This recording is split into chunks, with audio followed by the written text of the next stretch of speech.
Okay, so we are talking about our overview of managing virtual machine movement. We need to quickly go for Hyper-V configuration here, and we will be trying to configure. I think it's gonna go for 2 classes, I guess.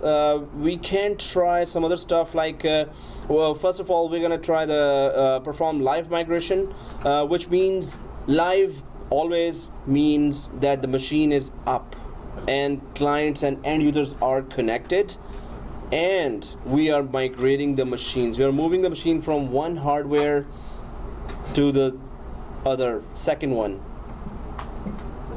It's empty. Okay, to the second one. So so we're just going for, so live migration is end users are connected. End users are connected. Quick migration. Machines, VMs are off. Right? So quick migration is VM is already off, nothing to require, just move the virtual machine VMX file. No, it's not VMX, it's not VMware. So it's configuration files only for a Hyper-V. You need to just move that, and there it is. So perform storage migration. That's where the tricky part comes in. That moving. So for storage migration, moving the virtual disk of VM, right? Moving the virtual disk of VM. Okay, so configuring virtual machine network health protection. This is another feature. Configuring drain on shutdown. What is drain on shutdown? I'm just giving some proper brief explanations.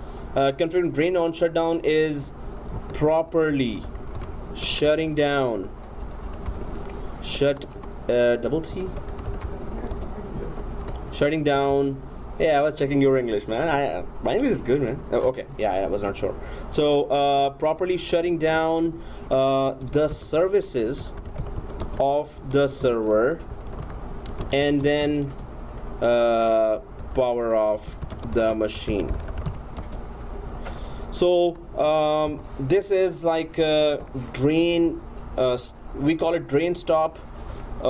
Whenever you see the word drain either in Microsoft or either in VMware, it is properly shutting down the services of the server and then powering off the machine. So when it is configured on drain shutdown, right? So this is these are many features that you have to fine tune as a system administrator. So import, export, and copy of VMs. Now this is different. Okay, so yeah, after a long weekend, it's and it's snow outside anyway. It's -25 video, not okay. So let's just go ahead and import, export also. Copy, import, export. Now if you are made and in charge of Hyper-V environment, it will come down to you fast that, oh, how do I import, export virtual machines and copy VMs, right? So and then there is migrate from other platforms. This is something crucial for a virtualization administrator, right? Whether you have Citrix Xen server, you have VMware, ESXi, or Microsoft Hyper-V, there is that P2V you have to do, right?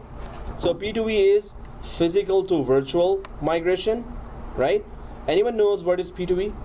Physical to virtual, what does that do anyway? P2V. So in the interview, if you have mentioned virtualization, this is one of the most common questions. Did you ever did P2V? If you say, sir, can you explain more, and I will tell you whether I did it or not, and that's it. That means you don't know what is P2V, right? That's why I'm saying, can you abbreviate that so I could understand what you're talking about? If you say that in the interview, phone down, right? So P2V means what? P2V means a physical machine has been converted to virtual machine, right? A physical machine. Oh, sorry. It is a physical machine converted to a virtual machine. Does that mean the hard disk? The whole thing. Operating system, drivers, anything software on the desktop. Suppose it's in my laptop here, Windows 10 right now. with VMware Workstation right now, right? Suddenly become a virtual. So you migrate it to a hypervisor like Hyper-V or ESXi or Citrix Zen Server, any hypervisor. You migrate it there as a virtual machine. That mean basically it's an image that gets. It becomes a working virtual machine straight from hardware to virtual environment. So before it was, now it is just a VM. But in order to do that, you have to have this machine running all the time, right? Exactly. Sometimes P2E takes all night. Oh, maybe it's a big, it's a server, and especially it's servers. And banks and governments and all, they are going so fast, physical to virtual. They're saying, hey, I want to get rid of all the physical servers, kick them out. I have a big VMware environment now. I've invested so much, and it's very reliable. So I don't need any physical servers. I don't want part warranty, the hardware part warranties. I don't want to maintain the whole data center, the air conditioning, the security. So every bank is going P2E. Every government organization, every big organization, medium to small, is going P2E, right? So you must know right away what is P2E.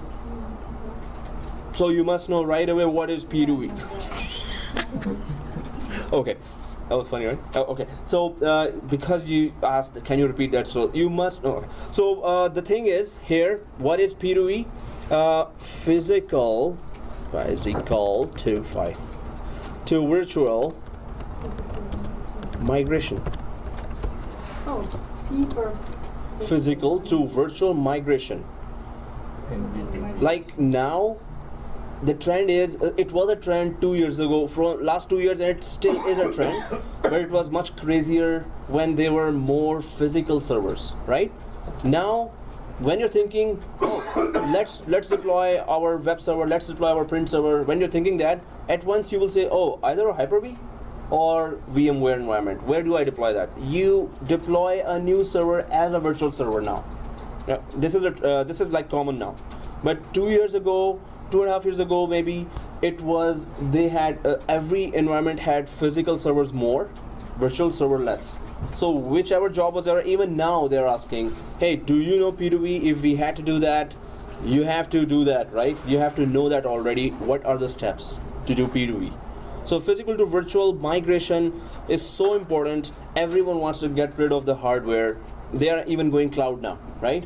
So I don't want anything in my environment, everything, okay, whoever's cloud is, they can handle, as long as they can give us high availability for that software or application that, our users use. That's pretty risky. That's why there still is on-premises, like the local environment and the cloud environment, and it's called hybrid structure. I mean, so to have no physical servers at all, but some smaller companies can afford to do that. Medium size to large size, depending on the nature of the business as well, security sensitive, if it's there, they would want to have on-premises as well. Yeah. Or if it is anything else, real good performance, it's in front of us, we can never lose connection to that. Or sometimes it's more political and lack of awareness of cloud itself. Lack of awareness of clouds, that is cloud secure, is cloud highly available, is cloud there at all the time. I remember working with a company that that was into movie and video stuff. Oh, okay. And They would we had upload the cloud thing with an online editing suite, and still people were very reticent to go with it because it is. goes down here. Yeah. But people have seen, big companies have seen already things going down on premises more than the cloud. So they also see, hey, our local administrators, they're humans, they can make mistakes, right? We can only afford what we have. But when we say, hey, Microsoft is telling us we have billion-dollar data centers there, and we got high availability, latest technology, our consultants are top-notch. They are the top on the world. They are the best in the world. And then they are handling that, and it's going to cost you $25 per month. And we're like, whoa, get rid of our physical servers, kick them out, kick that administrator out. Hey, I want to trust Microsoft, or I want to trust Amazon Web Services. They made it very happy long weekend. Okay, yeah, it was Made it? it very available, Very available. The reliability is there, right? The engineers are of Microsoft. The engineers are of AWS. Engineers are of Google Cloud, right? So you're relying, instead of your engineers, you're relying on their engineers now and their billion-dollar infrastructure. And just part of that you can use for yourself and at a fraction of the cost. Whoa, okay. So everyone is going crazy for cloud and virtualization. So we were talking about P2E here, that if you're giving an interview, it will be one of the questions, did you ever do P2E or physical to virtual migration of any server, right? So that's going to be, and then there's a V2V as well, which is virtual to virtual migration. That's another terminology here. And what does it mean? It means VM from maybe Citrix converted to VM of Hyper-V, or Hyper-V to VMware VM. So it could be any vendor's VM converted to any other vendor's VM, still virtual to virtual. So that's a virtual to virtual migration, right? So there's P2E here, and then there's V2E. And in an interview, you should be like, with comfort telling that what are these two technologies and why do we need that, right? So P2V, V2V, physical to virtual, that will come to your interview. If you have mentioned anything virtual, this is one of the common questions. Can you do that? And have you done that? And if you said yes, many of my friends and students, they've said that, okay, there was an interview and P2V was one of the questions as well. And in some instances, they actually asked that detail, okay, you did that, so can you just tell the first step, second step, third step? In one of the interviews, they asked me, P2V, I said yes. So I didn't do that much. I did still do that. And at that time, they asked, okay, which software did you use? There is VMware Converter, right? But the job was for Hyper-V. So VMware Converter is one software that is, but if you just Google P2V, there are so many software that can convert a physical machine operating system to virtual. Okay. What's going on? So physical to virtual, right? So there are many software here, and let me just put that name there. It's so in Microsoft, it is SCBMM that you can perform P2V with. SCBMM in Microsoft.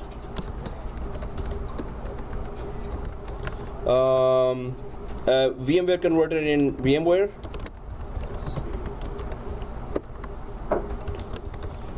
It is a Microsoft course, but VMware Converter in VMware, and Citrix also has some software that converts physical to virtual machines, right? But these are some of the very critical interview-related information that you should know and understand what is the purpose, at least, right?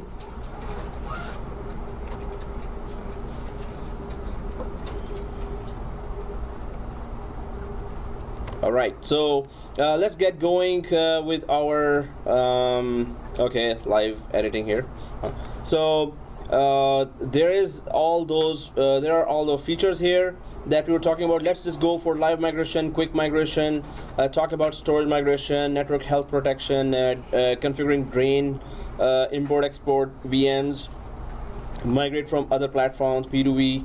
There is a cloud lab here as well, and it's kind of now 412 everything is tough, right? So the cloud lab itself is saying that whatever you want to back up, you can back up, we can do a on-premises backup, right? But we can also do a backup on the cloud as well. So your backup should be uploaded to the cloud, and that is Azure Cloud. We already connected to, you guys are not the 7410 we did, right? In 7410, the other class, I told you that we connected, we bought the domain from GoDaddy.com, and then we added to Azure, and then we connected on premises here to our Azure. 390 users from here migrated to, everyone did that.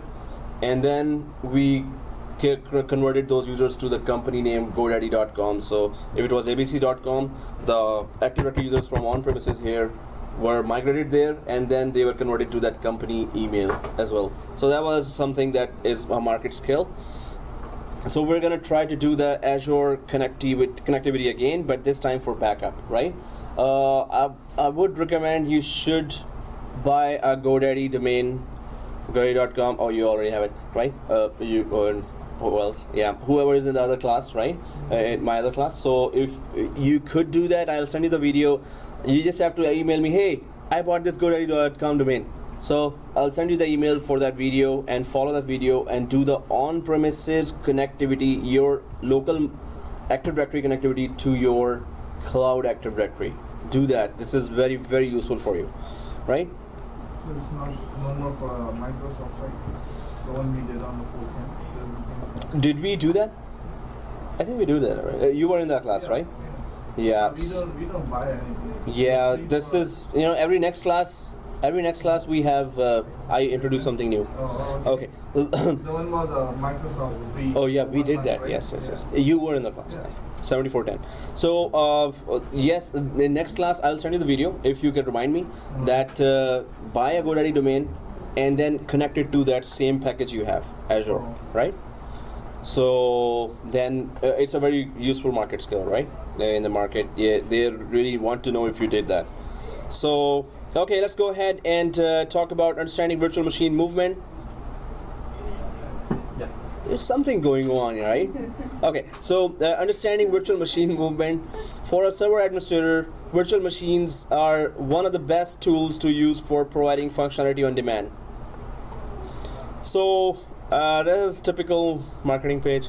For a server administrator, virtual machines are one of the best tools to use for providing functionality. As a system administrator, you have to handle virtualization, whether you like it or not, right? Virtual environment is there everywhere. So with relative speed and ease, you can deliver additional applications as soon as they are needed, rather than waiting for the purchase of new hardware. Yes, through cloud, through Citrix, we can deliver applications as well. Through SCCM, we can deliver applications fast.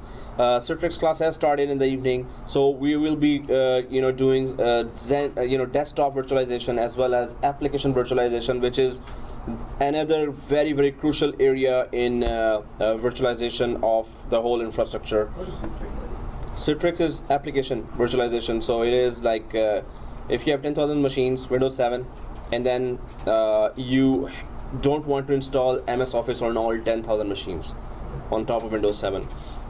You get 10 servers, you install MS Office there on 10 servers only, and then you make the icons of those applications, MS Office, Microsoft Word, Excel, PowerPoint, make those icons only available to all the 10,000 users instead of installing physically on all 10,000 machines. Make the icons over the network. When they double click, any user double click on Windows 7, Microsoft Word, so over the network on the server, that application starts. And the user thinks, oh, it started on my PC.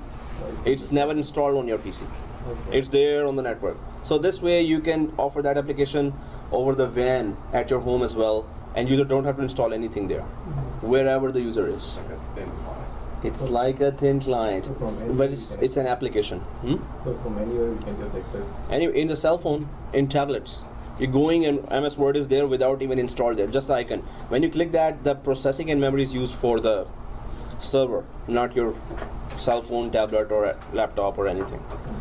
So, and Citrix is everywhere in every company. So it's another product that you should have a skill for. I always give that map of if you want to be a system administrator, you should have these exams done, right? So Citrix is one of them. Anyway, so this is again infrastructure virtualization, right? Hyper-V. This means virtual switch, servers, and all infrastructure has switches and servers and routers and everything, right? So this is still infrastructure virtualization. So now there is understanding virtual machine movement, live migration, quick migration, storage migration. So live migration, the process of moving an entire VM or parts of a VM to another physical server without a cluster, right? So without a we did do failover clustering, right? And where to go, man? So and this is, if you have still the failover cluster, you can just enable the live migration of the machine as well. Then there is a quick migration. The process of moving an entire VM or parts of VM to another physical server using a cluster, right? Quick migration using a cluster, live migration without a cluster, right? Storage migration, the process of moving the storage of a VM. Anyone knows what's the storage of the VM? What do I mean by storage of VM? Hard disk. So what is the name of the hard disk file of a Hyper-V virtual machine? Storage area. It's not V, it is V. VHDX. VHDX. Hey, somebody's ready for interviews, man. I don't know about that. So it's VHDX is the hard disk name, hard disk file name for every virtual machine. Every virtual machine must have a hard disk, right? So in Hyper-V it is VHDX. In VMware it is v.vmdk. vmdk is in VMware, the hard disk file name of a virtual machine. VHDX is in Hyper-V virtual machine hard disk file name. VMDK, VHDX, right? So when we talk about storage migration, the virtual machine's hard disk is migrated to another storage as well, right? We did that storage migration in our Friday class, right? So okay, let's go ahead in understanding live migration. So live migration, or LM, allows you to move the entire VM or its storage from one physical host to another without interrupting users. So now we're talking about that the users are connected, and then we are migrating everything, right? So file not found. Okay, so let's just go for a new file here. Oh, matrix unit, yeah, whatever. So here, oh, I didn't configure that whole thing. Okay, forget it. So thinking loud, sorry. Here we have two physical servers. You still need physical servers because you know the virtual machines have to be still installed on top of them. So Hyper-V has been installed on both of them. Hyper-V, right? And then you have all the virtual machines here available. So 3 virtual machines here, 3 virtual machines here, right? So can you tell me what are the most critical resources you can point out on these two hardware servers? Anyone knows that? What are the most critical resources that you as a system administrator will keep an eye on? CPU, memory. Yeah, critical resources. So on hardware. So yes, as you said, CPU is the most critical resource. Every virtual machine will share that, right? And then memory. Every virtual machine will share that too from a hardware. What else?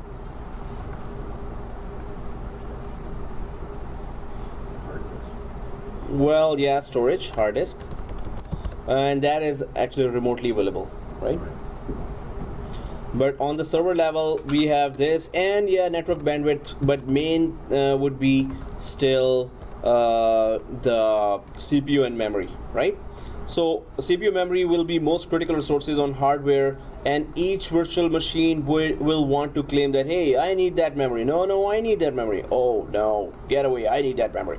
So whichever virtual machine has, suppose this virtual machine has an application called Exchange Server, which really consumes a lot of memory and CPU, and then here you installed web server, which is not consuming that much, and here you installed print server, which also does not consume that much, right? So this is this is this, and this is this. So now as soon as you see that, oh, all the memory is being used up to 90% now, you are monitoring this. 90% of memory is being consumed by this Exchange VM. 90% of that, right? So what do? All others, so printers, the people are sending print jobs, and they're saying it's not printing. I mean, it's not very slow. People are trying to access this web application. They're saying it's terribly slow. What's going on here? So you enter this virtual machine here inside, and it says that, oh, I'm okay, I'm fine. You enter this virtual machine here on the print server. On virtual machine level, they are saying it's fine, except for Exchange server, which is requiring a lot of memory, right? So if it requires a lot of memory and you haven't statically assigned, you haven't told the Hyper-V, hey, reserve this much memory for this machine, reserve this much memory for this machine, reserve this much. So we can reserve if we want CPU or virtual machine, CPU or memory, right? We can reserve that. But if you didn't reserve, so what will do? It will borrow some memory or RAM from this machine and give it to this machine, and borrow RAM from this machine and give it to this machine, right? But this Exchange server is saying I need 90% memory for the whole peak time, like from 10 to 2 or 4 o'clock. It's just using all that virtual machine, all the memory this Exchange server is consuming. So what do? If in case you see that there is not enough memory available for this machine and this web server virtual machine and print server virtual machine, everything is being consumed by this Exchange server. So what do? Move the Exchange server to a new host. As per our scenario right now, yes. And suppose this is a high-end, this is an older hardware, we can say. So older hardware, and this is a newer hardware now, high-end hardware, right? So new high-end hardware, and you can, if you have Ethernet connection or fiber channel, right? So fiber cables are going or Ethernet is going here. You could just move the virtual machine while the users are connecting to this Exchange server right now, while the users' mailboxes are connected to this Exchange server, and you could actually live migrate this VM from a older hardware with lesser memory to a new hardware with a lot of memory, right? Maybe the memory is 1 terabyte, 1 TB memory is installed here, 1 terabyte memory, right? So processing is also like quad core. There are quad processors here, 8 processors, all right, 4 physical processors and 8 cores, So this you can do right away. It's not like you're going to request for a downtime. Hey, I can only do that in this weekend. I have to shut down this machine first, this physical hardware, then I'm going to move this virtual machine to this. No, right then and there, get an approval from your manager and live migrate from here to Exchange server to this physical server, which has very good hardware, right? So yeah. I got a question. You always say this is like a good method of live migration. You don't see anything. What are the negative or the minus? If something goes wrong, that's negative.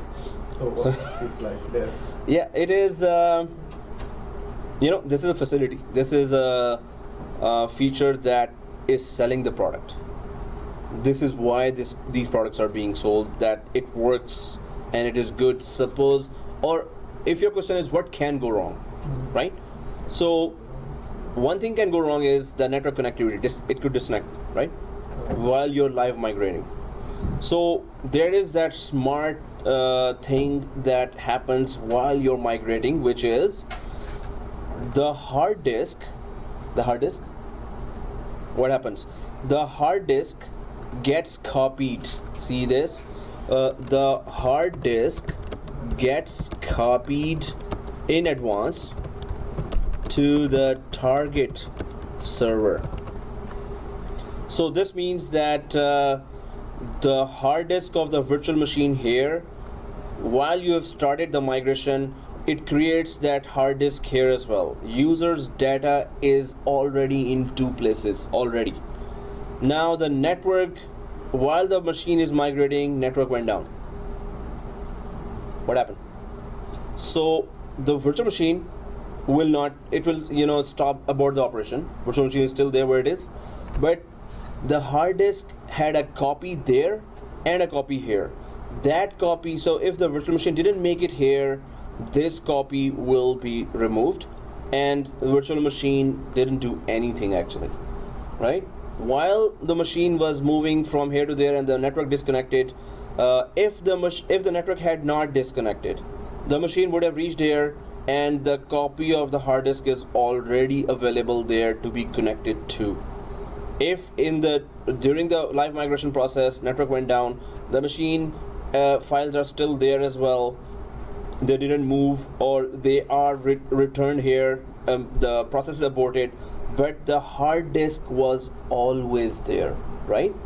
And now the message says yes, it should be Pakoda. Yeah. Okay. So let's just go there and try to check that what's going on. So can anyone just now? Can anyone tell me what did I say about the hard disk? Anyone? Because it's too quiet, this means, oh, that hard, weekend I went there, I should have said that to that person, he was so rude to me. Oh, okay, so, the long weekend memories are still there, right? It was so good. So, yeah, let's just try to repeat anyone, or maybe everyone one by one, that what about the hard disk that I talked about just now? During a live migration, should the internet connection be interrupted? The first thing it does is make in advance to the target, make a copy of the hard disk. Of the hard disk itself. But if there's an interruption in connection, you still have the entirety of the hard disk on the original. Yeah, it never removed it, or it never started moving it. Like half of it is gone, or some portion of the bits and bytes are gone there. It is still on the original. Still, the whole thing is there, just a copy was created there. So, in order to safeguard the data, that is the main thing that we are all worried about, right? You lose the data, you're gone. Is there verification involved once the copy is complete? Oh yes. And does that take extra time? That will take the time it takes to confirm every file from here has been copied here. And second thing, once it is confirmed, this is automatically deleted here, right? Once confirmation is done, it's deleted. So migration is done. So you cannot, if you're moving 50 machines, or okay, no, 50 is too much for a big environment. It is not. If you're moving 10 machines, yes, that's a lot of data that you need to get rid of if it did not delete it itself, right? So it deletes that after the movement is done, right? So yeah. All verification is an automatic process, like Yeah. it will verify on its own and As long as we have connectivity, we don't have any permission issue, we don't have any hardware issue. The process starts and the configuration is correct on both sides. As the process starts, till the end, everything is automatic. And we're going to confirm that. Did the hard disk get deleted there where we created, and we did not do anything, right? So that is something that these results tell us that okay, the migration was good. But do we understand that yes, the users are connected to that, and you can live migrate anything. If the connection goes down, you still have that security. It's not like, oh, what if network goes down? Okay, do you have any plan B? So there is plan B there, right? Just go back, nothing went wrong, right? Nothing was lost from the machine. So, question. Mhm. What if the second server goes down? All the data is on that second server. I need to delete it off the first server. Okay, that's a good question. What if this server, after the migration was totally complete, then the server went down, right? So you must have had some kind of technology, highly available technology already available there. Either you must have clustered all the servers. So clustering feature, one goes, it's a hardware level feature, so one goes down, the second one keeps the show running, right? On the hardware level. Failover cluster. Second thing, virtual machine replication. So what replication does, if this machine has moved here, it still creates its own copy on another server somewhere in the environment. If you have 4 servers, any server you could decide, and it's going to create a copy of itself. If replication for this particular machine has been enabled, replication is another topic we need to do.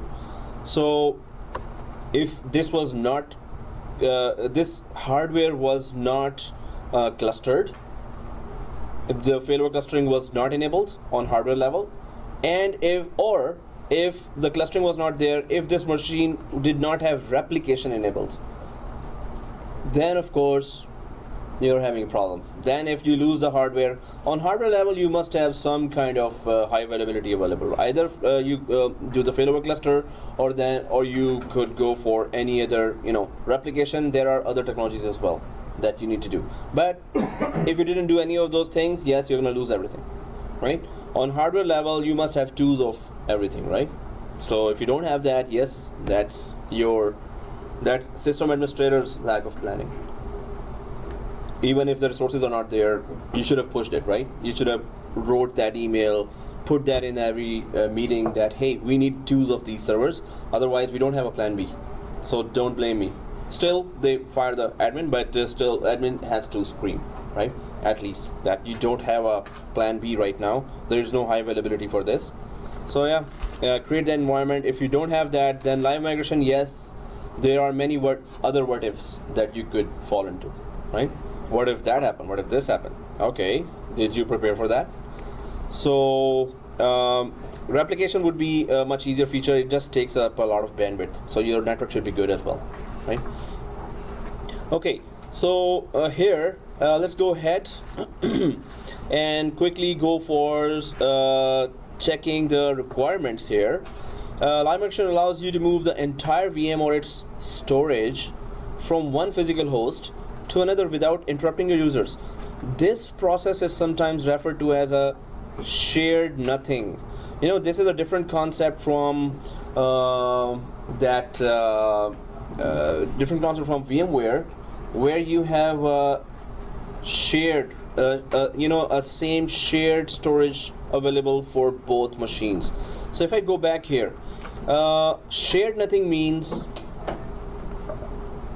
okay, I'm running out of colors here. So shared nothing, what does that mean? Shared nothing. So shared nothing means the VM hard disks are placed locally on the Hyper-V hard disk, physical hard disk.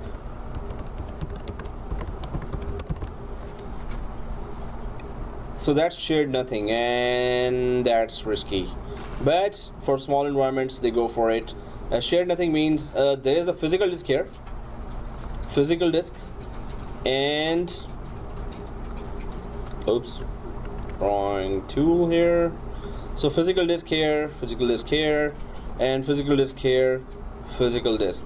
What I was saying till now, that when the virtual machine starts copying its virtual disk is actually sitting on the local physical disk. This means if this machine can go down now, you lost it, right? That's shared nothing. Like if you don't have 2s of these machines, you can lose that because you're placing the virtual machine and its hard disk on a local physical hard disk. That's not a very good idea. But if you have replication enabled on 2 servers, you're good. You're okay. If this whole server goes down or the hard disk goes down, hard disk is on the hard disk level. Do you have any protection? You know what kind of protection we put on hard disk level?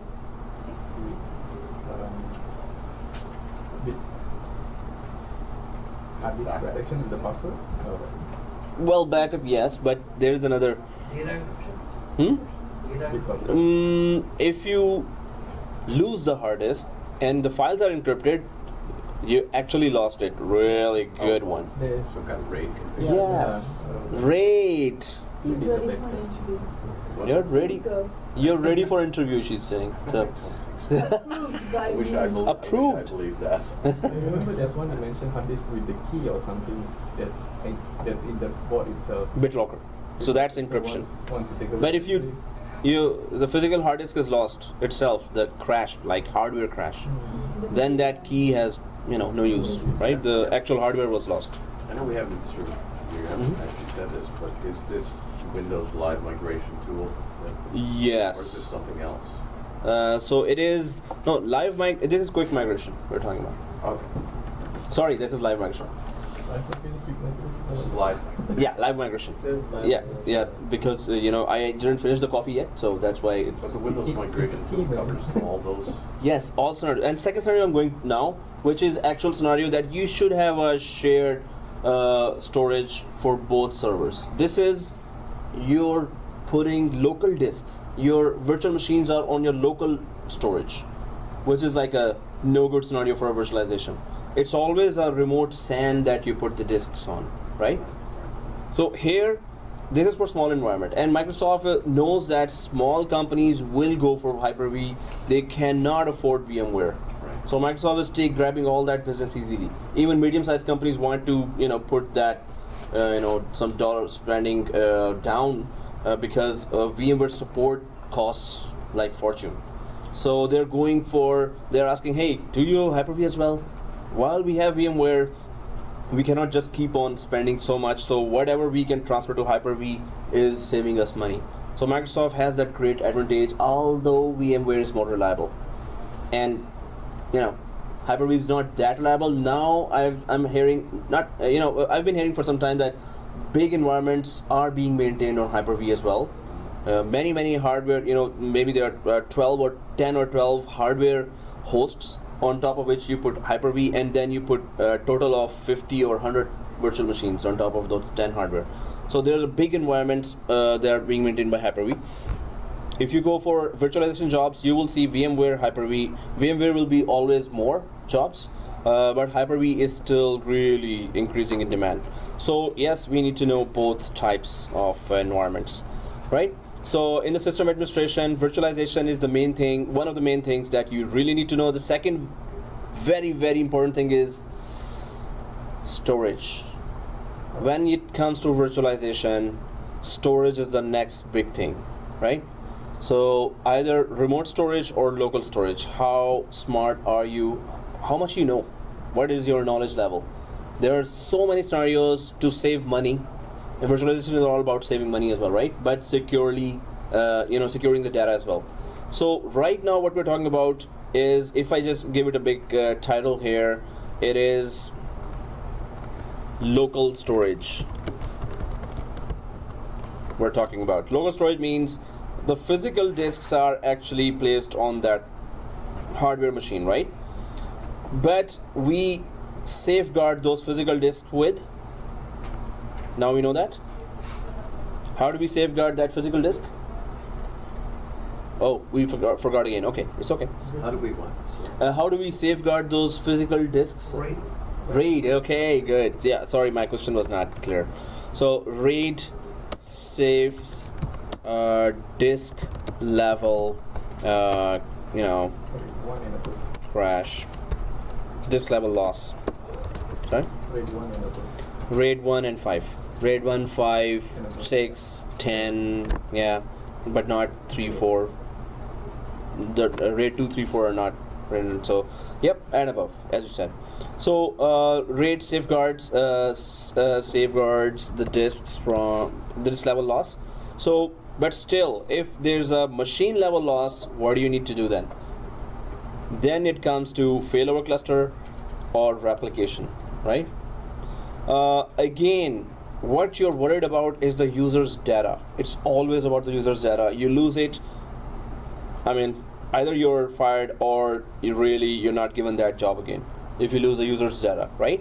So in this scenario, user's data is available on local storage.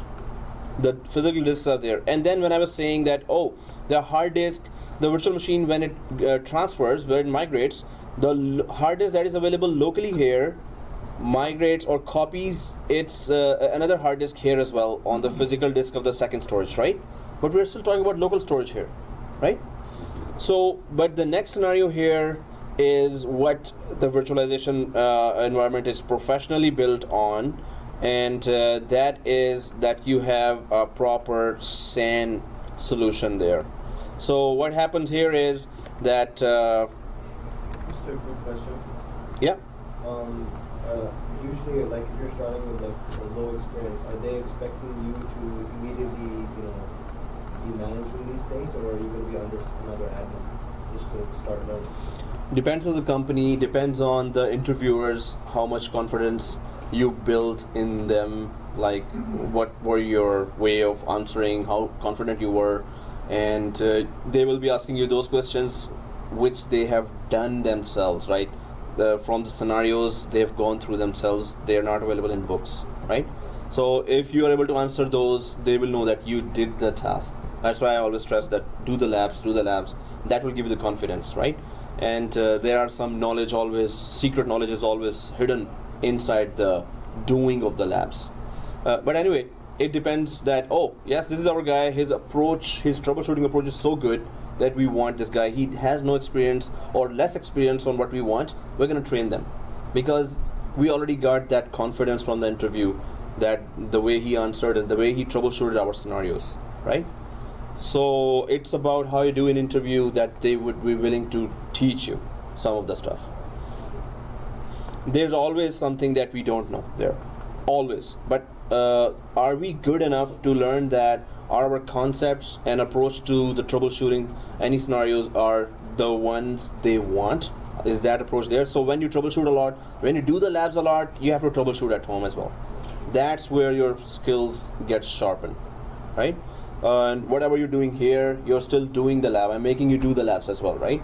So that gives you that sharpness of, okay, that's how it is done, and this is the troubleshooting we have to do. So always try to figure out yourself.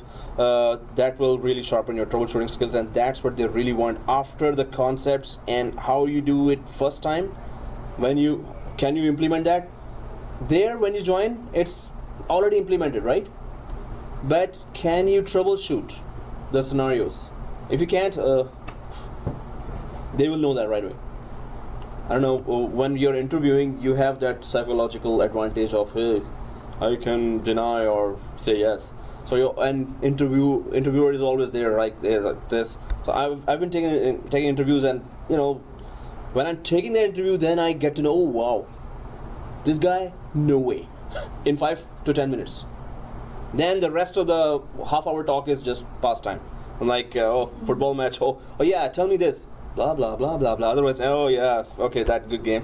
I know I'm gonna reject that because first 5 minutes, 10 minutes, you have to really catch that confidence. Anyway, I'm just saying that you do the lab, you troubleshoot, you're good, right? And the more knowledge you implement and troubleshoot, the better.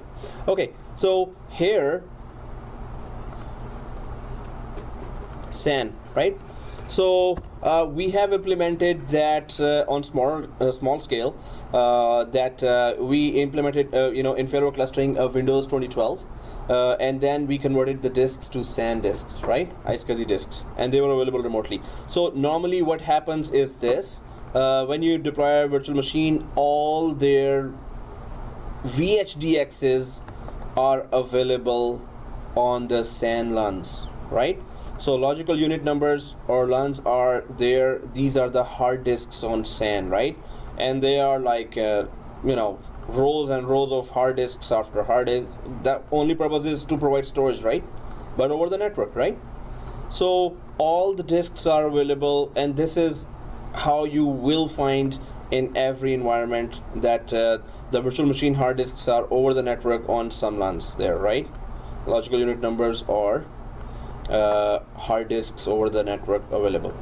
So that's how it is. And when you're migrating in this scenario, you're just migrating a virtual machine from here to there. This means that if you have a remote SAN here, if you have a shared storage there, then only VM virtual machine configuration files and memory transactions gets copied, right?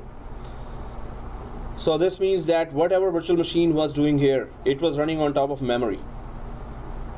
So those transactions migrate, virtual machine configuration file gets migrated from one hardware to another, while the hard disk, the VHDX, where's the VHDX? Anyone knows that? Is on the SAN.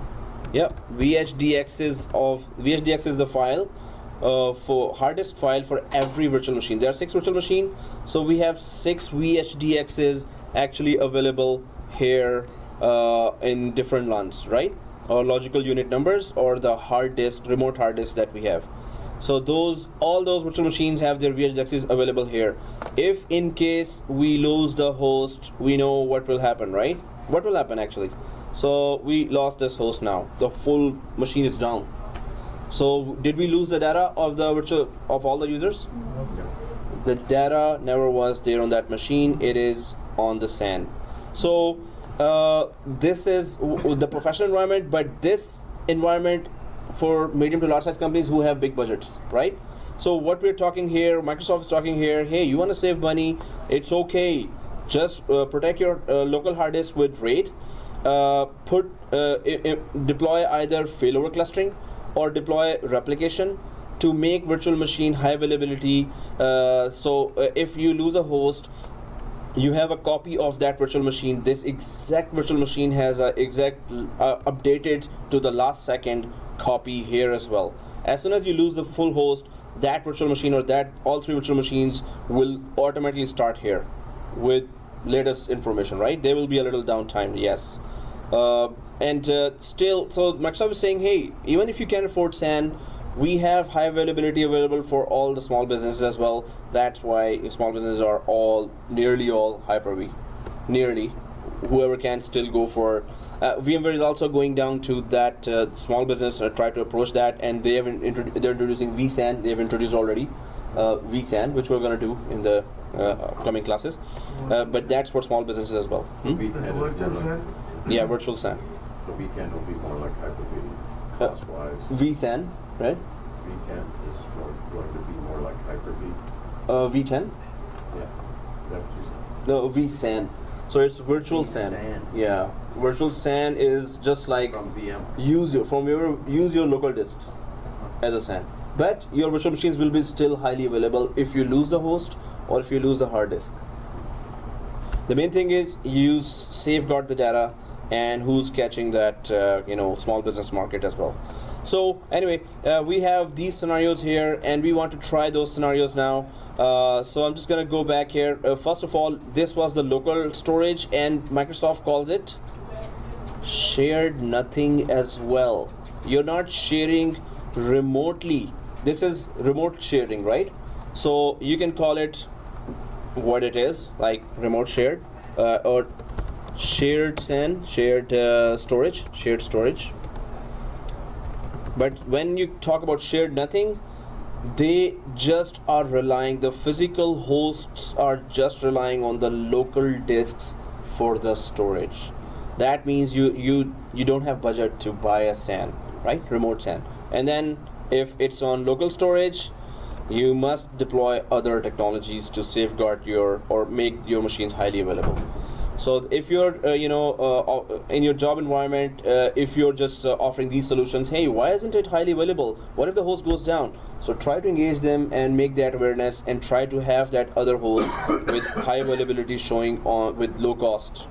So the smart administrator always never lets the company spend more while making all the technologies available for the company that the company would have bought because they did not have the proper knowledge, and they bought some expensive thing and you would have told, oh, you don't have to do that, I can just do that for you here with your current hardware.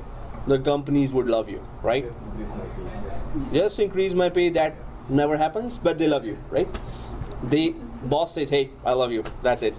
And you're like, okay, am I supposed to feel good because you never raise my salary? Yes, That's it's likely supposed to to get be. fired. That's what the word is for. And just increase my The thing is, the salary is still coming. That's what the boss will say next. If you did say, hey, can you raise? Hey, you're still paying your bills, right? Isn't that good enough that you're not fired? So think it that way. So, yeah. So, so yeah, that's why they're boss, right? They're manager for some reason. So let's go ahead. Yeah. You save them money and then you want more, right? Yeah. So how did you save? Hey, that's it. Let's say 50,000 for them, he gave me at least 10,000 extra. Yeah. Still, that's a loss of money, right? Yeah. Although, yeah. At least you're making good connections with them. Exactly. Now, the main thing you're doing here is your experience. Your confidence on the technology is good. Any other bigger company would love to take you. But if you don't have that experience, then stay there. Or maybe you will even lose that if you don't go for new technologies, introduce them yourself, push them in your environment, right? Anyway, let's go ahead and try to implement that first one, live migration to support LM. Yeah. We're not. So yeah, okay, I did push some new technologies in my previous jobs, but they needed that. Come on, they needed that. No, I mean, we're not smart as you. But I'm trying to suggest that go for those new technologies in every company. Can you Looks good on your resume. Oh, okay. Huh? What? Can you give an example of that? Like we were pushing Citrix in a where I was there in one college, university. Citrix was very expensive solution. They were a rich university. So we pushed for that and we gained experience and we got certified, and then I got a job in better company later, but they still are using Citrix and they are good as well. They were going without that and they were fine as well. So you did your own research about Citrix? Oh yeah, and introduced the whole thing ourselves, myself, my boss. We pushed the whole thing, and yes, they're still reaping the fruits, and we are too. We got certified and got jobs in better companies. Okay, so this works both ways, right? For them and us as well. But if you're like, I'm just making this work, the new guy will come, introduce new technologies, and you're gone like this. So anyway, keep going, fight for the best. So first of all, we need to have so live migration. Now I think we have that long weekend effect coming into us. So let's just go ahead. Too much theory, but the thing is, this is the thing to understand, right? So let's go ahead while Ibrahim is going. Let's just do the most important work now. Real quick, like before he comes back. So That's what he was. so okay, so server 1, server 2, server 1, server 2. We did that before as well, but we still need that. And with the scenario we talked about, first thing here, our scenario is, let's just log in. That's the first scenario. Okay, who has Office 65 here? Yeah, we did that, right? Yeah, I'm just saying. We had a second Forest Office 65, right? So yeah, do we have the snapshot? So you want, Do I have the snapshot? Okay guys, do we have two machines? No, we have. They're both joined, one is member server and one is domain controller, Yeah. right? Do we have three as well? Yeah. 3 and 4. We have four. We still have four. Okay, good. So we need one DC and two member servers. Do we have that? So you can use 3 and 4 as a member and then 1 as a D. One is DC. So yeah, let me just draw that. Well, One DC. Yeah, you were saying? before we had like server 2 was creating problems because the file were clustering, so we used server 4. So would it be possible? Do we still need to do that, or if we need to, then we can clone server 4, and then you have two member servers. He just needs two server members. Yeah. So we can, we didn't take a snapshot, right? No, I did the lab again. So Okay. I didn't find over clustering again, but server 4 was the one that was having issues because we didn't have one. So we can use that. Yeah. Should I clone that to have two? Oh, then you have to run new SID as well. So this is the end of the most. No, okay. So let's just keep going. Okay. Is resuming now. The plan here is that we already have here VMware Workstation. So VMware Workstation. That's fine. Yes, you working. The plan here is VMware Workstation, right? Oh, is that the plan? No. We have VM workstation here, and on top of that, we're going to be installing Hyper-V. So when you try to install that, it's going to not let you install. We have to make some machine level tweaks there. So we could install very Hyper-V.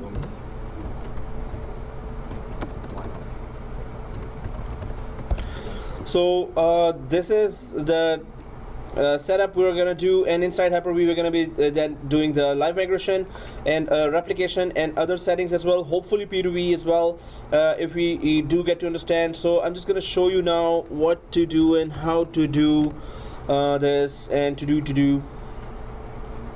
So 6th September, I don't need that. So please let me know if there's some confusion there in the document. Otherwise, I'm about to do that. About to. No. No. And why do I forget to take snapshots? Not smart. Okay. This snapshot take up space. Yeah. At least 4 to 6 GB. It went through my mind. Like, no, let me try this.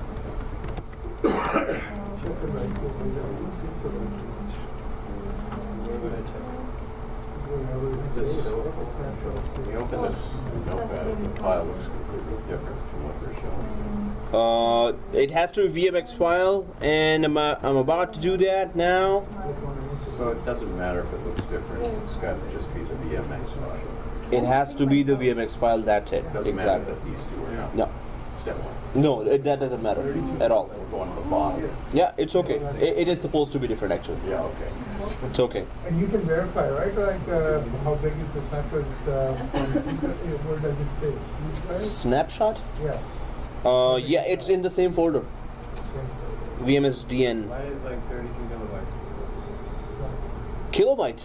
Oh, I thought you were talking about the whole virtual machine size itself. No. Just the snapshot size. Okay, it's gonna increase. Yeah. But yes, it's kind of okay now. All right. So the first machine I'm just trying to configure here.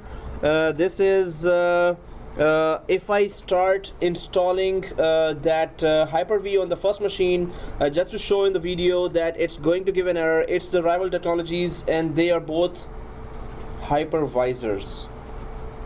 We didn't talk about that yet. Do we know what is hypervisor? Shahul, we did talk about that in detail. Huh. Sorry? It's the hub. It's the? The hub. It is. So guys, hypervisor, we need to understand because the error says that, will say that now, right? So let me just show you the error, then I'm going to tell you what is hypervisor quickly and briefly. So on server 1, you don't have to do that. I'm just showing you that if you had started installing that hypervisor, so I'm just going for server, the member server 3 and 4 I'm using. Add rows and features. If I go there, you don't have to do that, but that error is also shown in that document I sent you in the PDF. So when I go next, role-based installation, next, and then yeah, this is a weird name. I didn't rename the machine yet and didn't give the IP address, but just don't let's forget that. Okay, as soon as I click Hyper-V, what will happen? You get an error. Yes, add features, this error. Hyper-V cannot be installed. A hypervisor is already running. Now what is a hypervisor? Like a platform for virtualization. Yes. So let's just so this error, if you see that, yes, if after the configuration is done, very few students still see that error because they missed certain step, right? So I'm just going to do that step now. I'll have to shut down the machine as per the document I'm following now. I'm shutting down, and we have to do it for both machines, so I'm just going one by one now, right? I don't want to be confused between the two machines. I don't want anyone else to be confused with those So two. we'll just follow you? Yes. If you're not following yet the document yet, or if I reach there where you are, you can just follow me now, right? So Okay, so shut down the, any two of the member servers. We leave the DC alone, right? Everything else should shut down. Just the one of the member server shut down, right? So server 3 shut down, or server 2, whichever server. In my case, server 3 and 4, right? Yes. So we just use the 2 Okay. and 3. Which is good. So any one of the member server, actually we have to do on both. So anyone shut down first. Is it done? Yep. The one we are working on has to be shut And we're not doing anything on DC. Keep the DC on, right? So server 3 is off, everyone, right? Yeah. So first thing, I need to reach the folder where it is installed. Right click, settings, and options. Everyone there? And on Right click, yes. settings, Yes, options. sir. So it is on the general settings here. Do you see to the right side bottom here, working directory? Everyone sees that? Yeah. Yes. So right click the shutdown virtual machine, Yeah. settings, go to options, and then right side is working directory, right? If you see that, click inside and press Control A on the keyboard to select all. Control A, right? Like this. Select all, right? And right click, you need to copy this. We need this path. Anyone knows what is this path?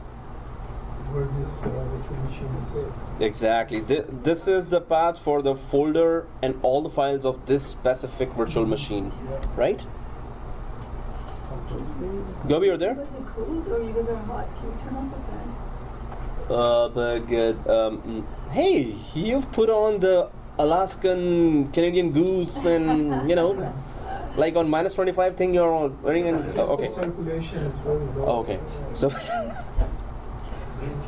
yeah, we could just turn it off if you want. But, okay. To get your video. Huh? I just realized the Hyper-V video that you're telling me. You have it? Better go. So guys, copy this and then go for, we need to go to run of our desktop host, right? So once you copy this path, this one, right? Then you go for right click your desktop run, not the virtual machine run, the desktop one, the Windows 10 run, right? Then you paste that path, Control V. We all know the function of Control V. Control V. What? No, it's not insult. It's like spoon feeding thing. Oh, okay, that was an insult too. So anyway, sorry. So, yeah, sorry for both actually. So that was the way I do that. Okay, press OK. And are we all inside this mess of a folder, right? So this is the specific folder for this specific machine. If you see a LCK file anywhere in the folder when you go inside, this means this machine is locked. The VMX file is now in use right now. I remember now. file is in use? Well, kind of here it's a folder, not the file, but we don't care about that. What we are looking for here is this virtual machine configuration file, which is VMX file in it, but that's the file we are after right now. Everyone is able to see that? So if you are able to see that, you could right click like this and open with Notepad. You have to open the VMX first. You have to search the VMX file, then you have to open the VMX file. Okay guys, there's one more thing you can do to easily locate that. Go to view. Everyone see the view? Everyone see the view? Yes, sir. And then when you click view like this, do you see on your right side file name and extensions? View, file name extensions. View, file name extensions. Everyone there? Yes. So when you click that, now extensions are showing here.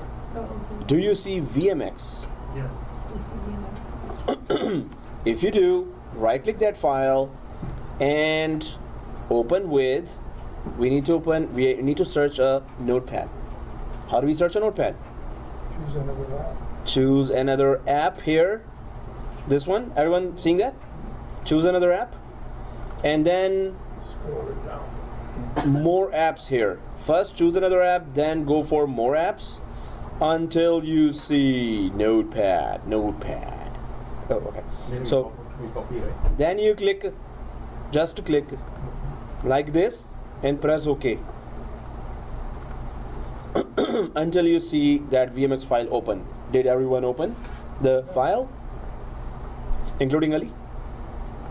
Okay, what happened, Ali? Windows 7 comments at the bottom, right? Yeah. I came halfway in the class. Hey, that's where you started actually, right? So the rest should be easy. It's a little bit more than What did you wasn't do? joined. But Sorry? it's without all this configuration. Hey, I was just so slow already. No, I'm there, but what did you paste?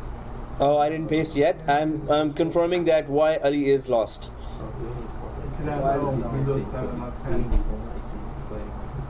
So? What is this? What is this? Oh, okay. You didn't locate the VMX file? My try for server.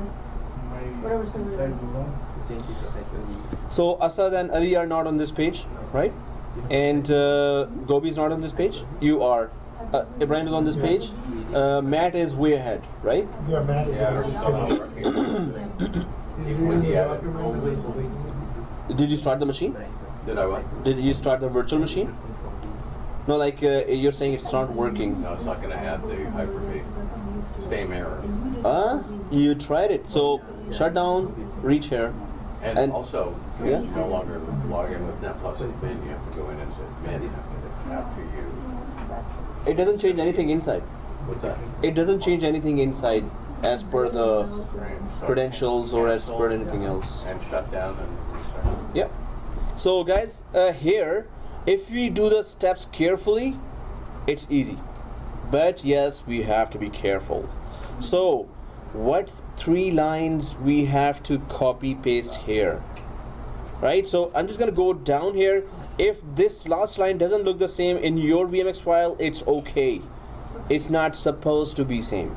If it is same, it's also okay. If it is not same, it's also okay. Doesn't matter, right? Can you go back? If it is same, it's okay. One more step. Yeah, sure. So where are you? I just open the one. Yeah, that part. So do you see VMX, or do you see virtual machine configuration? Yes. Right click. Do you see Notepad? Open with. Do you see open with? VMware. VM nowhere. Right click on that file. Did you right click the VMX file? Okay, Master G. Resuming.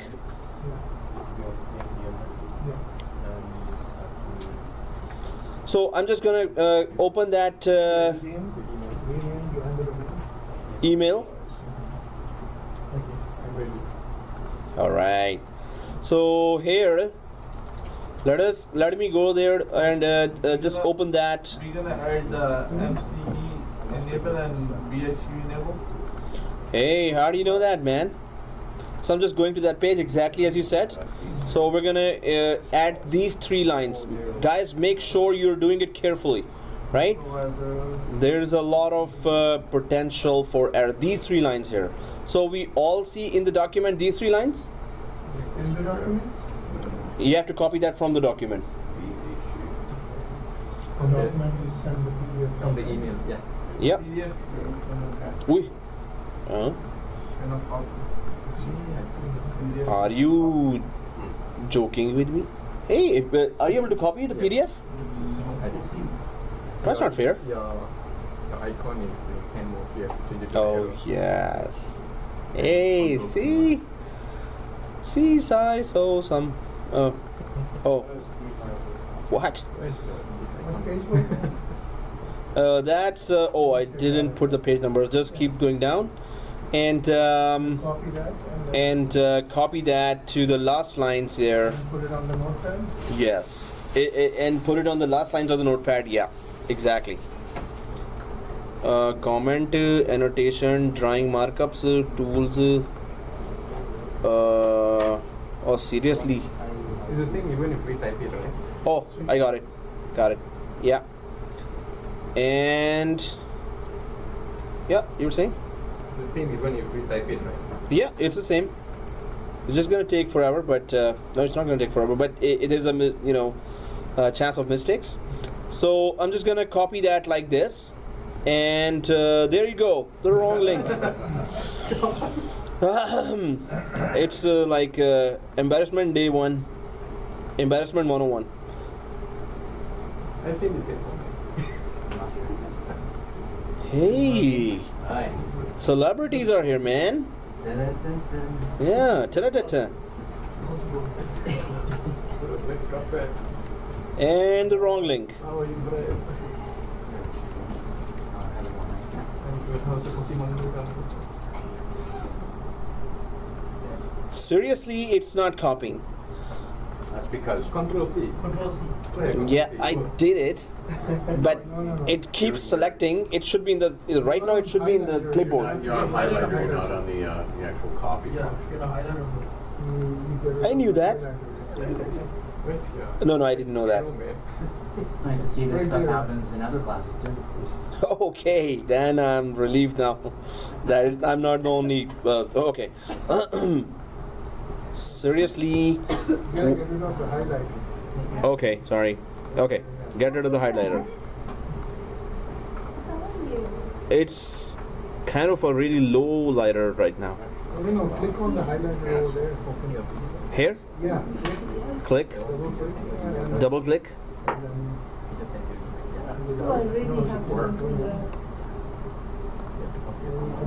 Serious.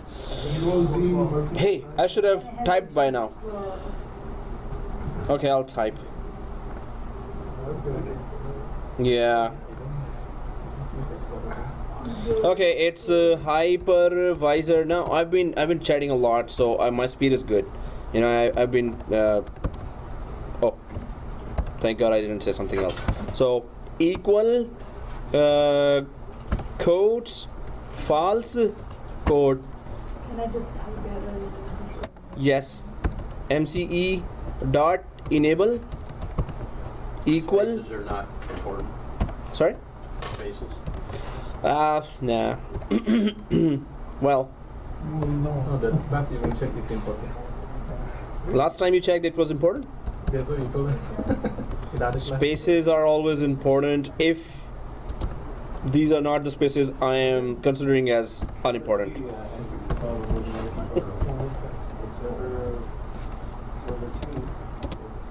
Okay, so spaces, I've given spaces as well, just to be on the safe side. Hypervisor.cpuid.v0, and it's v0, guys, it's not vo, it's v0, right? Equals false, true, mce.enable, vhu.enable. Okay, we're good. So I'm just gonna, everyone was able to copy paste? No. So I'm just going to send that on the email as well. No, that's easy.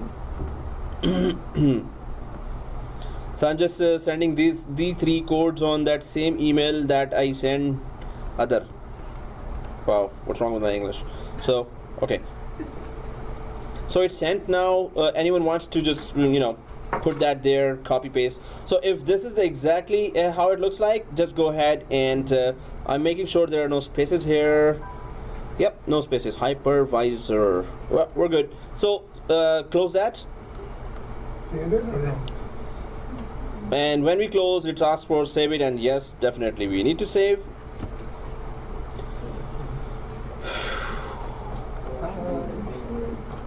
Welcome. So close, save, and that. Oh, Sorry for you guys. yeah, we just started. Then Come it's- on. Yeah, we were discussing theory, and now we started the break. But yes, guys, okay, take a 10-minute break, and then we're coming back. Oh, guys, at least we can do this for the second machine notepad, and then we. If you You're wouldn't mind doing the taking a same look. thing? Oh, right now after the break I can. Sorry. So everyone sees this, although you have added it.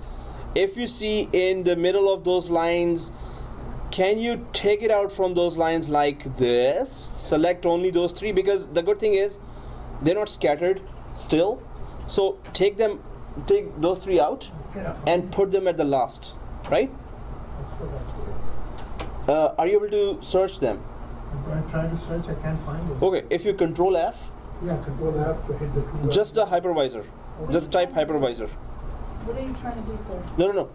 It's for those who in the end don't see this in the end of this document. If you do see that in the end of the Well, document, If you paste it at the end, you should be able to see it at the end. yeah. Now they- No, if you close it and then open it, then it's scattered. So this is good. Oh. So Smart. now they stay there. Now they stay there. When you close and open again, it stay there. Yes. So by mistake, we thought we were at the end. Maybe we put it in the middle. It could be that. So if this is order of operations. it has to Exactly. see these It has lots. to be at the end. Yes, So guys, do we all see it in the end now? Ibrahim, are you able to? No, I couldn't find it, so I'm pasting it in one. Okay. That is also okay. Yeah. If Is it they are, how many times you paste it? well, that's not okay. So now server 3 in my case, server 2 in somebody's case. So whichever server we're doing, that's just considered one server, right? So we have that 3 codes in the last line. Yes. Close. Well, if it says save, just save it, but close, right? Okay. So second thing we need to do that is mentioned in the document, and I need to make some changes in the document as well. Okay, so the second thing here is that this one, this is the server 3 machine I'm working on. Some of us are working on server 2, right? So let's just consider on that specific machine. Here, this machine whose file you just put those 3 lines, let's just click edit for that specific machine. Everyone there? That specific machine whose notepad we altered, right? So edit, everyone there, right? Yeah. And now we go for processor here. Everyone sees processor here. Okay, so there are these options. We, according to the document, we were supposed to enable these 2 options according to the document. I think some of us did that, started it, and still got an error, right? Yeah. So what happens here is that when I, followed those screenshots and created that document, at that time, these 2 were working. Right now, do this. So uncheck the second one, right? Everyone on this page? Okay. Okay. Hey, way to go, man. So once we uncheck that, everyone did that, right? Press OK. And this one machine, let's just check that one now, right? So power on. Do not open any notepad. Do not, just make sure the notepad is actually closed. Yep, it is closed. So let's just open that specific machine. These are the only 2 settings we need to do. 3 codes, line of codes at the end of the VMX file, and the checking of the middle option in the processor. That is all, right?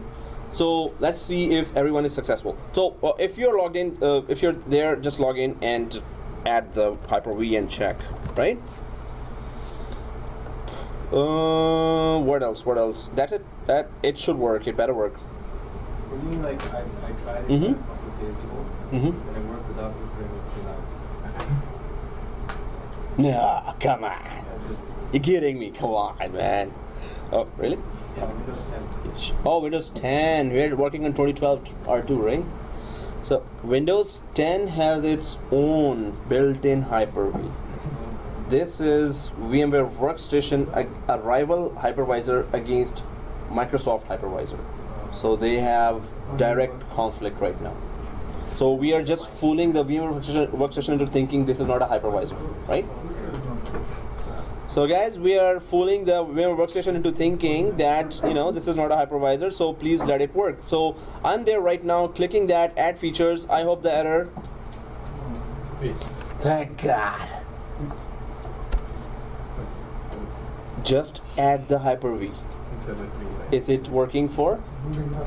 Moving It's up, not moving up. started. Yours is Yours SSD. Machine is right? not started. None of Yours us. is SSD. I don't know. Yours- No, if you followed me exactly.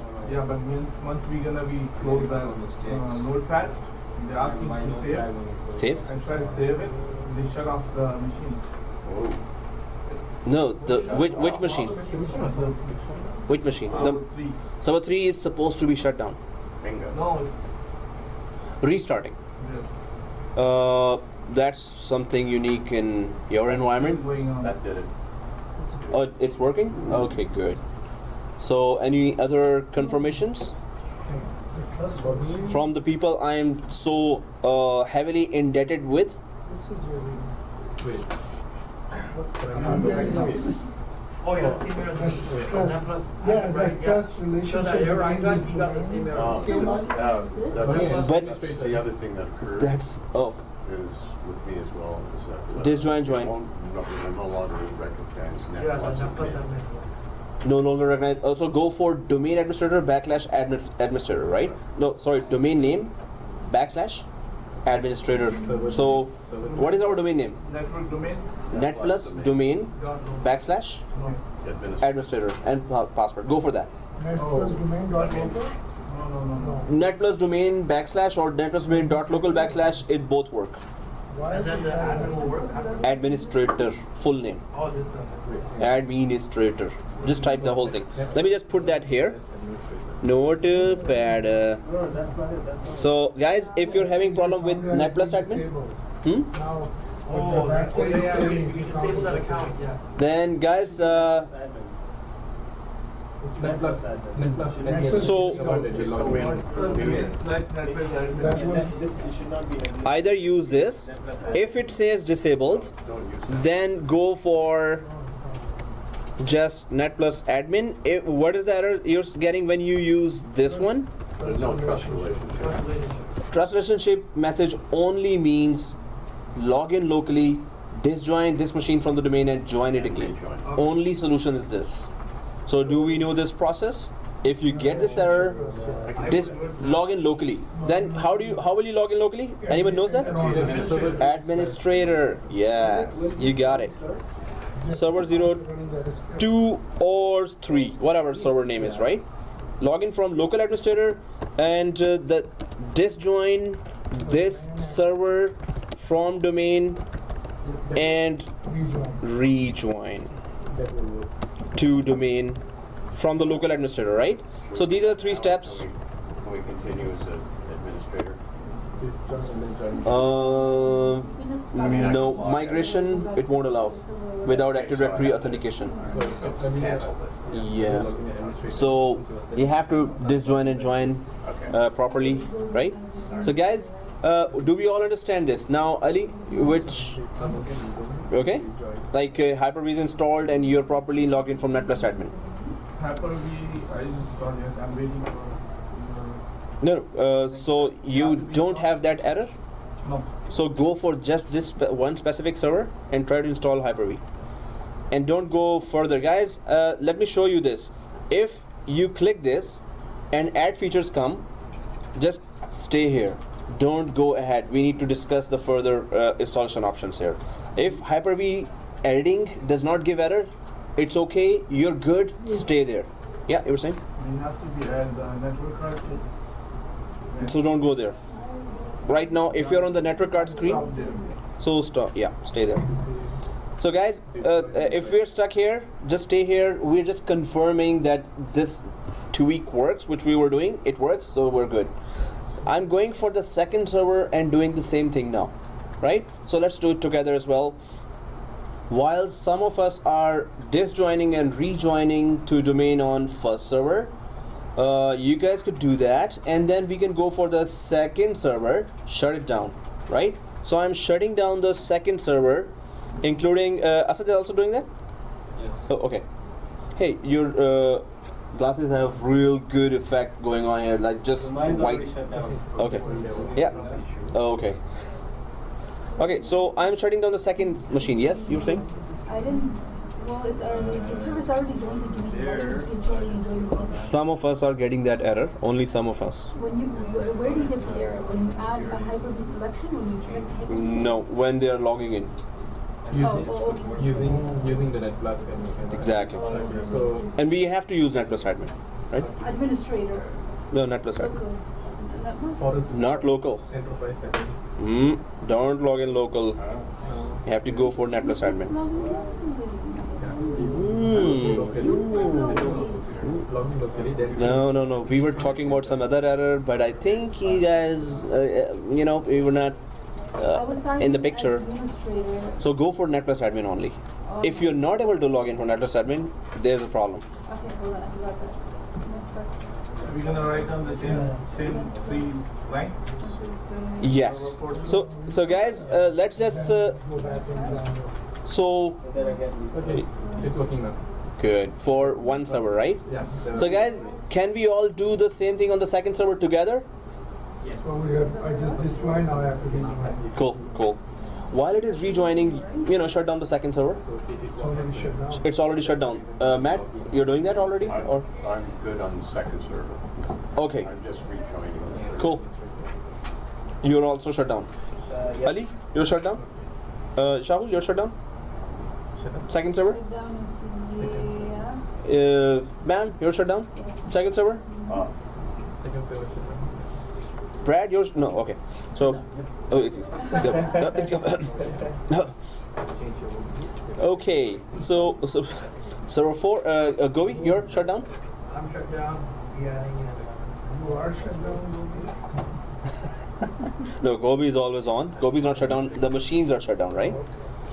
So, and the big match is coming. So yeah, Yeah, like, Okay, you can do we can hear from you guys Gobi. are like killing, eh? Man, these guys are wow. Okay, so second server, I'm just going for the same area. I'm going to right click the second member server, going to settings. Please follow me if you are at this stage, right? So right click the second server and go for options here. Go for general and working directory. Everyone who's following me is on this step. So you already done, right, Done now. Matt? Cool. Asad, you're following? Kinda? Okay, so you have to shut down the other member server. It's shut down. Okay. And Ibrahim, you're I am just joining the domain after. okay. that. And your second machine is the Second other machine. is off.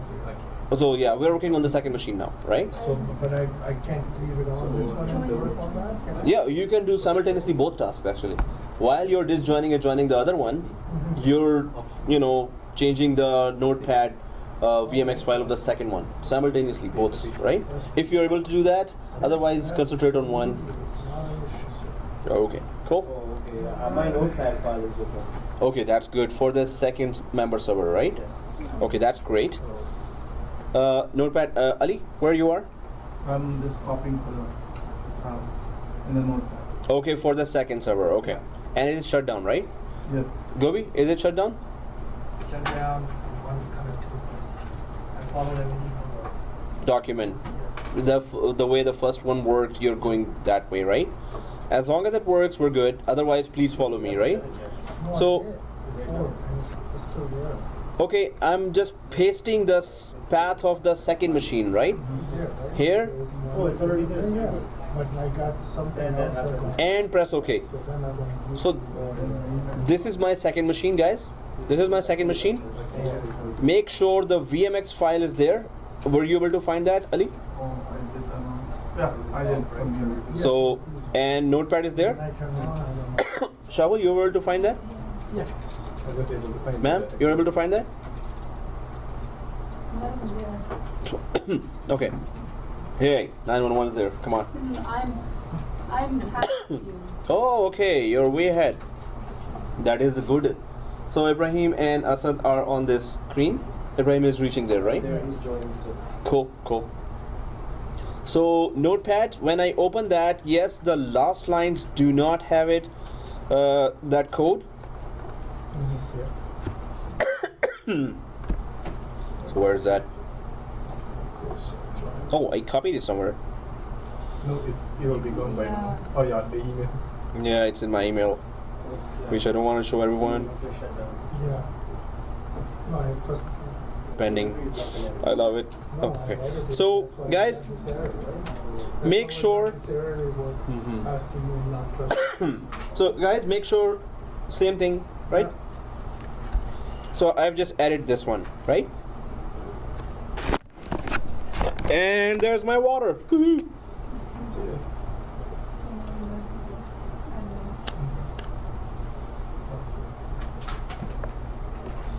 Okay, I'm just gonna close that. It's the same drill, right?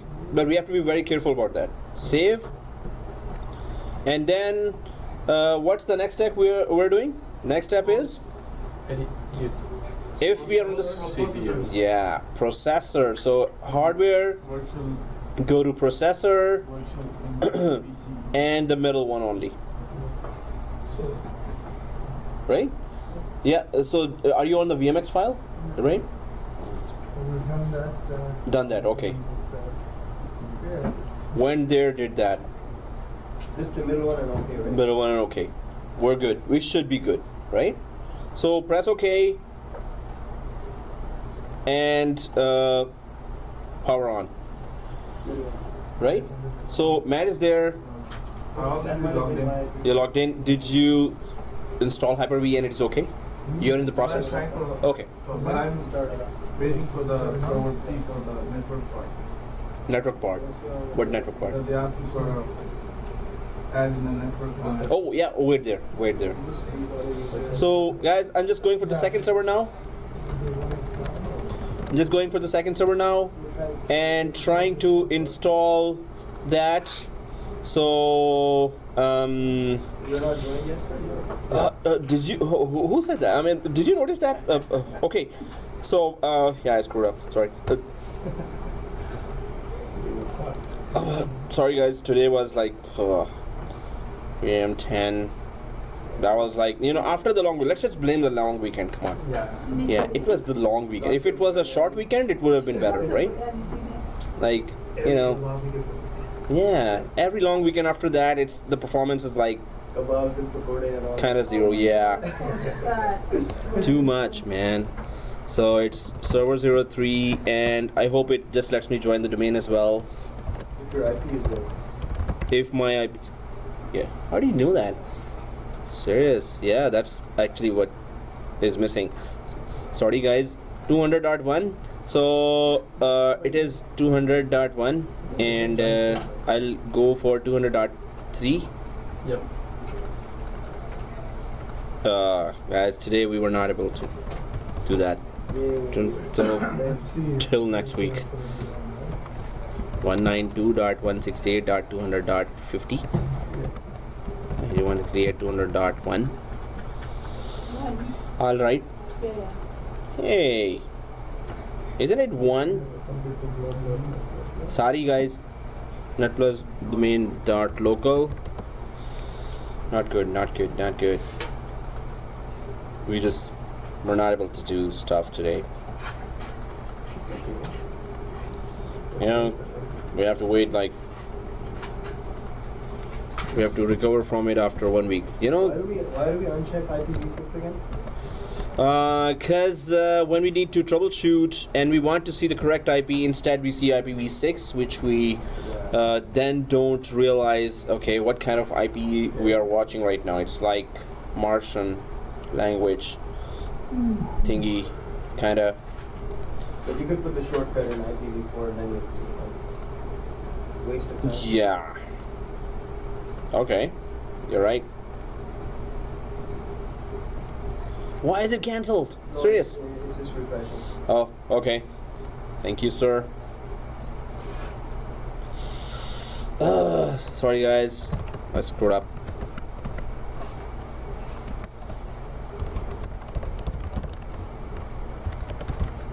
You know, seeing the class at 10 o'clock or 10:15, I was like already on that down mode. Yeah, that, Oh, thank that God. part, yeah, I just clicked it and put it next. Yeah, Right? we No. didn't. Yeah. This is, Boo-hoo. with, Yeah, same as that. Netplus admin and join domain. I join. Okay. Wow, do I screwed up this word? I join. Okay. Okay, now I back. Microsoft good product. Okay.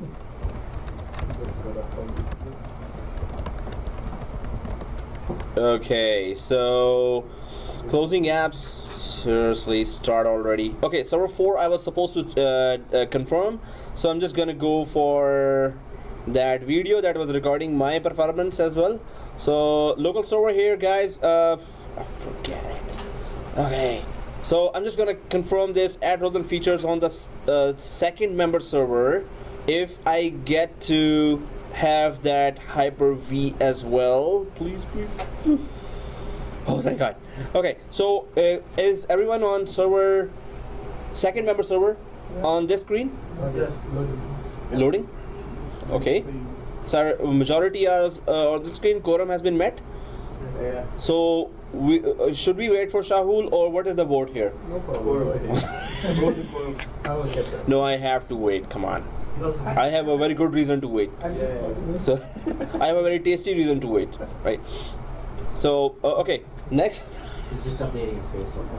Facebook. No. Come on, man, you believe this guy? Okay, you were smiling so okay. But next time take a screenshot. So Post it on your Facebook. Right. of your own and you can just blame it on okay. But so next, so Hyper-V on the second host, we're gonna do the same type of installation on both hosts, right? So I'm on the second member server. It is in my case server 4, maybe it's in your case server 3. So whichever is the second one for you, the member server, right? So after that, Are we done number 2 from our PowerPoint? No. so number 2, like there are 2 member servers. I'm ready for both member servers now. So are we all ready with both member servers? Yeah. You're Should good. be at the You're good. Hyper-V point for both. Exactly. So Ali is there. Shaul is there. Ma'am. Okay, Matt. Cool. We're good. So we are there. Let us go ahead. So on both the servers, you have been installing Hyper-V. Yeah. Let's install that very Hyper-V. So so after this point, whichever server you are, after this point, let's go ahead, right? Because it's going to be exactly the same installation on both servers, right? So whichever server you are, I'm on server 4 or the second member server right now. So next, there's nothing on the features because we already added that. So next, this is just an introduction. Next, this Ethernet 0 card that it detected is going to create a virtual switch here. So all the virtual machines could connect to this switch to connect to outside world, right? So this Ethernet, if we uncheck that, machines have nothing to connect to outside world or each other even, right? So let's check that option. So there should be a virtual switch available when we create a virtual machine inside, right? So next, We're doing this simultaneously on both machines, right? we can do one by one, but it's the same thing we're gonna do on the other machine as well. So next, any one machine, we're taking it right now. So guys, this is the area that needs to be configured and actually understood first and then configured, right? Do you have LAN? You have LAN and VK, Yeah. It's okay. To be renamed. that doesn't. It's okay. Check that Yeah, one. yeah, check. Yeah, check. You have to just check that box. If it's showing you the network card, exactly. So you should be on this page. Everyone is on this page, right? So what happens here? Allow the server to send and receive live migrations of virtual machines, right? So if we check that, we can check it later as well. We can check it now as well.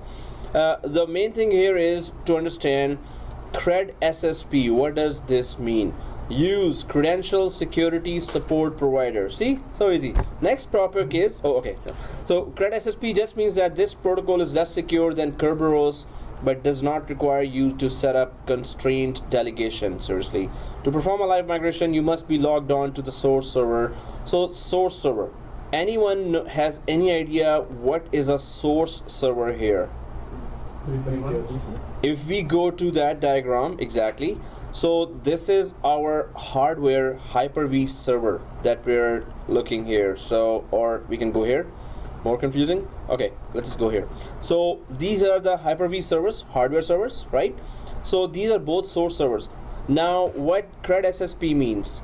CRUD SSP, guys, the main thing is, do we understand the concept? Next finish has no value if we don't understand what we're doing, right? So main thing is to understand. CRUD SSP means, in one-liner brief, I will tell you that if you have direct access to localhost, to local Hyper-V hardware, and you are logging in from the console directly, and logging into the console directly, then CRUD SSP is okay. So what do we mean by that? So servers normally are not in front of the administrators, right? They are up there or down there in the data centers, right? So normally you have to remotely connect to them and do your tasks.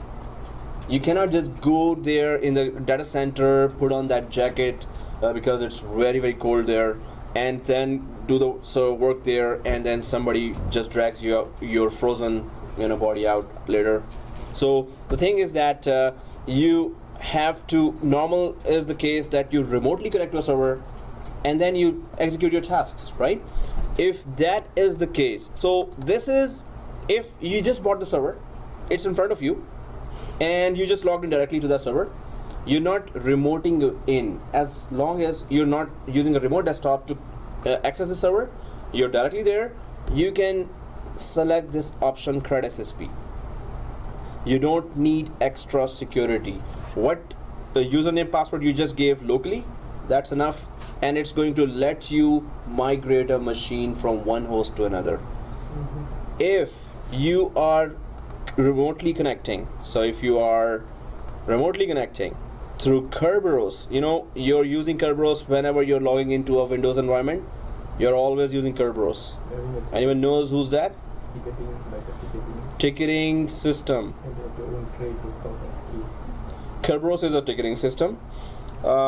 Your password never travels over the network because of the Kerberos. So this means no hacker can sniff your password, catch a password, and hack your system, right? So Kerberos is a ticketing system. Your password never travels over the network, so your password is secure, and it gives you like a Wonderland day pass. It gives you for 8 hours a TGT, Kerberos, ticket granting ticket.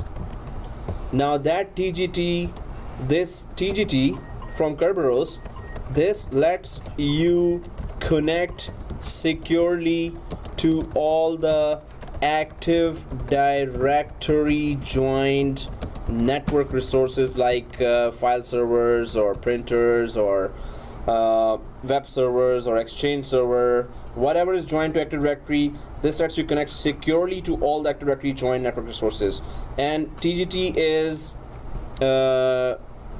Kerberos provides 8 hour TGT to every user when the user logs in. Is it a fixed 8 hour thing or not? It's a fixed. After 8 hours, it has to reconfirm who's the user and has to send TGT again, right? So TGT is ticket granting ticket, and Kerberos gives that. And also this is something, if these 3 lines you just memorize for the interview, you're gonna impress your interviewer. Trust me. Because I always try it whenever I used to take interviews. It's like, go for the main topics. If that person can explain those, okay, we are at least interested now, right? So otherwise, sir, it is sir, don't tell me.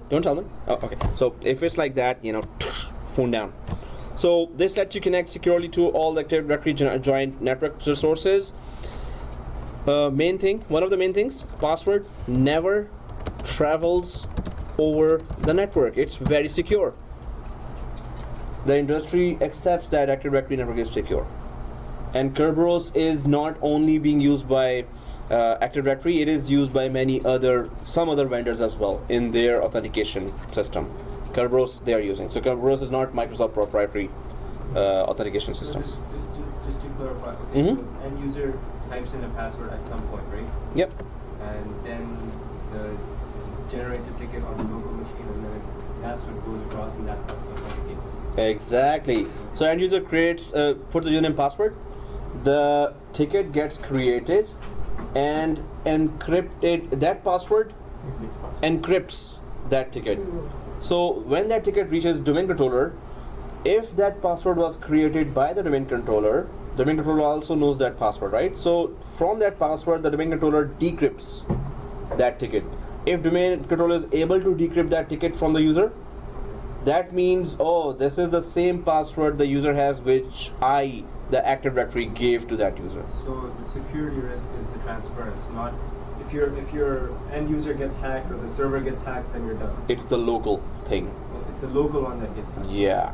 So the hacker has to, just sniffing the traffic won't get hacked or anything, and other than the email information or any other. But passwords never travel over the network. Okay. So it's always local. So if local access is there and hacker has the right tools, Yeah. that's it. Your password is gone, right? So that This protects the transfer. exactly over the huge network. If passwords are traveling here and there, your company is down like in few months. This password is there. CO password. Oh, that's where we go. Oh, crash that. Okay. Anyway, so yeah, we did not do that, right? So that's why it is Active Directory environment. VMware is connected to Active Directory environment. Citrix totally depends on Active Directory environment. There are so many big vendors who accept this is a very secure authentication mechanism, right? Correct. Yeah. Couldn't you just copy paste the ticket? The token? The Uh, token is going to, I copy yeah, and paste it. that's a hacker mind in the working, right? So okay, so no, but yes, we need to know other stuff as well. But how do you copy a ticket? Which application does that? And do the Active Directory have other mechanisms to know if it's a fake ticket? It better. It should, right? And it's also an 8-hour thing, so it doesn't even It refreshes then. Hey user, send me that encrypted password again. If I gave you the password, I can decrypt your ticket now. If you have a different password, I don't know you, I'm not letting you in, right? So it's pretty secure. Now we did talk about, I did intentionally started talking about Kerberos because I should be repeating that every time. For interview, this is one of the most crucial topics, right? FSMO is one of the crucial topics, and this Kerberos, and there are many other topics as well, but one of the crucial, so you should memorize actually. That memorize is these 3 lines. TGT, 8 hours, password never travels the network. You should memorize that, right? So once we understand, then just keep in mind or save it somewhere. So minimize that. Hey, you should be typing fast. Come on. Still typing? No, he has a good memory. He has remembered that, so he could just. Oh, okay. So where you are? Eric? Done. Hey, good. So okay. So here, let's just go back. Why did I start this discussion? The second thing here, use Kerberos, right? So well, we know it's a very secure protocol. Second thing, if you use Kerberos, you have to tell Active Directory which 2 servers are taking part in the live migration process. If you don't specifically manually go there to the Active Directory and don't tell that, live migration will give you an error. It's not going to let you live migrate if you are remotely connecting from your laptop or desktop to your Hyper-V machines, right? If you're using remote desktop, this means Kerberos has to be used. If you're remoting in from another, your Active Directory account. If you're locally there, just log in from local user account and try to do that, or log in from still domain account, but you're not using remote desktop. This means you're not using Kerberos, right? So this protocol is more secure, but requires you to set up constrained delegation in your environment to perform tasks such as live migration when managing this server remotely, right? So if you're remoting in, it has to be very secure, right? Now the steps we need to take.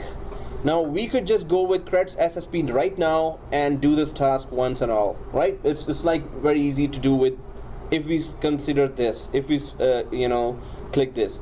But in production environment you will be using Kerberos. In production environment you will be using Kerberos. Not most probably 80% chances are you will be using Kerberos. They won't let you inside the data center just like, hey, I walk in the park kind of thing, right?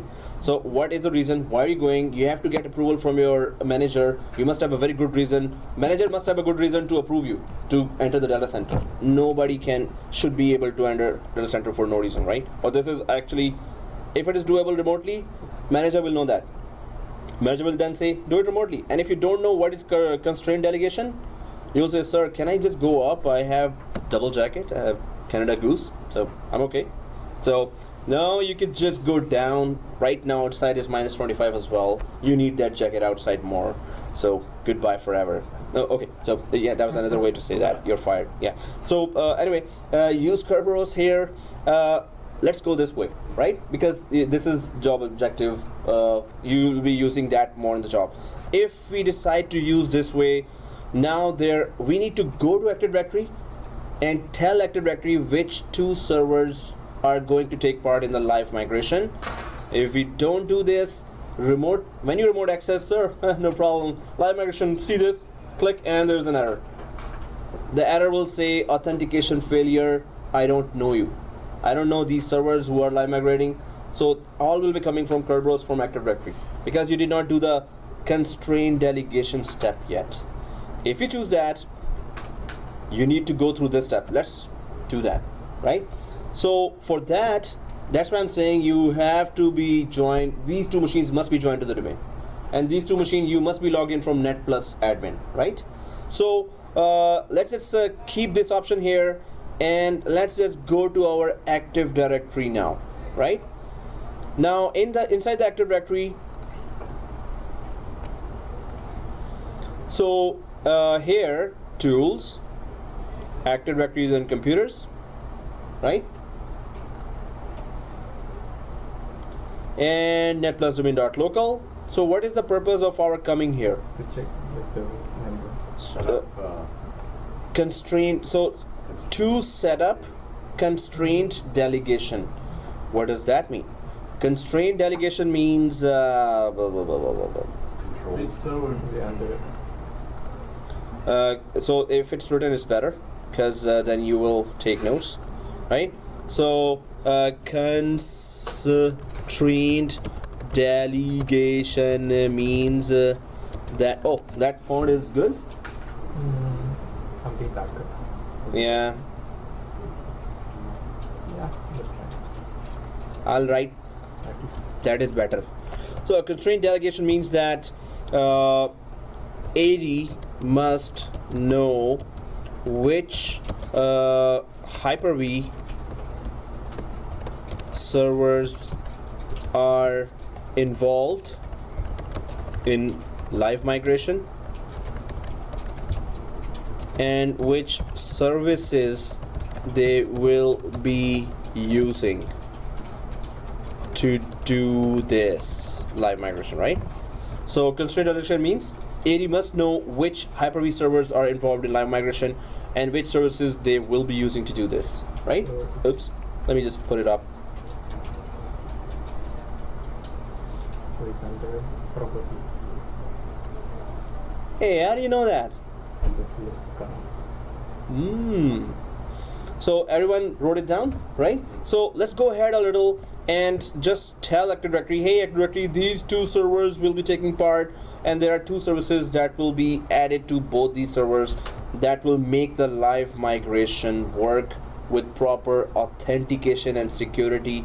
And now Gobi will explain what we were doing. So, hey, your eyes are too red now. So, hey, I also didn't have sleep last night. So thank God, if I was not giving lecture, I would be sleeping right now. The lecture makes me, keeps me awake. So if you're not doing blah blah blah blah, you're gonna get sleep. Yeah. Okay. Anyway, so let's just go to the domain controller here, guys. The main thing is, do we understand what we're doing? Although we didn't have much time to do a lot of stuff, But if we don't understand and just quickly, I could just make, do that right now. Hey, live migration done, cool, we're good. But without properly understanding the whole environment, let's go slow if we have to, but not at the cost of understanding. We can go fast, right? So okay, here let's just go for our domain controller. Everyone a domain controller? Let's go to computers, these two. So make sure which of your computers are taking part. Domain controllers, yeah. I could not see his eyes because there's too much reflection of light on his glasses. So if the eyes are closed or open, so okay. So server 3, domain controller, server 3. You're lucky you don't snore. You two guys. As soon as my eyes close. Okay. So anyway, so server 3. Yeah, you were saying. Yeah. So server 3 guys, right click properties. Mine is server 3 and 4. Maybe yours is 2 and 3. It's okay. Go for 2. You can just call it as member 1, member 2. In that case, anybody, whoever wants, Yeah. you just choose it. Exactly. So it's member 1, member 2. Very interesting. Hey, we all appreciate that. Perfect. So it's member 1 now. If it's more confusing, then I can go back to, okay, server 3 or member 1. So properties. Whichever is the first member server. Yes. So let's go for delegation here. So whichever is the server that is taking part in the Hyper-V. We have to do it on both servers anyway, right? So delegation. So when we click delegation, then there is that trust this computer for delegation to specified services only. Hey, the class is not finished yet, man. Okay. So let's just, everyone there? Yeah. So trust this computer for delegation to specified services. Alright, see you. And use Kerberos only, right? So, and then we click add. Now it's gonna get tricky here. So, click add here. I got a question. Yep. Since you say Kerberos is like a secure network, why don't you click on the second one? Since it also mentions Kerberos only, but it's any service. No, Use any authentication protocol. trust this computer for delegation to any service. Yeah. Use Kerberos only, but we can properly. Okay, if I do that, it's not gonna let us add anything, right? We want to. No, this is a good option, but the thing is, it's going to use any service means. There are at least right now we're gonna see 20 or 30 services, right? We don't want all the services to be enabled and active. We want just 2 specific services to be enabled. One for live migration, one for using the storage. We're gonna see that now. So we want to go specific. That's why we're here. So we're gonna see now what specific we want. And the server, both servers in? So let's click add. There is yeah. So let's click add, everyone. To select one or more user or computer names, click users or computers, right? So users or computers, click that. Everyone there? Users or computers, Yeah. right? So our first server name in my case is server 03.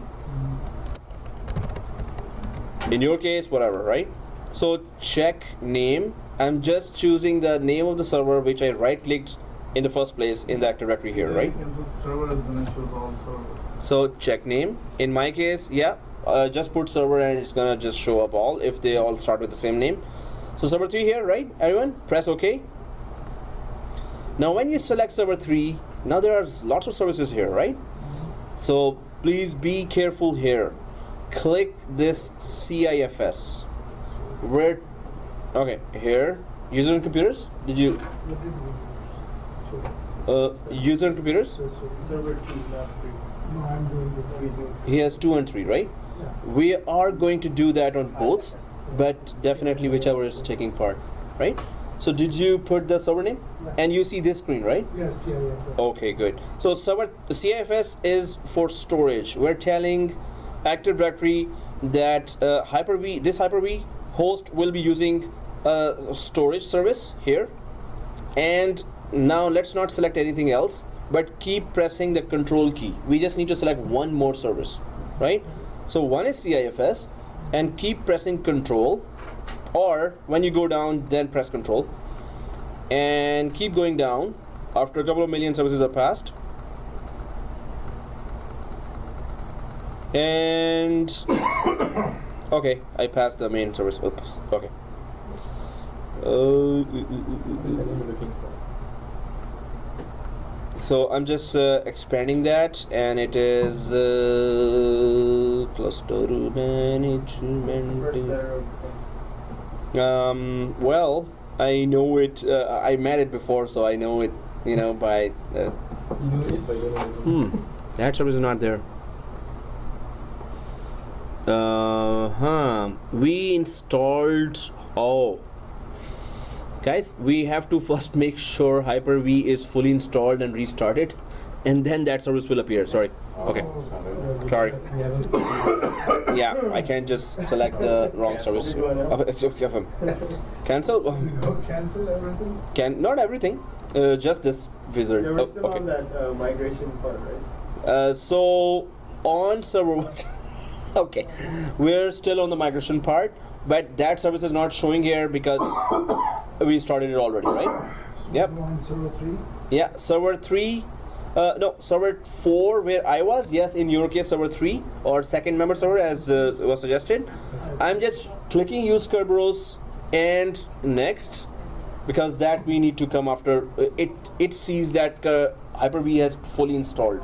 It didn't see a Hyper-V, it didn't check, so it's not showing that service, right? Next is just next finish, right? So click restart if it wants to, otherwise click install. So that's the first one. We don't have to wait for that. I'm just gonna, in my case, that's the second member server. I'm just going for the first Hyper-V and doing the same thing, right? So going for add rows and features here as well. Sorry. And then go for next. On the other member server, next. Very Hyper-V. And next.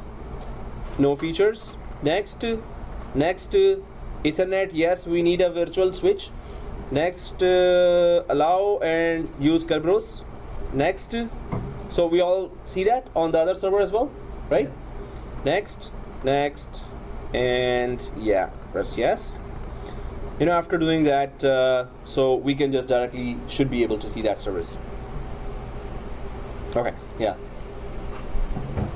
You know, I have to hide from Mr. Ibrahim today.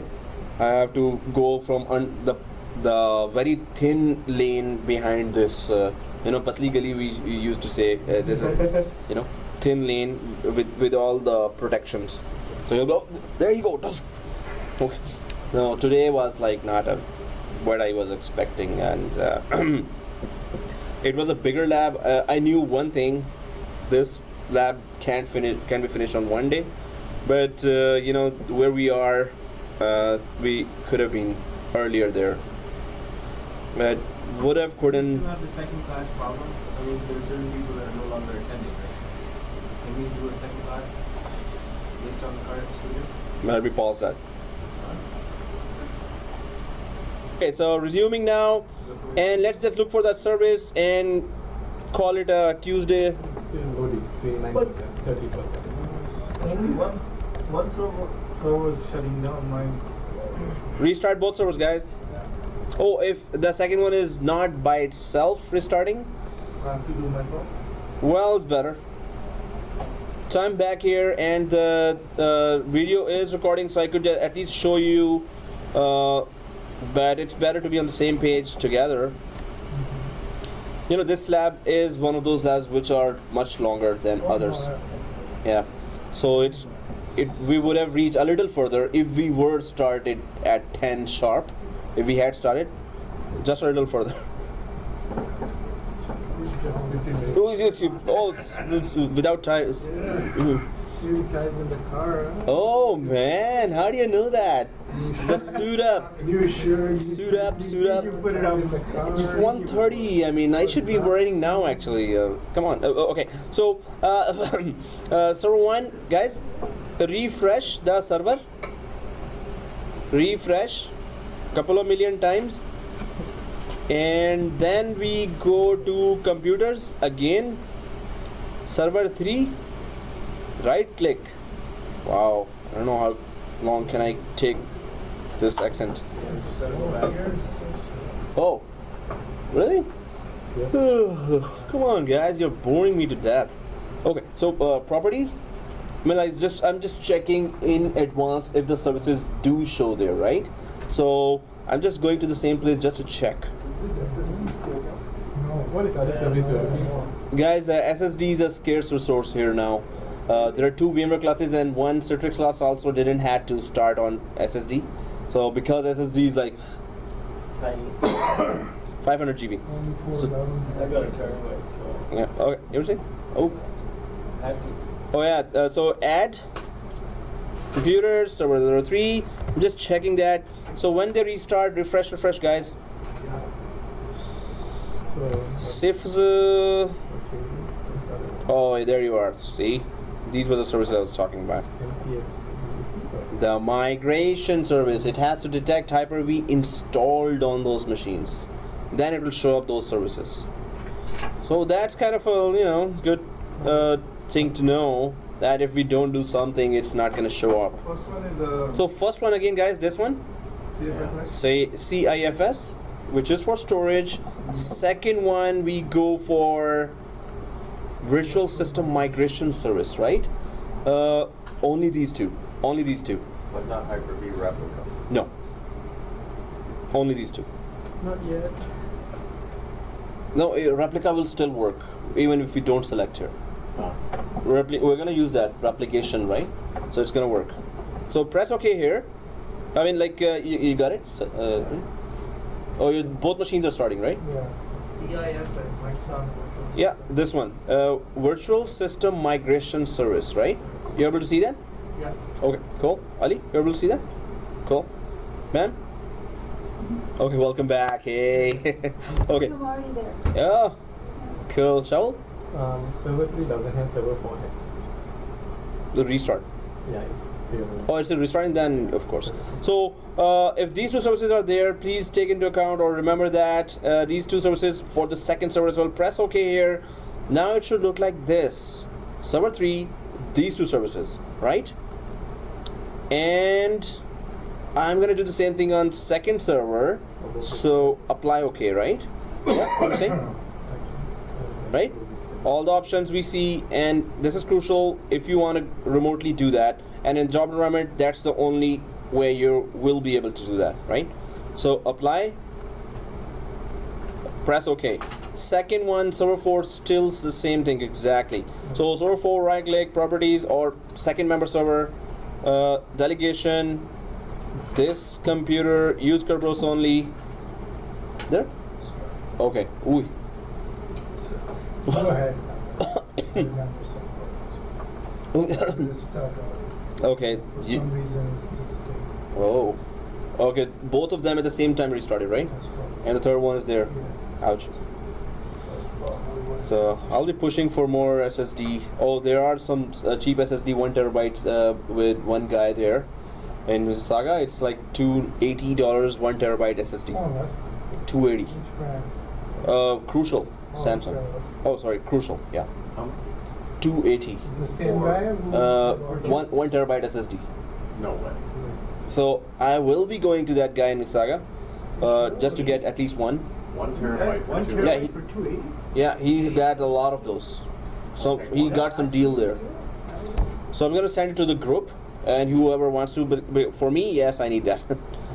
So I'll send that. I hope I remember that. Because 500 is 153 or something there. So Oh yeah, 500 GB. 1 terabyte. I think more than $500. 500, yeah. More than 500. So it better be. 6, 7. I didn't pay that. No, 500. No, one guy in Mississauga, he got a big lot of SSDs. Maybe It's going fast as well, He bought but it from the back of the truck or something. could be bought. Yeah. Oh Or, wow. you know, from the special Puzzle. truck park and then someone break the seal. Like- There are people who have like connections. So for- The fridges and everything, they're all those trucks. Okay, resuming. So server 4 here. I'm just trying to quickly put it in the video, right? So server 4, because we need to start exactly from here. Hopefully, if you guys are effectively doing that, maybe Thursday we can get a class if Mary and Musaddiq, the triple M, if the triple M agrees, right? Mary Muzarik Musaddiq, right? Triple M. Make it sound like triple E. The cycle of power, the inner circle. But in order for that to happen, we need people in this class to vote on. They all are. You voted, right? You got the I email. mean, We've I already sent the done that. email, that's all I did. So we just need to go. You just need to go. Musaddiq, we need that class. You better say yes. Oh, I record that. Mental note, edit this one especially. I need the job. Okay, so me and my big mouth. Okay, press OK here. CIFS. CIFS. And second one. Oof, what happened? Press the wrong button, the Windows key. Okay, so, well, I'm showing you what not to do, right? So, okay, take it that way. So, oh, CIFS and, yeah, virtual system migration, press OK, apply. Okay, finally. Okay, guys, today I need to go somewhere and to teach. Come on, for God's sake, I just need to teach. That's what I told you. God, man, this was long overdue. I mean, these clothes were like, ugh. Hey, why did you buy us? Oh, seriously, I'm recording that too. So, resuming and server 3. So if it is done, server 3, if you log back, it's just finishing the rest of the installation as well, and here as well, right? So we have Hyper-V on both of them. Oh, it is updating, I think. Oh, it's not? Okay. So on second member server, we're just starting that second member server here, Hyper-V Manager. And we are opening the Hyper-V Manager now, right? Second member server? Well, Okay, first member server, maybe. Well, first member server, we're just, Because you're clicking on server 3. yeah. 2. And I'm saying 2 while it is 3. Okay, and it's supposed to be second member server, supposed to be 4. Yeah. Anyway, the whole thing is wrong. So in my server 3, which is the first member server, I'm just opening this and right click the new virtual machine. I need to create at least 1 new or 2 new virtual machines on any one of the servers, so we could just track the migration, right? So I hope we get to create today at least 1 machine. We're like this one. So new virtual machine, everyone there? You'll be doing the same on both, right? No, sorry, only one. just 1. Yep, because we need to migrate from one to other, right? So virtual machine here, and then we are going for next. So that's VMNY01. You're creating a new So virtual you go to machine. tool and then Hyper-V Manager, right? So it is, yeah, tools and Hyper-V Manager. Yes, tools, Hyper-V Manager. Hey, welcome back, man. No, you're there already. Okay. Now the way you looked up, like, what's going on? So, What did you name it? so again, canceling. What did you name it? Oh, sorry. It is VMNY01, VM Virtual Machine New York 01, right? The new virtual machine. Yeah, it's a new virtual machine. Right click this server 03 and new virtual machine, right? Oh, right click the first member server and right click new virtual machine. And the virtual machine name is VMNY01. Right? Yeah, you can do it on anyone. Actually, this is anyone. So, but we have to keep that machine on any one only, right? Because we need to migrate to the other, right? So next, so this is the choice of the new generation 2. So Search for Hyper. the tools, Hyper-V. Yep. Oh man, it's terribly slow. Woohoo. Same size. Generation 2, and then next. It's 512 MB, which is okay. Use dynamic memory for this virtual machine. Guys, we have here 32 GB, right? What is our host machine size, memory size right now? Server 3 of first member server. What is the size of that? So right click the first member server or whichever member server you're creating the virtual machine. Memory 4 gig. 4 gig, right? Yeah. We have 32 GB here. So let's increase it to 8 gigs. This Hyper-V and the other Hyper-V as well. While it is started, you can do that. For DC, right?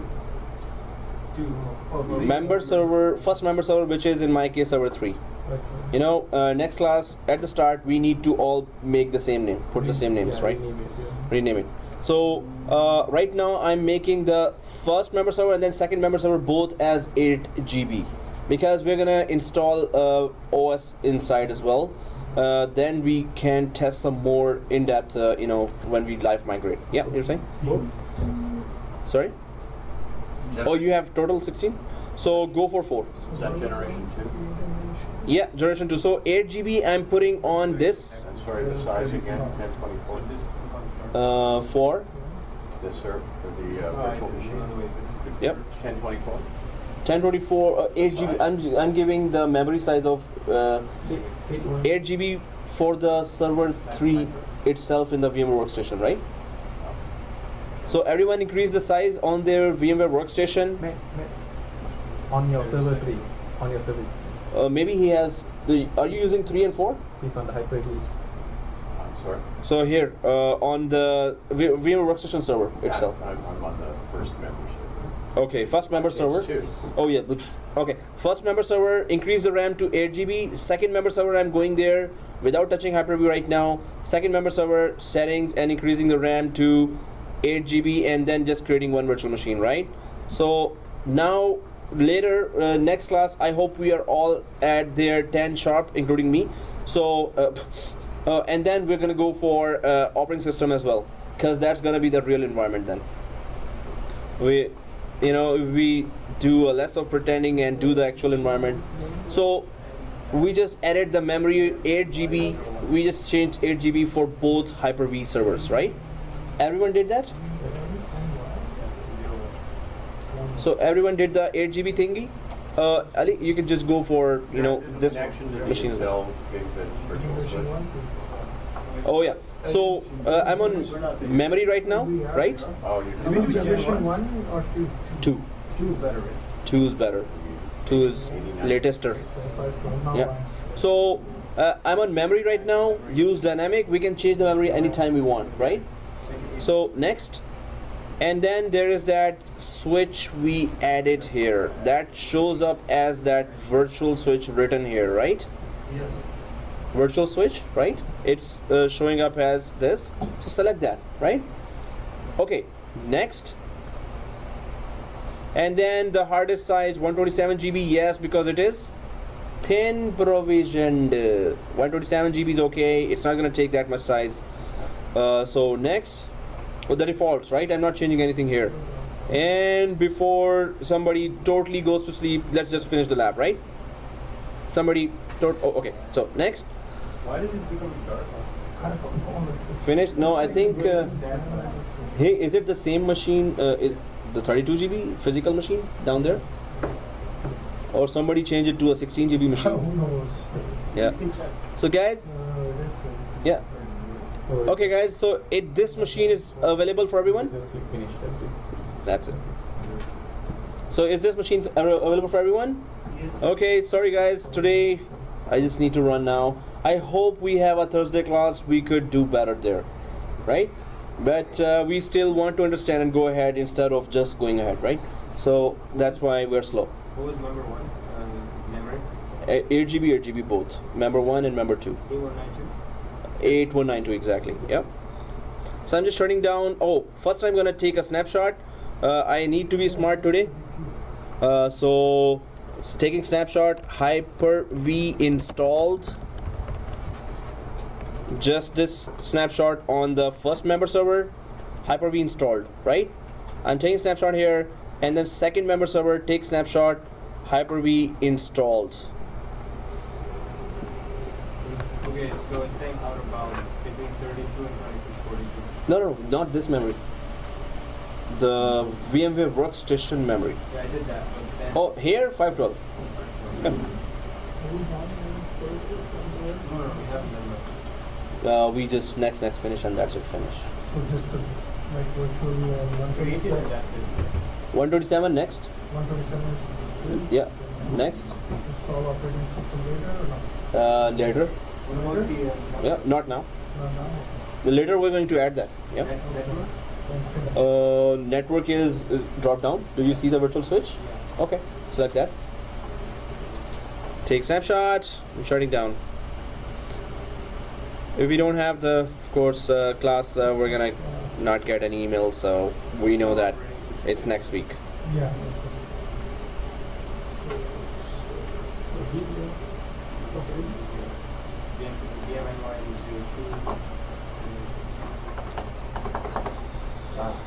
Okay, so we are trying to do virtual machine movement, and for that, we did talk about last time all about virtual machine movement. So I'm just gonna attach or add this video to the last video, making it a 6-hour brutal show of technical steps.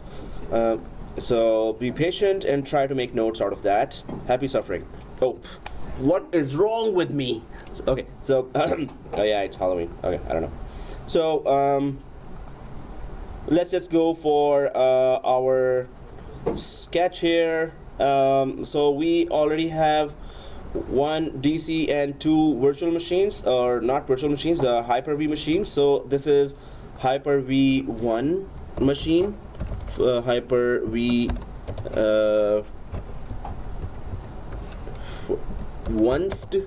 first, and then second Hyper-V. So let's just first start the manager for that. Second Hyper-V, and this is the DC, no matter what the names of the machines are. So okay, and we are planning to go for we're gonna have when we have virtual environment, it's always remote storage. It's supposed to be always remote storage, but here we're going for local storage. So what does that mean? When we create a virtual machine, it's going to be using the local disks, right? So here I'm just gonna quickly create local disks. So I think we have 200 GB one disk, and we don't need any more, but these are the local local disks here.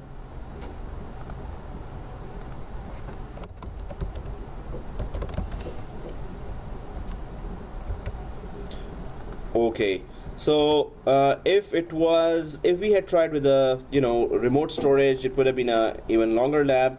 Just like the failover cluster, we would have had to create a fourth machine that is just offering the disks remotely.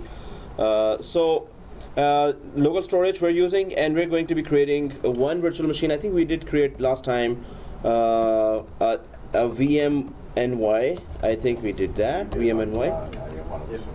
Yeah, and it was either on first Hyper-V or second Hyper-V, it doesn't matter. Okay. So VMNY virtual machine created.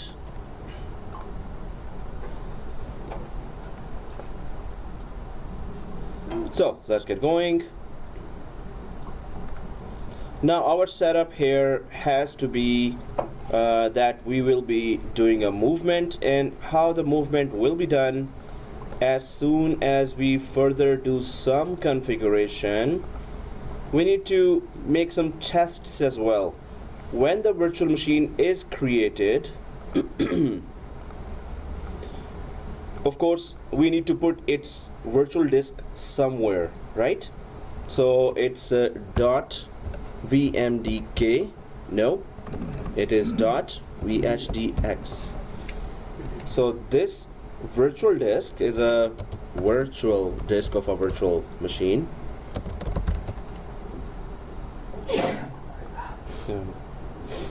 So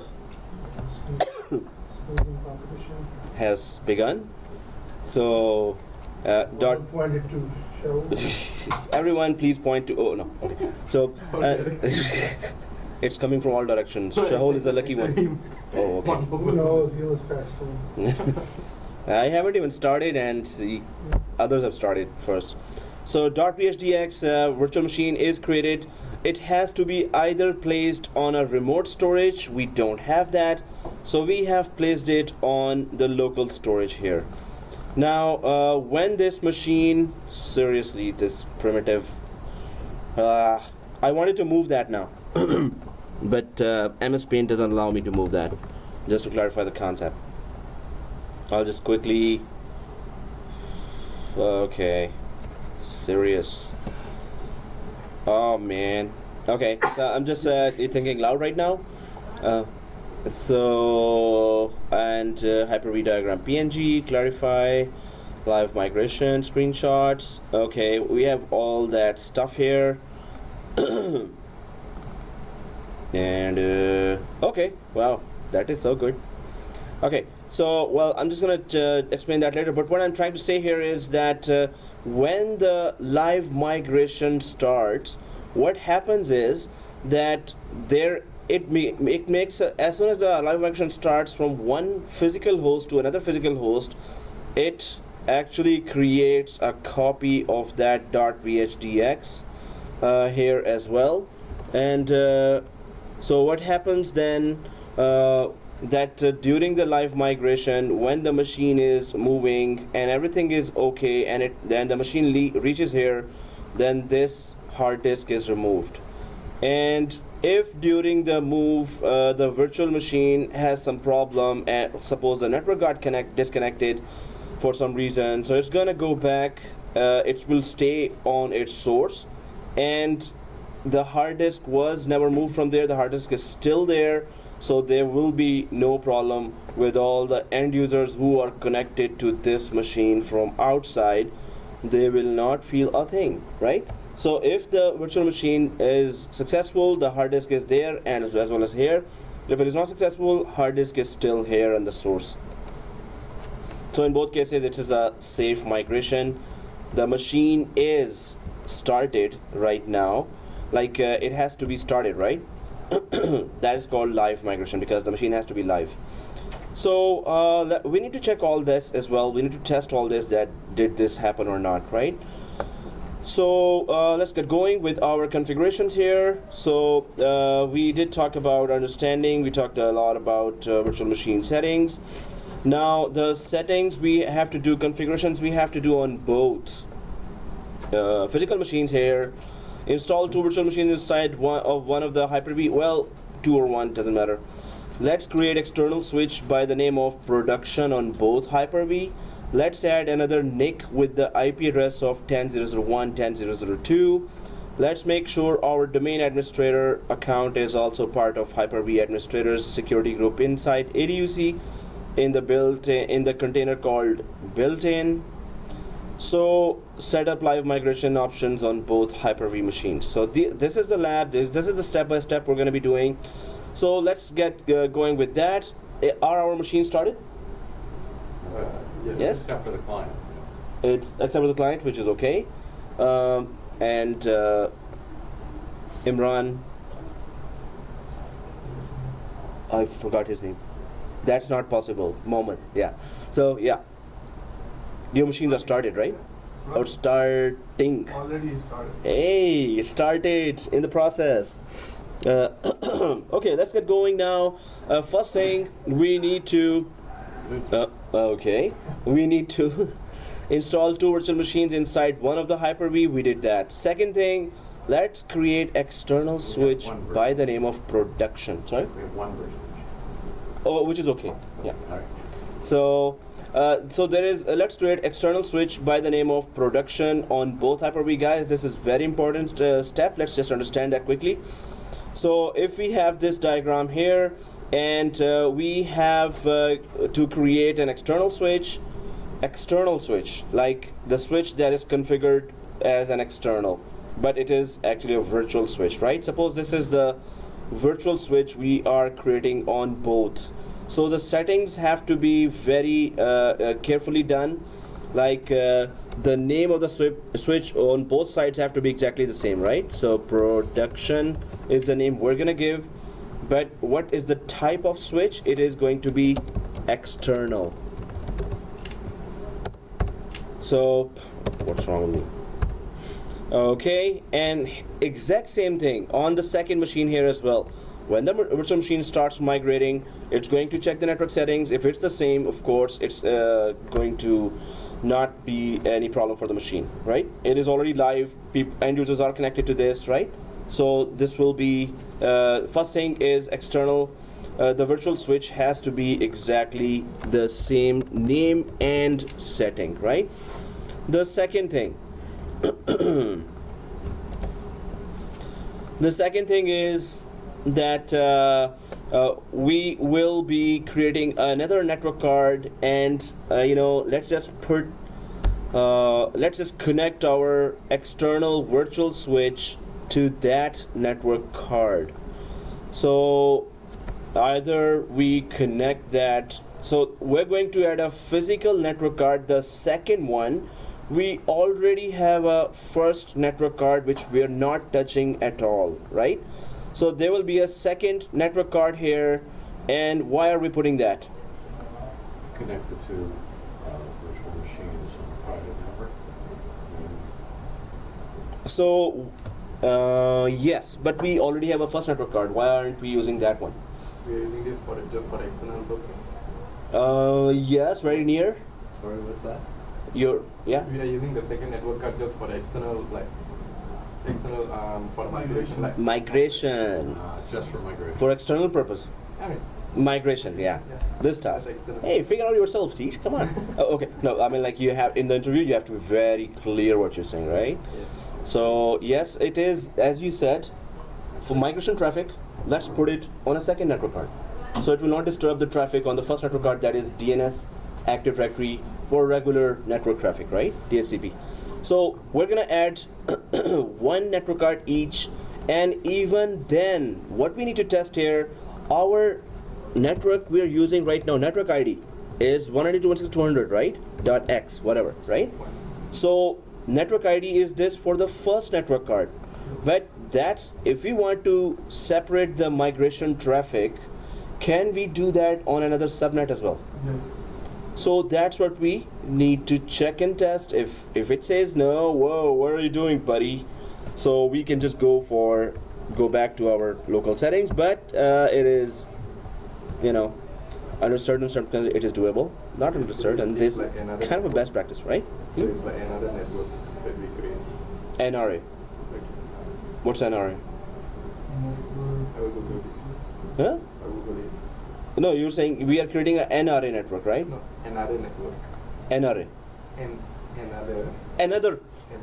Yes, it is another network, and I thought it was Additional network. NRA. I thought, it's. I think I have too much sneezed last night, so right now. Another. Okay, I can't even laugh right now, and my sound. It looks like some other teacher is taking the class, right? The sound is totally changed now. Okay, so and my coughs are always melodious. Okay. So let's just go ahead. So we understand that the purpose of this, the second network card is there for separation of traffic and saving the bandwidth. Well, if you put it on the first network card, the bandwidth will be then consumed by the migration traffic. Suppose this is a 80 gig hard disk file. I mean, the virtual disk is 80 GB, 70 GB, 50 GB. First of all, it's going to take forever. Second thing, if there's only one network card, you took all the bandwidth already, right? And third thing, maybe there are more than one virtual machines, and they're all being used extensively. Across the traffic. Yes, but if we had a remote storage, we would not have this issue. Right now, the disk it is using a local storage, so it has to move as well to the other storage, or we are deciding to move it actually, right? But when it comes to local storage, you must move the full disk from one place to another as well. Otherwise, if it was remote storage, this would have happened. I did create that many times, but we always must have this in mind that virtualization is always, best practice is always, it's on SAN out, always. So, but if we were doing this migration and if we had SAN, what would have happened? Yeah, we stored over there. Stored over in the same storage. Yes, the storage, this virtual disk would have been here, right? So, and these two physical machines have connection to SAN. So what happens is when the virtual machine here moves, the disk is accessible from this physical machine. The disk of this virtual machine is accessible from this physical machine as well, right? So when the machine moves from here to there, only the storage connection moves along with the machine, and that is like milliseconds, right? At once. It depends on the mapping, right? When we do the mapping, exactly, and when we create a virtual machine, we just put the path for the hard disk. When the page of hard disk comes, we put it on SAN, right? And it's not like we have to put some backslash path. When we map the disk, they appear as local disks. They look like if they are locally available, but they are actually remotely available, right? But anyway, this is not SAN, this is local, so that's why we need bandwidth. We need to protect our bandwidth as well, right? But we should know all the other options as well, that if it was SAN, it would have been a piece of cake. Just move it from here to there without worrying any bandwidth, right? But we don't have that. So if this is a scenario, you need to save bandwidth. Let's go ahead. First of all, we're creating 2 virtual switches, but even before that, yes, the switches have to be connected to something, right? If we create that and they connect to this network card, this is not what we plan to use, right? We plan to use the second one, so let's just add the second network card first on both Hyper-V hosts, and then put the IP address 10.0.0.1 and 10.0.0.2 here, right? So this is same 2. network, different subnet. Yeah, exactly. We need to check. It is written there. Yes, it is possible. So yes, why not? Okay, so let's get going. And first step is, let's go to our first first Hyper-V server. In my case, it is named as server 3.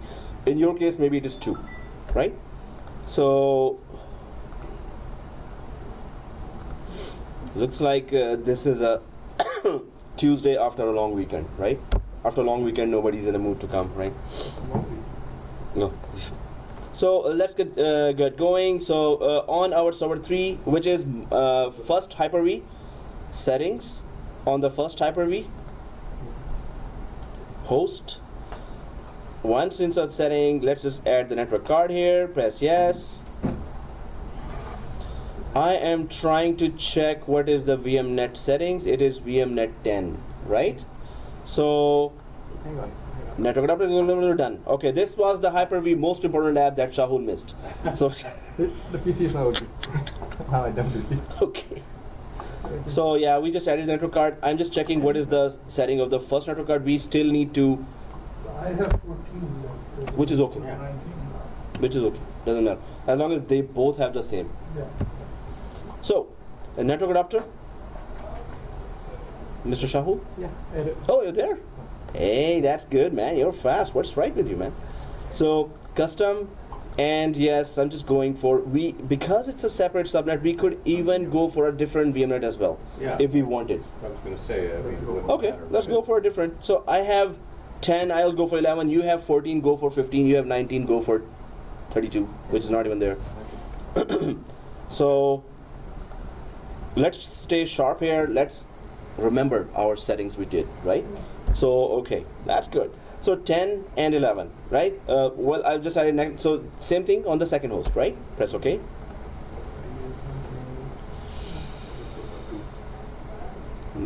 That's good, man. Whatever you're doing, that's cool, man. Oh. I can't remember what I put for that. What? Yeah, because I didn't book, that's why you use 10, you use 14. So whatever is there, next number. So I just put as 2. Yeah. Oh, it was 1. That was nothing. You said you're putting 2. Yeah, I just used 2 for a second network adapter. Oh. Since it's external switch. You used to use 2, right? Use 2, You used to use 2. I used to use 2. Seriously, what's wrong? Okay, so I'm just waiting for this, and that's why I was just playing with the words, right? Oh man, something wrong with the PCs, man. Not responding, not responding. Oh, restart. It's Windows. Oh, okay. So, second server, right click. Second Hyper-V server, right click, settings, add, same drill, we know that. Network adapter, next. And while Shahul is still about to do that, trying to do that, so let's just quickly do that.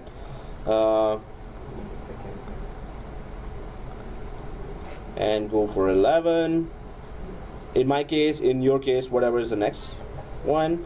So now it's a total different VLAN, we can say, right? So VMnet acts like a VLAN, right? No communication between the first network card and second one. So press OK. Oh, that was echo. Okay, so first thing, added two network cards. Second thing, put the separate IP. Exactly. You got the file, right? A moment. You got the 7410 file, right? I sent you. Yes, yes. Okay. Just email me, man, that you cannot see the video. Old one doesn't open, that's why. Okay. New one opens? Yeah, I converted for PDF. All right. That is so good. When are you giving the exam? Yeah, the guy there gave the 412 as well. He's a full MCSA in Yeah, but 2.5 weeks. He's a double PhD too, so he can do it. That's one excuse I never agree You know to. that He's just working hard. PhD means He's just working hard. That's it. Everyone has the capability. Come on, man. I know. So everyone is saying, yeah, he's in U of T, and that's why. No, that's no excuse. The only difference is he's working hard and you're not. That's the only difference, right? But easier said than done. If I was doing that, yeah, I would say the same thing. Hey, he's in PhD. We are Okay. lazy because we are getting in a voucher, so Okay, guys. So server 3, server 4 are there. Let's just configure quickly our newly added network cards.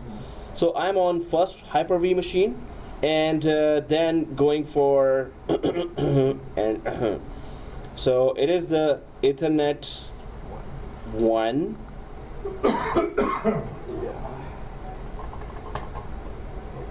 So that's the Ethernet 1, right? On first Hyper-V machine, in my case it is 3, in your case maybe 2. Oops. Okay, sorry. I should be on the first Hyper-V machine. Yeah, you were saying? Can you rename it as external? Exactly, that's what I was about to say, and you snatched the words from my mouth. Stop snatching, man. Okay, yeah, you're most welcome to do that. Properties. And then we go for uncheck V6 and double click V4, and then we go for 10.0.0.0.1. You're doing Ethernet 1. Yeah, the newly added, exactly, yeah. So I have 3, 1 is it's already on domain, that goes in Mongo. 3, Then I have 0 and 1. oh, you have Ethernet 0, Ethernet 1. Sure. Ethernet 1, go for 1. Ethernet 1. shows 3 of them. Yeah, it's okay. 10.0.0.1 and 10.0.0.2. So the first Hyper-V, whichever is the first Hyper-V, 10.0.0.1. So I'm just renaming the Ethernet as well, right? So it is the live motion It's not accepting it. quick migration. What is it? 10, 10.0.0.1.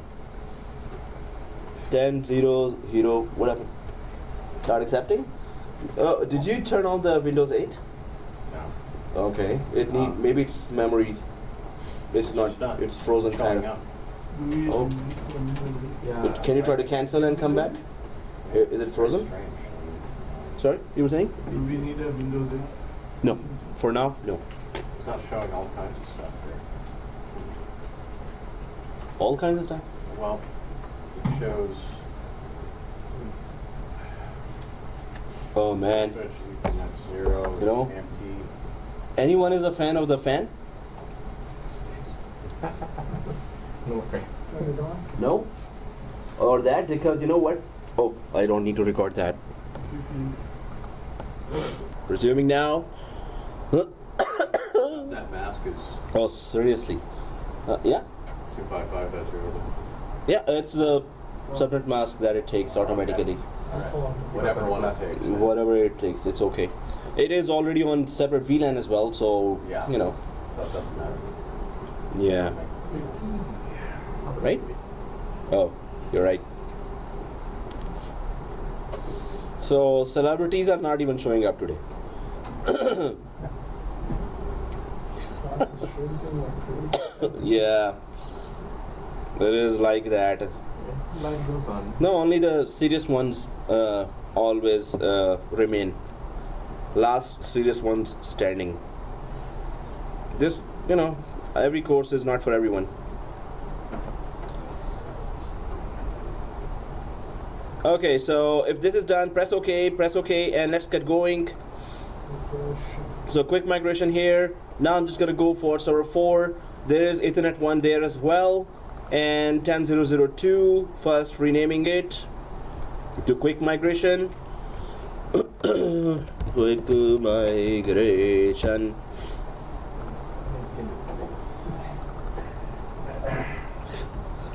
Properties and version 6, version 4. 10.0.2. Oh man, this class is getting more and more unhygienic. Oh, I'm referring to myself. Okay, close. You're listening video, you're listening to funny coughs, that's me. Okay. Another thing, we seem to always disable IPv6. Oh yeah. But if we keep it enabled, Yeah. it doesn't really matters. Like configuration wise, it's okay. But the thing is, when we want to troubleshoot, if it starts giving IPv6 version of the IP from the same machine, then we need to scratch our head. Okay, well, what IP did you get? All right. So, so first of all, if the two things are done, is it done for everyone? Yes, except for Mohammed. Hey, that's a configuration, man. I got in trouble. You got into trouble. You always were the naughty one. No, Okay, sorry. the one I added up, says no TCP/IP. That's Ethernet 0. No, you should be going for Ethernet 1, right?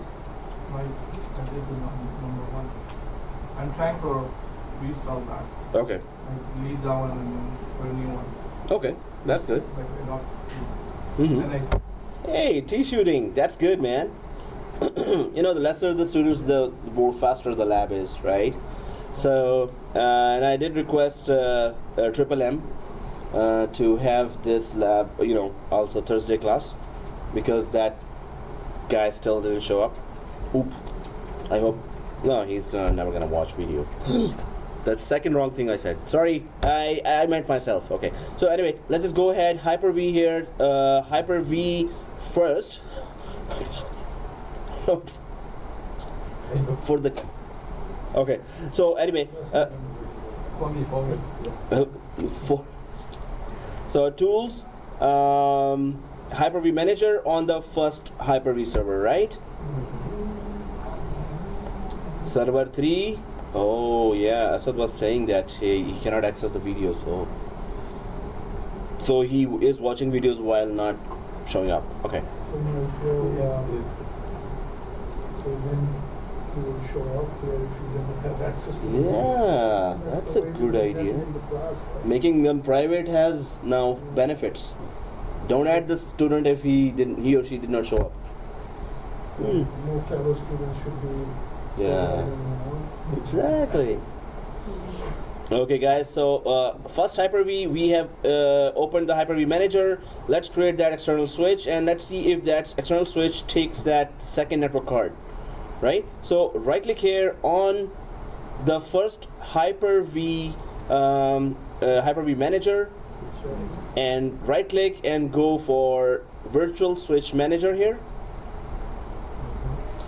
So have you do there? Virtual switch manager.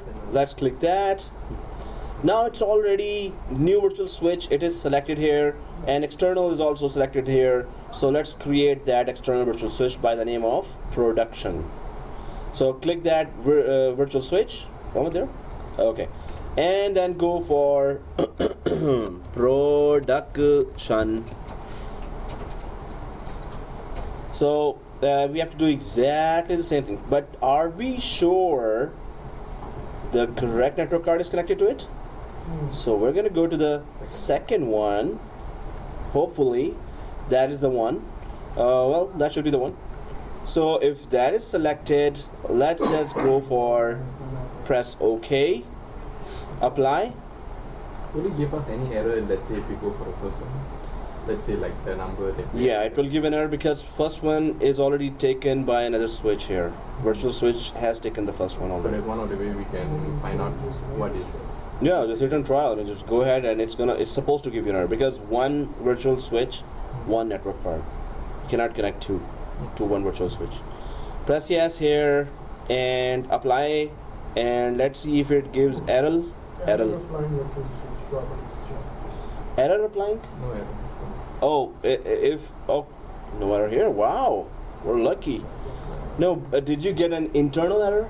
Does it say any word internal? Oh, you got an error? An internal error occurred. while Oh, processing. if you get an error, apply again. That's the saying goes. So press OK, apply again. Press OK, apply again. If it comes 3 times, then cancel out. Try to add it again and press OK, apply again. No, it's fine. All right, apply again. So this has been added. The virtual switch has been added by the name of production. Let's go for the second server and open the Hyper-V manager there as well. Tools and Hyper-V manager and server 4.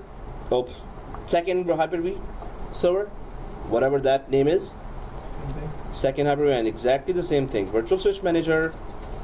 Production. Yep. So new virtual switch, external, create virtual switch, and go for production. And then we go for apply. Then yes. Let us see if we get an internal error like this. So we do get lucky to have this error. And hey, does it seem yeah. I had to hey, that's the answer for your question, right? Yeah. Okay, cool. Yeah, so we do get an error if we put it on the for wrong network card. It doesn't show my side for second. Master G, did you add a second network card on the second Hyper-V virtual machine? Did you connect it? Did you configure it? Did you change the name? All right, and it is not showing here. Apply. Let me just apply an OK, and then I come to your machine. Actually, I wanted to ask you a question regarding that single loop something. Single I/O input output. That's coming in the slide. Yesterday I had a question. Yesterday you had this question. Because I was going through the dancing, so I saw it. Hey, no problem. We're discuss now. Press OK, guys. So is it okay? I come to you. You mean now? So on server 4, you have server 4, right? So I'm just showing this setting to you. And these are the network cards I have. Ethernet 0, details nothing, which is good. Quick migration, that is the second network card that we're supposed to have 10001 on, right? So change that to quick migration, second one, and then go for New one? then go for this setting. Oh, sorry. When you connect it to the switch, then it takes over that setting and it creates this separate connection here. So if you have attached it to a virtual switch, then this is the new network card that you see with the 10002, right? I got a question. Yep. Your quick migration down, you uncheck IPv4? No, I did not uncheck that. So as soon as it connects, the virtual switch connects to a network card, so it removes all the settings of that network card and it creates its own virtual Ethernet adapter. So that's why it's all settings. It just says I took over your settings, and its settings which was there in this network card, they all show here now. And that same applies to Property. Ethernet 0 as well. Exactly. That's why I'm seeing nothing. Yeah, yeah. The 10002 is actually this Ethernet virtual. As soon as you connect it to a switch, it becomes part of the switch So itself. if we deleted that, will the rest of them go back automatically, or we have to do it manually? So you have to delete the switch, and then it will automatically go to the previous settings, right? So Hyper-V has taken over that, right? So sir, you have the second network card quick migration, did you put the 10001? Yes. So you put that, right? So now let's just open the server manager here and then go for virtual switch manager. And you should be seeing when you're creating a new virtual switch, you're there now. So create virtual switch and it should show you here second network card. If it is not showing still, then you need to restart this machine. Is it showing?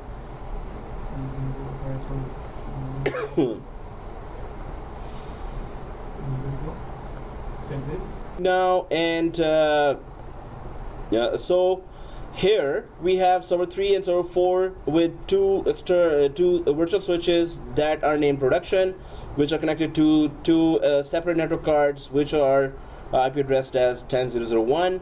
Let's go further with the rest of the settings here and try to do our quick migration here. So that's what we did till now. Let's make sure our domain administrator account is also part of Hyper-V administrators security group. So we need to go to Active Directory. We need to search for a group called security group called Hyper-V administrators. It should be there, and we should add our Netplus admin to Hyper-V administrators security group. So going to domain controller, server 1, tools, Active Directory users and computers,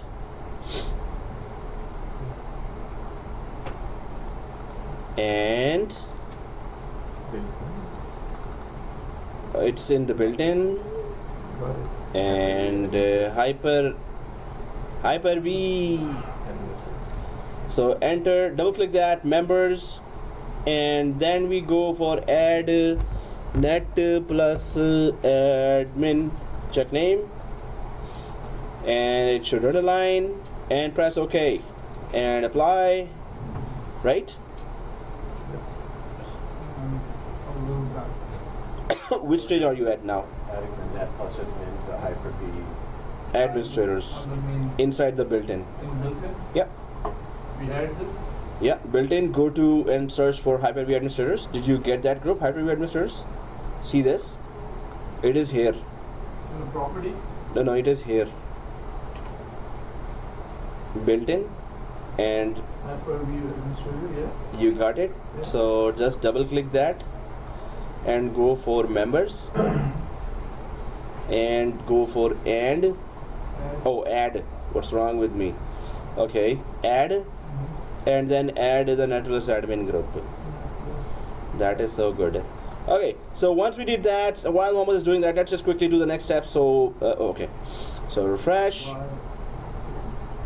Yeah, you added that. Yeah. Apply. Okay, refresh a couple of million times. Oh, okay. So and then we go for the settings finale, the final setting. Da-da-da. So, Yeah. No, so we can go for anyone, right? Right now I'm just checking that set up live migrations options on both Hyper-V machines, the final thing, right? So let's get going with these settings. So how do we do that? First Hyper-V machine, let's go there. And we go for first Hyper-V machine, right click that Hyper-V machine and go for Hyper-V settings.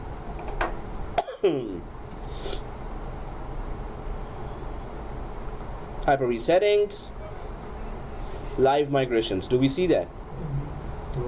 We all see that? All right. So incoming live migrations. It says use these. So first of all, it says enable incoming and outgoing live migrations. Yeah, it's okay. Simultaneous live migrations. Yeah, we're supporting 2. We're not gonna go for 2. We can go for 2 because it's empty machine anyway. But okay, whatever. 2, 5, whatever you want to put there. We're just using 1. So here I'm just upgrading my laptop, which is oh, serious.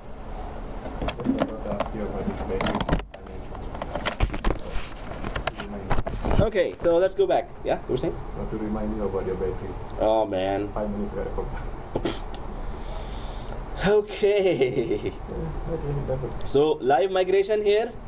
Use these IP addresses for live migration and add. I got a question. The moment when you mentioned two, is it from one machine to two other machines you can do that, or is it between one to one? That's what you mean by two. Virtual machines. It's about virtual machines from one physical host. So 2 live migrations or 5 live migrations or 10 live migrations from one host to another host. So how many of them? So in this case, it's from one. We can It do is two. the number of virtual machines. Oh, just okay. Okay, so use these IP addresses for live migration, and the IP address we know already which IP address we are using for live migration. Yeah. Exactly. Add, and the way we have to add is The this network. way, right? It needs to know the range. So we can just go for 10 0 0 0. If we just put 1 here, although and /24, right? Is it 24? /8.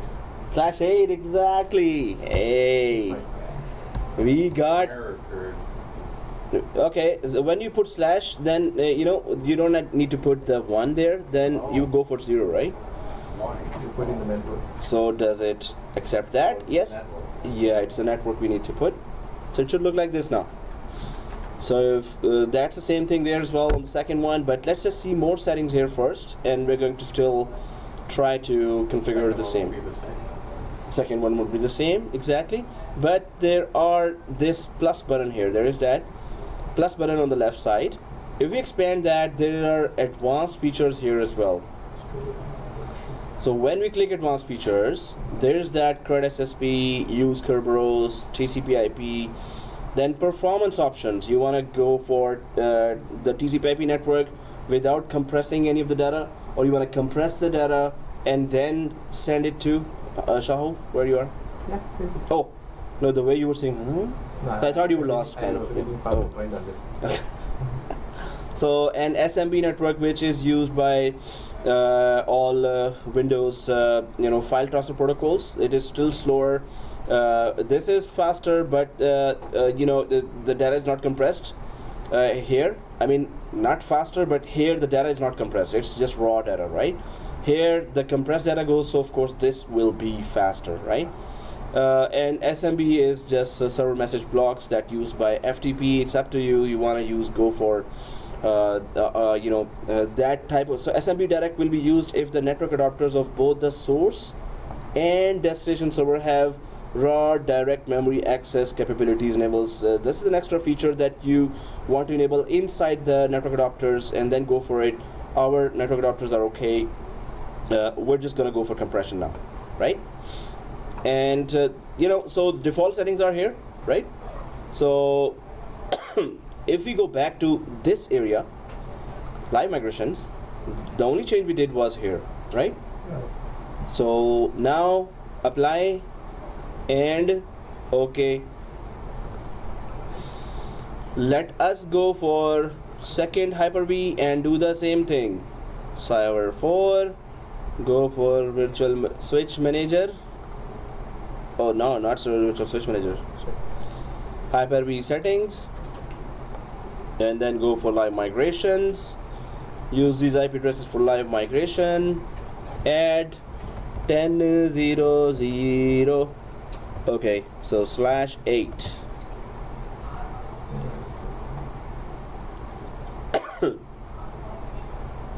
And press OK, right?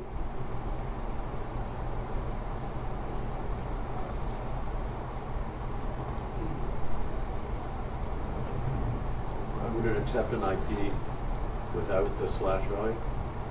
It says it would, But use these IP addresses, yes? It does. Range but or instead of putting the it IP in the addresses? network, I could put the actual IP. Yeah, you can do that. It has, and it gives our own subnet mask. In this case, if let's say we put 10.0.0.0, it gives /32.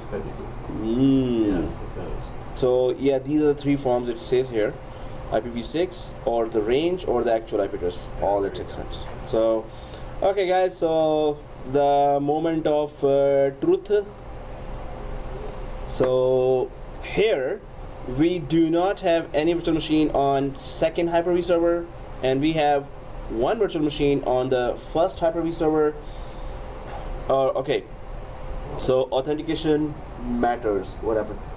Everything okay? No, I was just thinking something. Go ahead, sir. Oh, okay. So, okay. So now let's try to first. The machine is off, right?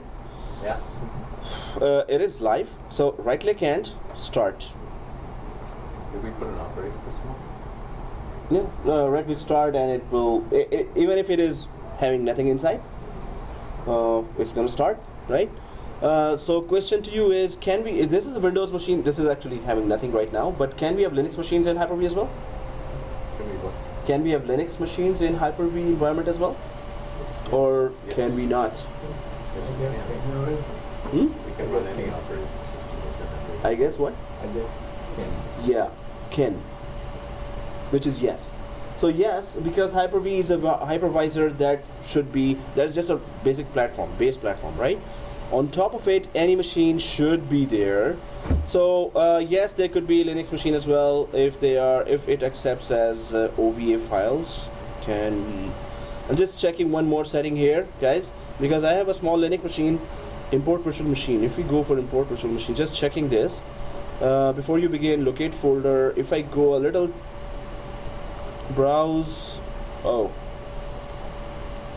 I think it might accept OVA files or OVF files. OVF files are, you know, for appliances in VMware. So you can import a running virtual machine inside VMware, right? So if that happens here, I'm just gonna do that extra work later.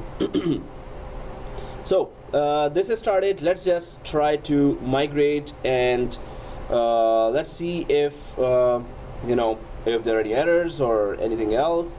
So let's move. I mean, like, click move. So it's running and we're gonna try and move. Yeah. So click move here, and next, move the virtual machine. Move the virtual machine's storage. Move the virtual machine and optionally its storage to another computer running Hyper-V. So let's just stick to move the virtual machine first, because we can move it back and forth whenever we want with different settings as well. You were saying? Move, right? Right click and move. Cancel here. Are you here? No, I'm on the other screen. Oh, you actually went ahead. Yeah, I'm there. Move and Move that, right? yeah, move the virtual machine, Okay. and then go for next. Browse. Now, where is, what is the, specify the name of the destination computer? Hey, you're already there, man. Well, did and Oh, you're back. Hey, welcome back, man. So what is the name? I'm gonna check my computer name, destination computer name. So it is server 04 in my case. Maybe in your case it's server 03, right? Yes. So if we go for just server 04, it needs to connect. So before that, guys, it is a communication thing. So we need to make sure firewalls are off, right? First thing. Second thing, well, let's go for the first thing. Local server, So one. they are on. So turn it off. And let's see the nature of errors, if there are any errors. Press OK on first Hyper-V server. Go for second Hyper-V server. There are also the firewall is on. Today I'm total Desi accent. After turning off the firewall, let's see what is the error, you know. As a system administrator, we have to identify the error. What is it saying anyway, right? So server 4, I've selected and I've turned off the firewall. Let's click next. And there's the error. Oh, okay. Or not. We're getting any information back on the firewall. Oh, there we go. What, the firewall error? Yeah, it just wouldn't show me now. It's taking its time. Oh, okay. Yeah. So are we all on this screen? Oh, you're on this, you're on this. Yeah. And Shaul, you're on this. Mohammed, you're on this.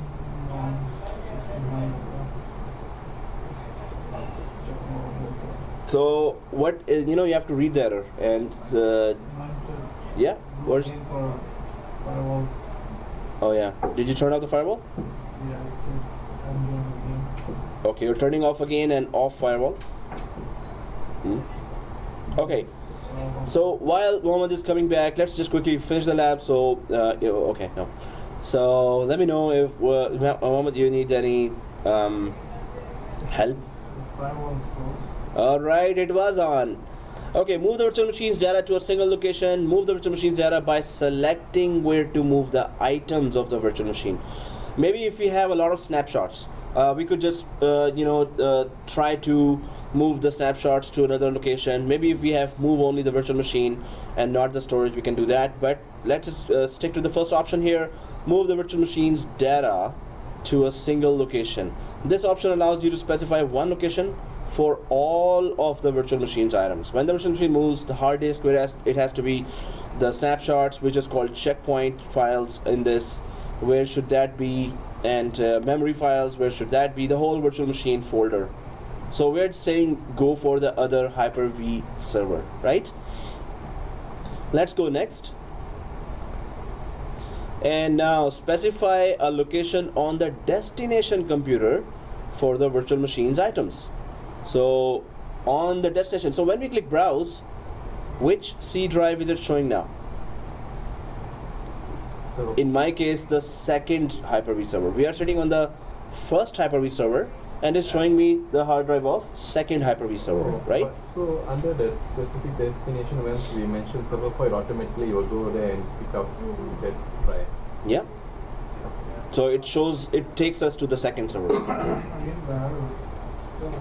Uh-oh. Why you not create new machine? Oh. But it could be anything. So what's the error? The error is a queue for attempting to contact for the virtual machine management services on destination computer server for verify that the service is running and that you are authorized to connect to the destination computer. Are you logged in from Netplus admin in your destination computer? Both sides. Huh? Both sides. Both side. Did you add Netplus admin to Hyper-V administrators, or did you add administrator to Hyper-V administrators? Netplus admin you add to Hyper-V administrators in Active Directory? Yes. Okay. So that yes was not very confident. Yes. Oh, okay. So yeah. So okay. So I'm gonna come to you now. Don't worry. Let's just try to get at that error or finish this, and then I'm coming to you. So check this. So C drive. Let's just create a new folder here. Oh, there is no new folder option here. What's the RPC service? RPC means remote procedure call, which means that remote connectivity is not available. Make sure your RPC services is running. Check all the services that are automatic on other server. Whatever is automatic is supposed to be in the running state, right? You know that, right? So try that and let me know. So right click, can we create a new folder now? We cannot. So let's go to server 4 here, and on the file explorer, C drive, and let's just create that new folder called live migration. Where are you going here? Just C drive, basically? Yeah, on the second Hyper-V server, going to C drive, that's what it's seeing right now, and then creating a folder called live migration. So this is an empty folder. We just created that empty folder, that's all, right? So going back to first Hyper-V. What happened? Weird things are happening, right? Yeah. Refresh, and there's a live migration folder. Yay! So live migration folder. Everyone see that? Yeah. Select folder. Not letting me create a decision. No, on 4. Yeah. So in C drive. Yeah. So go for downloads folder and create there. You just have to give a path to the Plus admin downloads. anywhere, and grab that path or check that full. It's not letting you create inside the downloads as well. Not available. So close the file explorer, the yellow folder, and open that again, and then try again. So if you see that live migration folder here, so Shaul, you see that? Yeah. Ibrahim, you see that? Yeah. And Mohammed, you see that? You see on the board, right? That's what I was meaning. Do you see that? Oh, okay. But try to T-shoot. So next. Oh, that's it, right? Okay. Moment of truth. Finish. Mhm.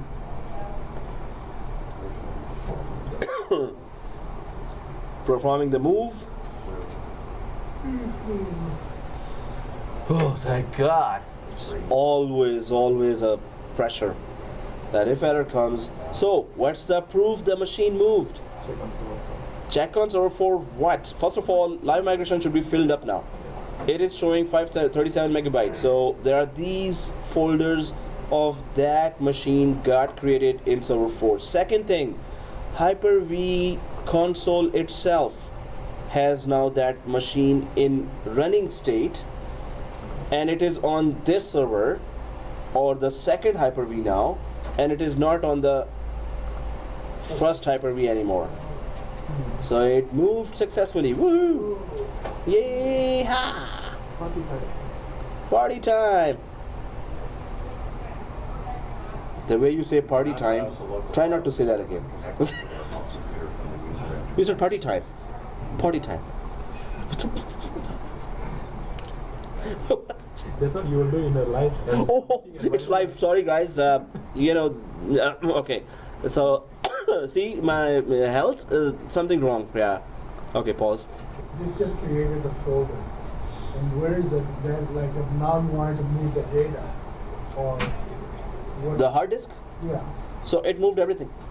So if we... So you have to have the source folder filled with information. We just demonstrated like Empty machine. Empty machine. So guys, I was about to say, let's put Windows 8 inside Okay. and do a real migration. Yeah. And actually ping it as well. Ping minus T. Ah! Oh, okay, sorry. Yeah. Today I'm doing everything extraordinary. You sneak in. So, Tell me how to do that. Anyone?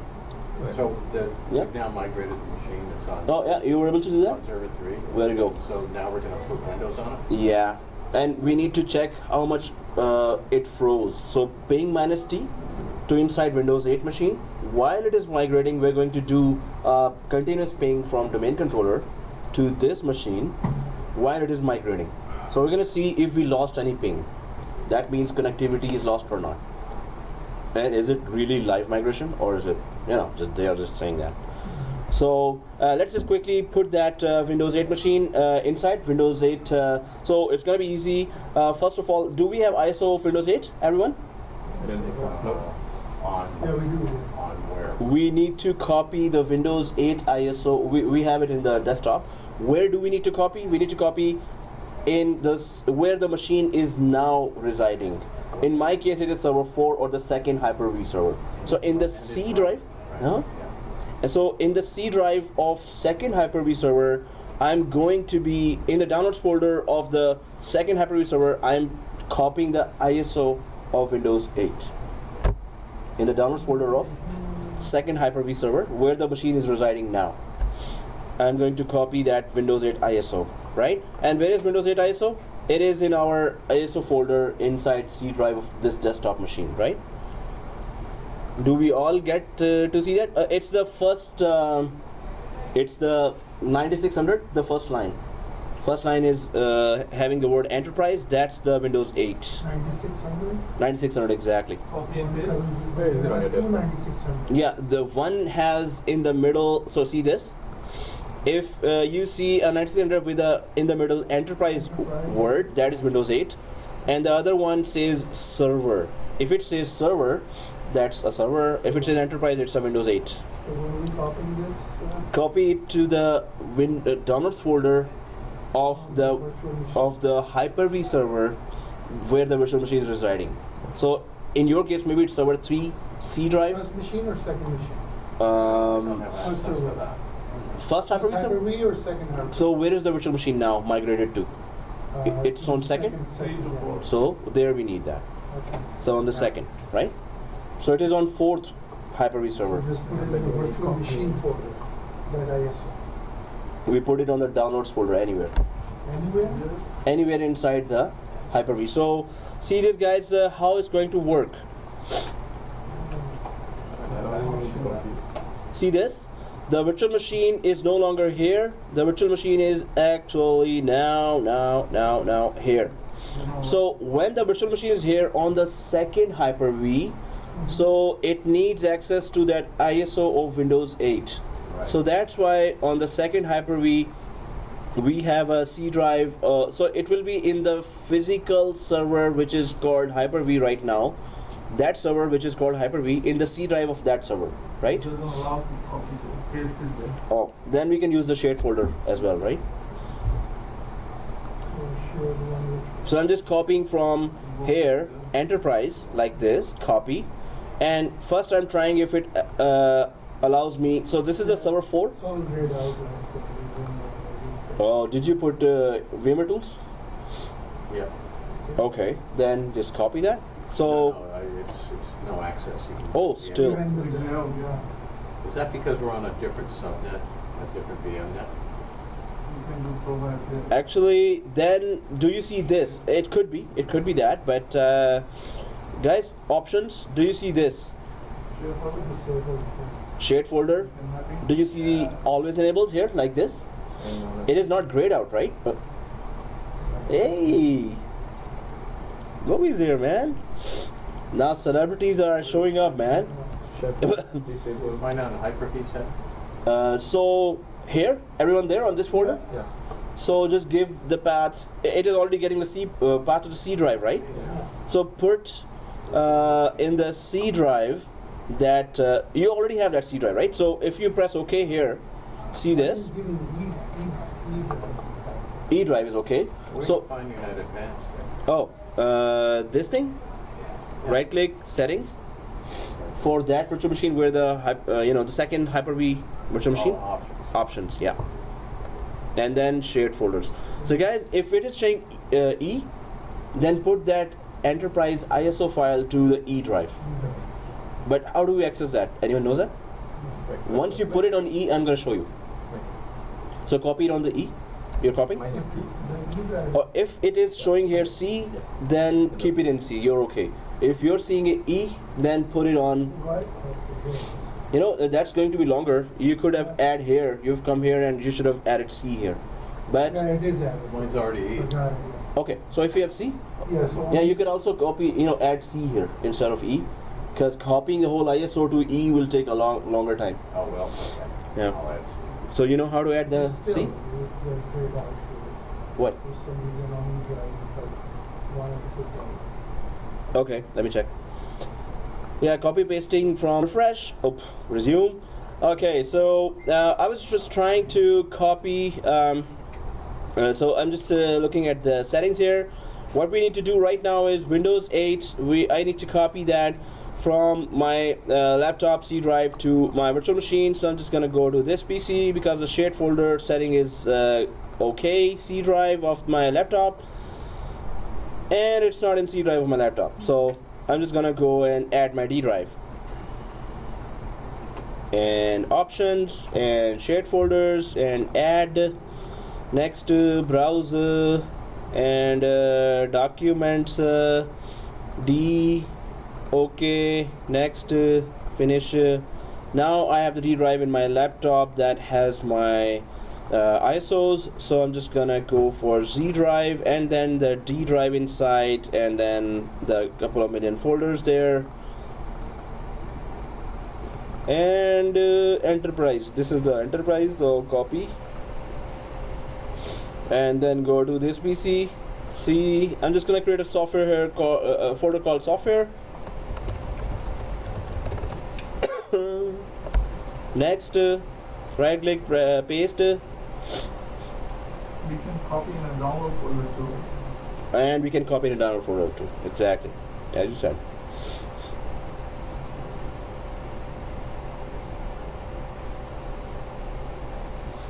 All right, let us.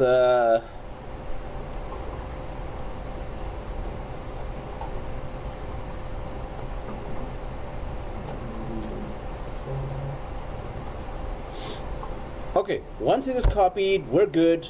Let's install it on our virtual machine. Now let's so in my case the virtual machine has migrated to the second Hyper-V server. In my case it is server 4. So I'm just gonna open the Hyper-V manager here. And is our machine started right now? If it is started, let's turn it off. Turn it off Yeah, I'm turning off the machine here. Turn off. from the second machine. So yeah, we're VMNY machine. Yeah. It is migrated to the second Yeah. Hyper-V. So yes, right click and turn off. Is it turned off for everyone? Yeah. Then again, right click that virtual machine and go to settings. Now we can go for SCSI controller and check if we have our DVD drive here. Wasn't back. You can add it. Yeah, but don't we already have it? Of hard drive. Oh, we have to add it. Okay, so let us add it.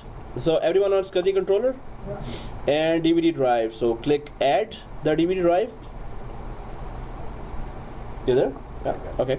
So add DVD drive, and right now in use. So location 1 SCSI controller. Let's see if it lets us just press apply here without changing anything first. But whoa. You have to get Image file. Yeah, yourself. Yeah, that is. So click browser, and where we put. So I put it here in Z drive, in software folder, and in this. So we have now added the image, apply, and okay. So, but it is applied. Right click the virtual machine now, and start and connect, right? Or connect and start or connect, same thing, right? Because we need to see as well. First I start it, then if I connect now, so this is the virtual machine starting now. Did it take your Windows 8 from? Oh, it is. From the network. Yeah, that's what it does normally. And it is 512, so we need to increase its memory as well. What is the memory, guys, of our host? Server 3. So right click, and if I check my Hyper-V, it's 8 gigs, right? We gave Hyper-V machines 8 gigs. 4, right? Increase you can do even when the machine is live. You can increase still because we have 32 GB here, right? So we're good. It is 8 GB, right? So and virtual machine we have given 512, which is not good. So we could give it. Only for the first Hyper-V and second Hyper-V. Oh, there it is. See this? See this? See this? It is booting, and I'm pressing enter. Go ahead, buddy. So click inside and What? No virtual and I'm trying to convince it that please boot from the DVD, but it's not taking that mouse button.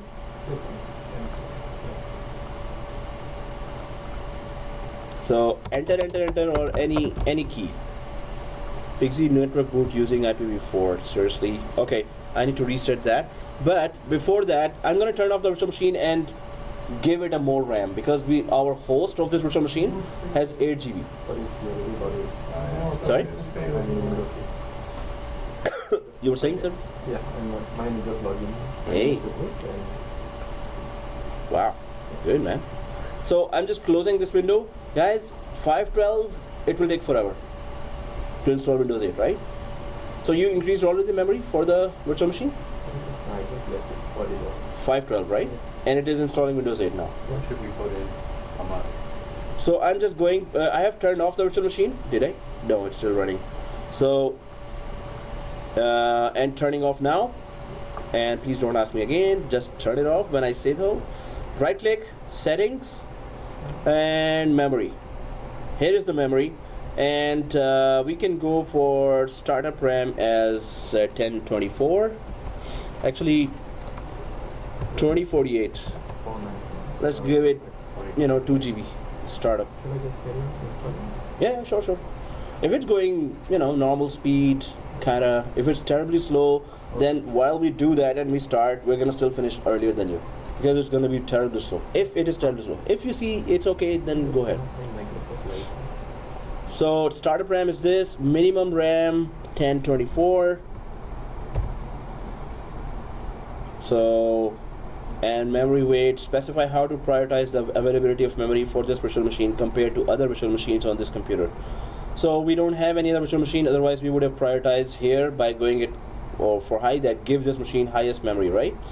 So I've put here startup RAM as 2 GB, start with 2 GB right away, and minimum should be 1024, but we can just give it 2048 as well if we want. So can I maybe Right, so apply. Okay. Yeah, you were saying? Was the minimum was Settings, yeah, minimum. memory. How much was it? 1024. Yeah. Okay. Press OK here, and now I'm gonna connect and then Start. Or? start. Now it should get much So you better. start first and then connect, or you connect and then start? Connect just gives us the screen, so we can start from here as well just to see what's going on. Okay, Hyper-V loads, and it's not.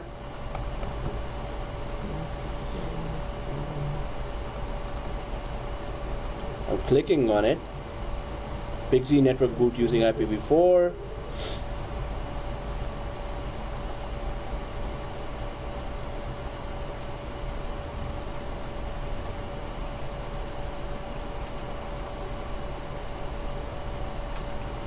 So you're installing?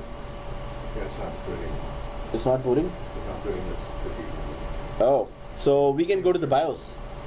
We can go to the BIOS of that and check it to, put it to boot on DVD. Right. We have to stop. Oh, this option if comes? No, I press any key. Right? Yeah, but you got it? So now Windows 8 show. All right, woohoo! It's 2 GB anyway, right? I attempted that before, but it still won't do it. Oh, well. After install, it gave me an error. Oh, what was the error? Boot failed on a specific device operating system disorder. Yours, did it give error to you? Yep. Earlier it gave me a Microsoft license error. Oh, I just click the accept license now. Next, custom. Let's see if error comes, and no partitions, just a one big 127 GB thin provision drive. Okay, it works now. Next, right? And let's see if it gives any error. Or even custom there. Yeah. No, you get that message. Press any key, right? Now you have to click the mouse and the keyboard. Space bar or anything. Yeah. Oh, okay. Oh, You you. the mouse back control alt or Yeah, Control Alt is there as well on the 3 buttons up there. now with the space bar now? Or anything like that? So while it's installing, we can have that 10-minute break, and then we come back. All right, I'm pausing. So client 01 and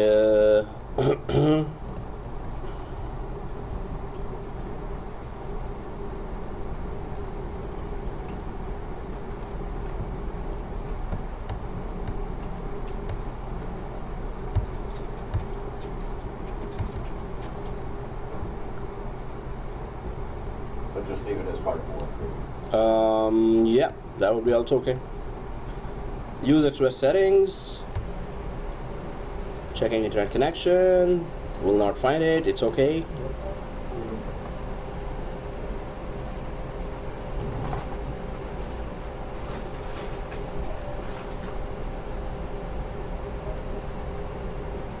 If it was any other shop, if it was this shop was any other, this roti would have been $2 or $3. There's one. Wow! I salute those guys. Yeah. So create local account. Windows 8. Oops. Then they put the food a bit cheaper so they can have a bit of income. Business from their close down everyone. Oh, something is better than nothing. Yeah. No, the place is isolated. Man. So after this, I don't think anybody will be going there. That's a point. Admin. Oh, I'm their permanent customer thanks to you now. And when he was giving me prices for those, so he said roti this and that. I was like, huh? I was like this. Oh, is that cheap? Okay. $1. Yeah, it was. Naturally, it came. Huh? What? He was smiling. Oh, yes, sir. We are very low price. Oh, seriously, this is all getting rewarding. So, video. This is admin account we created on the Windows 8, and the password is that class password. This one, and finish. So, and pausing the video now. I think it's going to take forever to. Just kind of people, so I don't think anything. So resuming now, you have to go for express settings. Yeah, I did that part. Now it's asking for the username. Create local account, so admin, and the class password. So let's get going with our Windows account. Oh, okay, thank you. All right, that melodious cough. That's your teacher video. Okay, so let us get going with our second migration here, and then we go for Replica as well. So what's going on here is that this virtual machine has started, and if I just expand that now, so this is a virtual machine inside of the whole thing. Yeah, you were saying? Oh, okay, the yawn. So here, this is the Hyper-V where the virtual machine is running, and this is the virtual machine, right? So what we need to do next is, guys, see this network virtual machine. If this is running, and let's right click this settings, right? So if we right click the virtual machine settings, which is right now on, so we can go to the settings and see the network adapter that it is connected to. So the network adapter it is connected to is, if we just drop it down, there is one which is production, and there is one which is, okay, so guys, which the production adapter is connecting to which network? Anyone knows that? We created a virtual switch called production, and we connected it to the adapter which is 10.0.0, right? That's a production. Yeah, the other one is where the virtual machine was connected all this time. In my case, Mine too. yeah, we never connected it to the production before migration, right? And right now we need to ping. So first we try the ping one. So make sure it is still connected to 192.168 right now, because we need to remotely ping and then migrate this virtual machine again. So for that, this virtual machine setting, if you are all seeing virtual switch and not production here, not production but virtual switch here, this is okay for now. We're gonna come back here later, right? So everyone confirm that? So press OK. Now this virtual machine is, what happened? So inside the virtual machine, let's change its network. Let's give it an IP address. So I'm just going to go inside the virtual machine here and open network and sharing center. There is an Ethernet card, virtual network card for this virtual machine, right? So which step are you You at? didn't change anything on the server, right? Hyper-V, did you change No. anything? So are you inside the Windows 8? Find that. Okay, yes. And are you on this so network setting, right? So you can go to beside the clock on the Windows 8 and open the network setting, and then change settings. So we are on the Ethernet like this. Enter. Properties. And I would want to check if it got any IP address. Did we install DHCP? No, it's 169, right? So, right? APIPA, exactly. So properties, and going for the next sequential IP address here. So I'm unchecking v6 and double clicking v4 and going for the next sequentially available 192.168.200. Maybe 35 we did not use randomly anything, right? As long as it's the same network. 192.168, oops. 168.200.50 is the gateway and the IP address of the preferred. So any random IP that we are sure we never used, so press OK, right? Right? You're there? Okay, 1 second is over. So are you there? Okay. Anyone else? Big problem. Your tea shooting Yeah, it froze. or just shooting? Okay. So okay. So the only thing we did now was give the Windows 8 an IP address, right? Yeah. So okay. When you come back, just give that IP address. Let us know. Press OK and close. What I wanted to check here: can we ping our domain controller with this? So if the IP address is correct inside the Windows 8, which is a virtual machine inside Hyper-V, and from Hyper-V it should be contacting. So okay. So this is the virtual machine here. This is a Hyper-V, it is inside. So from here, can it ping the server 1, which is our DC, right? So if we go to the command prompt here and scroll up a little and go for ping 192.168.200.1. Good, it's pinging. So we are connected to from within the Hyper-V to our domain controller, right? So this means and what's the IP here? 35. So IP config, let me check that, 235.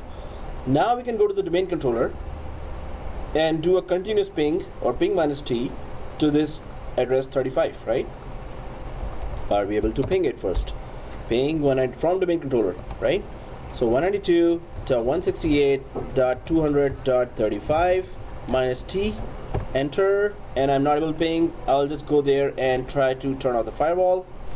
It is request timeout. So on Windows 8 inside the Hyper-V, I'm going to the control panel and going for system and security inside the Windows 8 virtual machine, inside Hyper-V, Windows firewall, and it's on. So turn off. We haven't joined it to domain yet. We don't need to. We just need to see if we can continuously ping and migrate at the same time. Did you get a ping from domain control through the... Well, I'm turning off the firewall of Windows 8 itself. Now I'm going back to domain controller to ping again. Oh, sorry, yes. Yeah. Oh, yeah, I get it. Okay. It was firewall. Yeah. So Windows 8 inside Hyper-V is communicating with our domain controller, which is good. We are rocking. You're not putting any default gateway or anything? Or Yep. Yeah, we have to. you have to? So 35, and then the rest of the thing is exactly the same. 50 is the gateway and 1 is the preferred. First time. Request timeout? Come on. Did you go inside Windows 8 and turn off the firewall? Yes. Oh. Well, it at once just pings right after turning off the firewall. Minus T goes for indefinite. Yeah. Permanent. Excuse me. And we can control C out of that if we wanted to stop the minus T. So if it is, going fine with the ping. Okay, Netplus, Gobi. Hello, sir. I have all access to Fortnite. Oh, okay. Yeah. Hey, we're recording, man. So now we can migrate, right? And we can check these pings if there are any missing, right? Missing pings mean the data is dropping, right? Or disconnection is there. So I'm gonna keep this window open, make it bigger like these, and go for server 4 here, in my case, or the second hypervisor, Hyper-V. And while the machine is running and I'm pinging to the machine, and let's ping from the machine to the domain controller as well, like 200.1 minus T as well.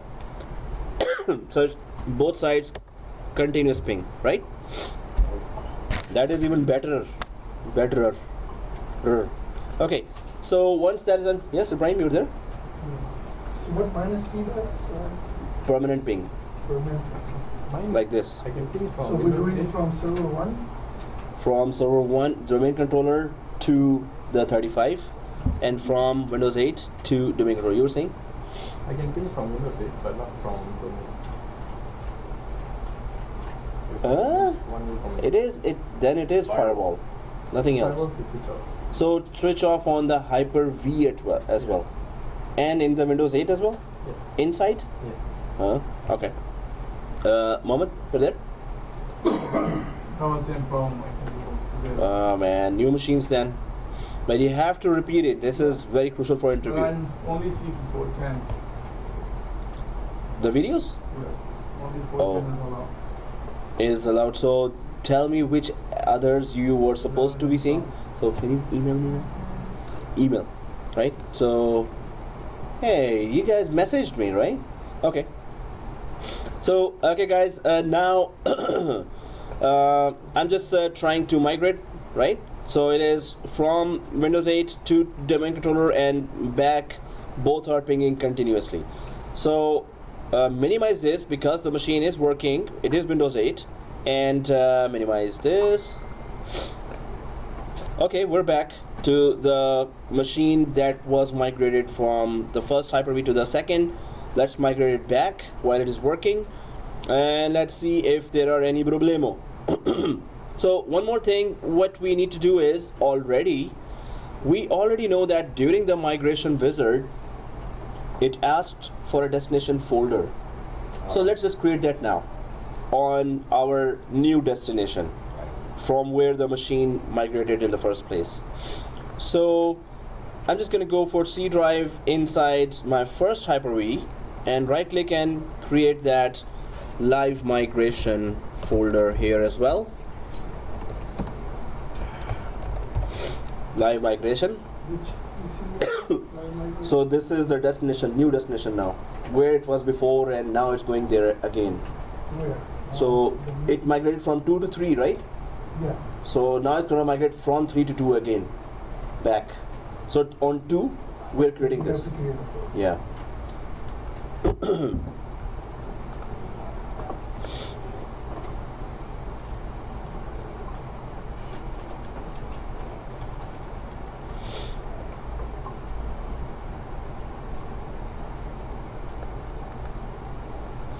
Okay, so once it is created, well, this is the folder we already know that we're going to give if it asks for a destination folder, which it will. So let's go through the wizard of this running Windows 8 and right click and click move, right? Right click the machine and move. So, every two there?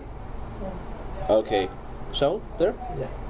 Hey, that, yeah, I was not confident, yeah. No, I can manage to ping from 8 to 1. Okay. 1 to 8 I couldn't, but I just carry on with Okay. the page you are in. Oh, okay. Let's see how it goes, whether the Ping is goes. good. Yeah. But if it's from one side to other, it's also kind of good enough. We can still know the communication is there or not. whether it breaks up. Yep. So move, right click move, and next While it's running, right? while it is running, and move the virtual machine. Yes, the same option. Next, specify the name of the destination computer.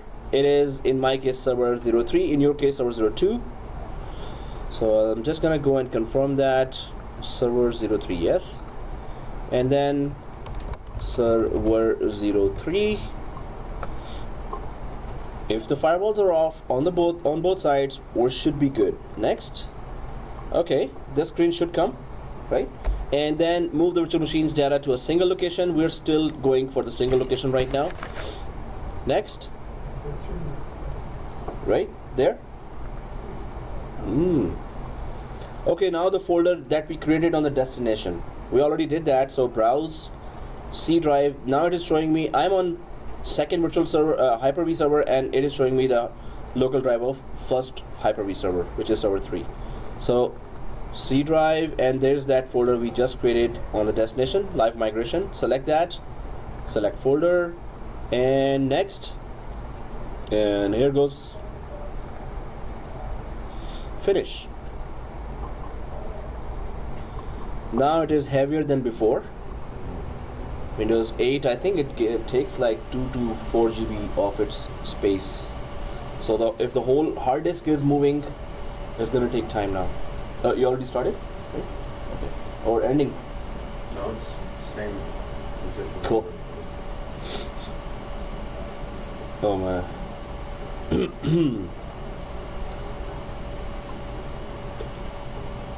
So if it moves in in VMware, we tried a Linux machine, right? Because already the memory was sucked up by all the other machines. Linux is light, right? Yeah, 11 megabyte on very small, tiny Linux. Its name is Tiny Linux actually. I was gonna introduce here, but we have enough memory right now to have an actual Windows machine. Good to have that too. Yeah. And the Linux machine? Yeah, we can. So I need to see how to import it here. Okay. It's a working machine. While it is, well, I don't want to touch it now. It's very slow. Oh, please don't give me any error. It's working, Sean? It's performing at the same time. I'm just looking at the thing Okay, good. from Windows 8. Very good idea. So Shahul is has given a very good idea. Well, that's what we were supposed to do. And it is, are we still pinging? He's going tomorrow. So there's ping -t, there's a bigger packet that passed, but so far, are we disconnected? If we keep going back up here, there's no missed ping right now while the machine is migrating. No. If I go to domain controller and check it up as well, yes, there's no missed ping, and even the ping packets are also not bigger. Well, if an end user was working, hey, why don't we just work on it now? Just open the remote folder from here. Let's say if someone is already working, the machine is moving at the same time, right? Yeah, that's the specialty of live migration. Yeah, no missing.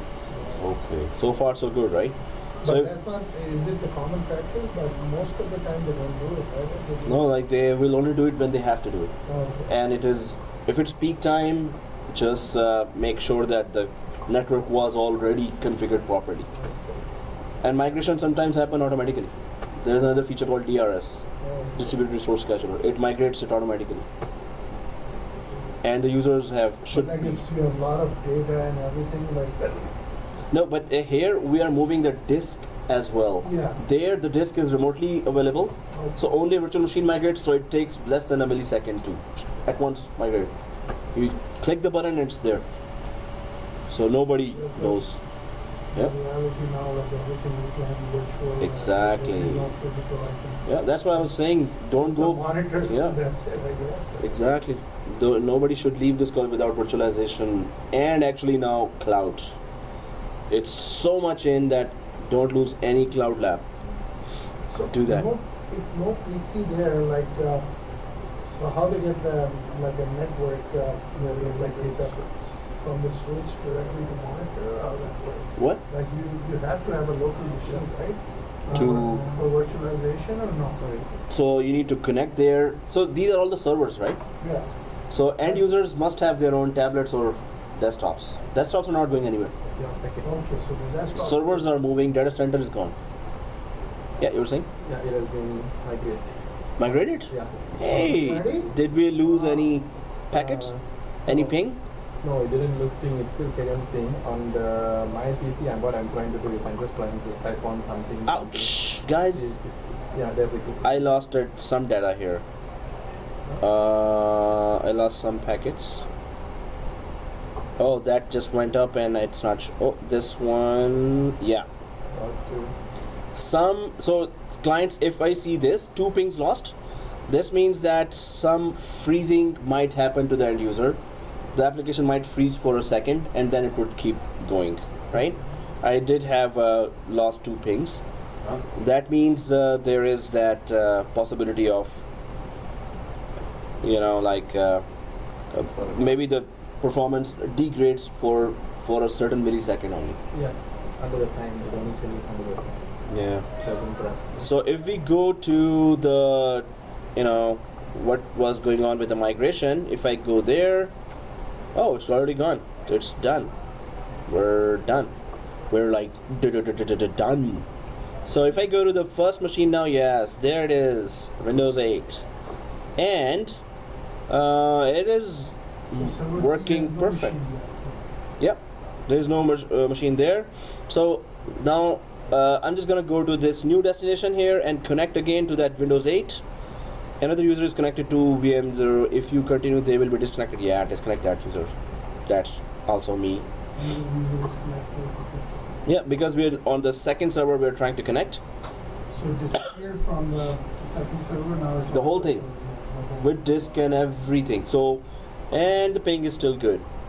So if we are going for that local folder live migration, which we created on the new destination now, it has 9 GB. It just transferred 9 GB of data. So that's big. That's why it took that much time, but without the loss of communication for the end user. So that's good, right? Let's go for the next lab, guys. Mine is still proper. What? You said it's done. Yeah, it's Only done. one machine is done. Oh, he is working on data center right now. The other one, I open a notepad and typing, but it's moving slow. Yeah, that's the one. I can see there's a That's lag. the I can gang see, machine. Oh, okay. I Yeah. can see there's a lag of speed sometimes, or the timing change, but Go back too into the slow. folder. Let it go. Yeah. Go back into the folder of the, Yeah, that's new destination now. the old. Oh, the old one should be empty. It should be empty. Well, let's see if it moved or copied. So guys, this is another. No, it's not empty. It's not empty. No. So let's just see. Then this means it copied the. So if I go to the machine from where we migrated, right? That live migration folder. If we go inside, the machines are there, but what's the data size here? So if I right click, it is 9 GB. Mine's full. So there is nothing inside. I mean, like the folders, it did not remove, but it is 0 bytes. It actually moved the whole thing, not copied. It did copy during the migration, and then in the end, it just removed everything. That's what the concept was, right? So the folders are there, structure is there. Folders and 0 bytes. Yeah. 0 byte. That's what it's supposed to. No, maybe. Are you saying the wrong one or the right one? The machine, the Hyper-V where the machine is not supposed to be now. So where it is now is in server 2. Yeah. And live migration. So it's you- all there. Yeah. No, So When I go the back to machine is server there 3, too. we just moved it from. yeah. So it should be 0. Did I put it in a different place or something? I did. Mine migrate, Okay. And you're right, it's but what happens is it shuts down. 0. 0 bytes. Yes, Yeah. it's 0. It shuts down the client, it shuts down Windows 8 from server 4 and it logs in onto server 3, but everything, whatever I was just typing, it just appear up again. Okay. Ping-wise, it doesn't lose, it just keeps on having the constant connectivity. It Way to doesn't go. lose. And your testing is extensive, which is even better. That's good, man. So exit, and yes, this we call it a success. Woohoo! Okay, there still is a one more very crucial technology feature that is, it is called fault tolerance in VMware. It is called Hyper-V Replica in Hyper-V, right? So we did try to do fault tolerance in our last Friday class, but it was saying we don't have resources. We were already running low on memory and processing. But here, Hyper-V Replica, even in VMware class, I was saying, hey man, Hyper-V, it's kind of easier than this. But VMware still is more reliable as per the market share as well as the reliability itself. you know. So let's just go for the second feature called Replica. Okay, now it's a 9 GB of data that we need to maintain, and it's 2 GB of RAM. I think we have enough storage right now in our virtual machine, yes. So let's just talk about the concept of Replica itself. So Replica is that, suppose, let me just create that diagram here. So if there are a set of virtual machines on first Hyper-V, and you have some virtual machines that are very, very critical. Others are less critical or not critical, right? So you would want to have a replica of this machine created, which is updating its copy up to the last second. Then you create a Hyper-V replica. Now what does it mean? Whatever you're doing, changes you're doing here. So this is the active machine, and this is the passive machine, standby machine, right? We can just say standby. So, but this is one virtual machine. It requires a lot of bandwidth, and you're creating a exec of whatever changes are being made are being replicated across the network to the standby up to the last second, right? So this means heavy bandwidth. Up to the last second means it's just migrating, replicating everything from one host to another. What is the benefit you see here? What can go wrong and we still have the machine up? If we lose the host, this machine, you know, it will be zero downtime.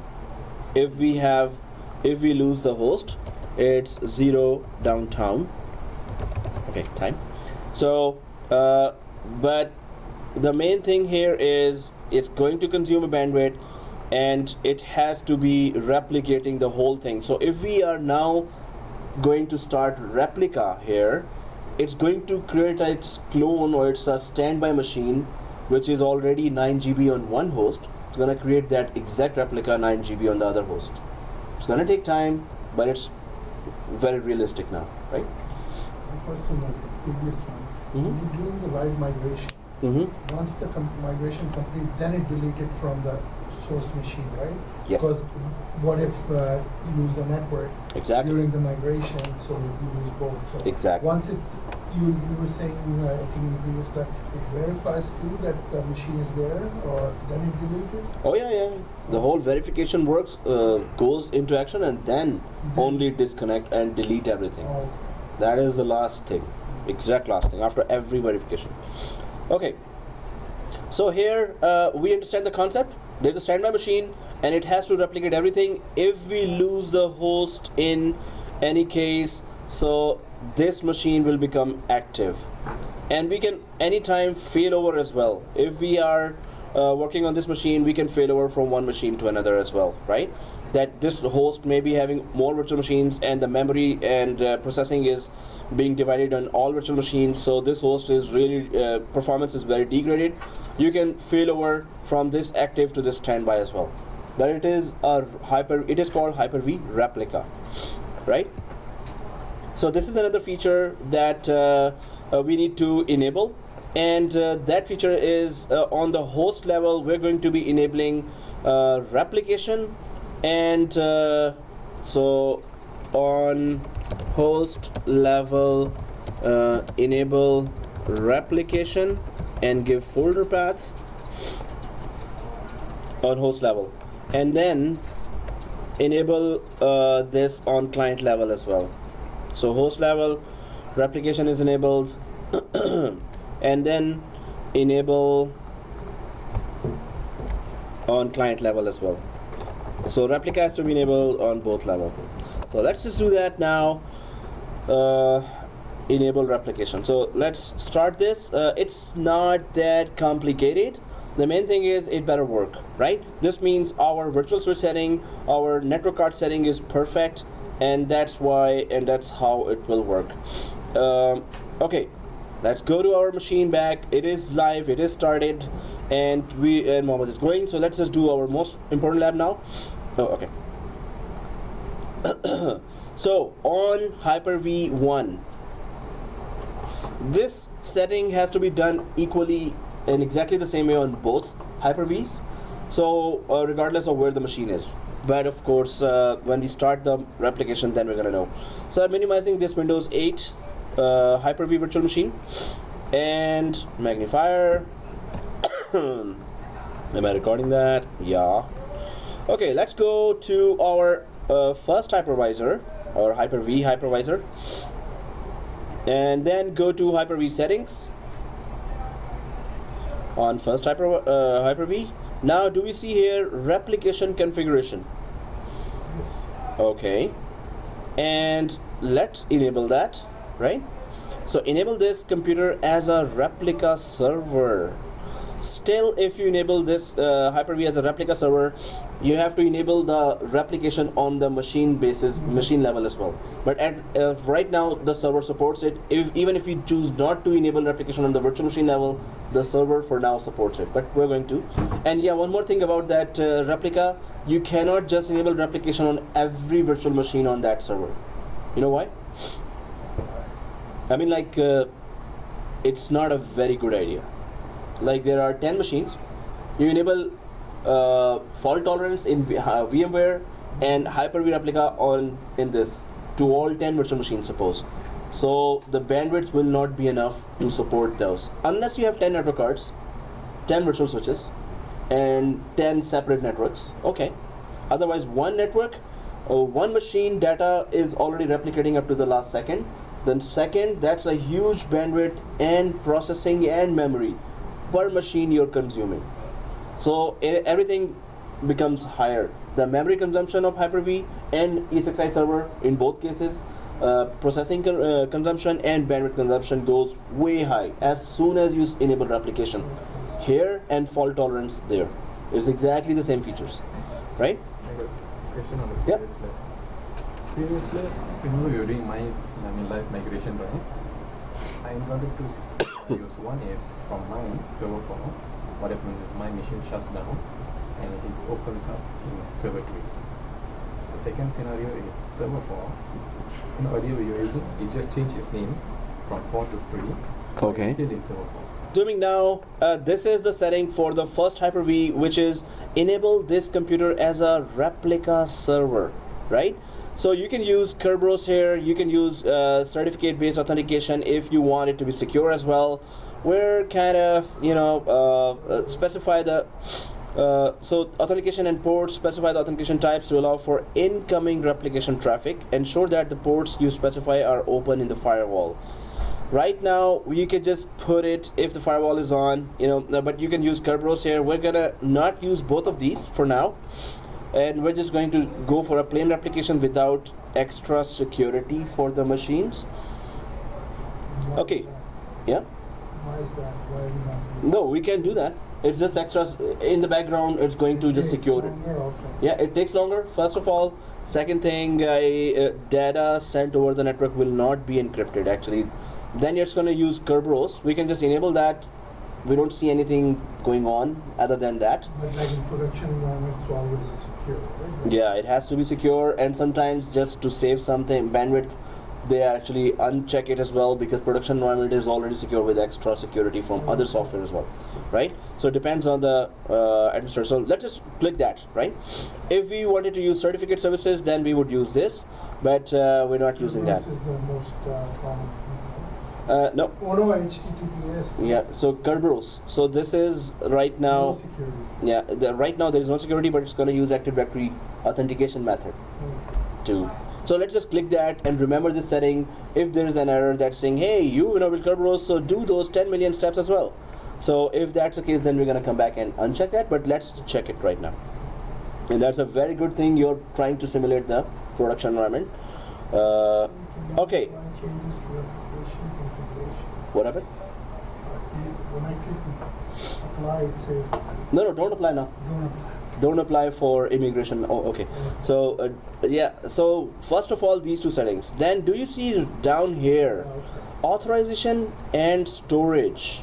So allow replication from any authenticated server or allow replication from the specified server. So if we scroll down like this, we see this area as well. Allow replication from any authenticated server. So then Specify the default location to store replica files. It has already decided that where the files are. Well, not decided, it is already offering an option. But let's just go for our own new folder. If we want to allow replication from the specified servers, no, we can just go here in allow like this, right? Allow. First of all, this is where do you want to store the replica files, right? Instead of going to that long path, we can just create our own folder called replica, Hyper-V replica itself. We'll see if it fills up or not. It's going to be quick, right? So click browse here. That's for the first server, right? First Hyper-V server. Click browse here and go to C drive. This is a local server, right? And do you see the new folder button here? So just click that new folder button and Hyper-V replica.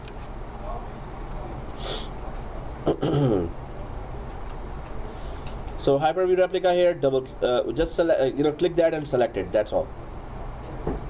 So this is the exact same thing we're going to do there, and even check your spellings now here. Hyper-V-replica, right? Yeah. Because it later is going to be replicating automatically to the both folders. So in my case, Hyper-V-replica. So select folder here. Second thing is that you want to allow replication from specified servers, which is okay. I mean, those are authorized servers anyway. The second server in a production environment, if there are many servers, you may want to go for this one if you want. Otherwise, the production environments are already very secure. So administrators don't go for extra security. Sorry, the production environment already is secure. Oh. Like administrators don't go for too many extra authentication methods. They say that, hey, we are already protected by this firewall and software, so we don't want to include extra steps just to start migration with our internal LAN, right? So but it's up to the administrator and up to the environment and the policies of the company. So we just defined that folder here. I'm just gonna well, I could select that and copy, but the thing is, this is what we need to remember. So apply. Do we have that folder? Of course we do. When we click apply, ensure the inbound TCP, this message pops up. Ensure that inbound TCP exception for port 80 is enabled in the firewall. We don't have firewall on, so it doesn't matter. Press OK. Yep. You must just select one authentication type. Yeah. Oh, you chose Kerberos. Yeah, so we chose Kerberos. Okay, this is on the server level we did that, right? So press OK. Exact same thing on the second Hyper-V server, right? So second Hyper-V server, going there, Hyper-V server 4, Hyper-V settings. Then we go for replication configuration. Enable this computer as a replica server. Use Kerberos. And if we go down here, allow replication from any authenticated server, and we're giving that, hey, when the replica machine standby is created, create it here. So I'm just gonna go to C drive here as well, and go to new folder as well, and it was what was the name? So Hyper dash, in my case it was -v replica, and select folder. Right? If we have done that, let's click apply and OK. Now on the same option pops up, which is OK. Press OK and press OK. Now if that is the case, the machine right now residing in the first Hyper-V server in my case, right? So I'm gonna go there. That's the only machine we have. Let's try to see if while the machine is started, does it let us change its replication settings or not. So let's go for that. Right click the virtual machine NY01 and go for settings, and then oh sorry, it's not here. It's not in the settings. It's replica, enable replication, sorry. Here it is. Right click the virtual machine and enable replication. Everyone sees that? Yeah.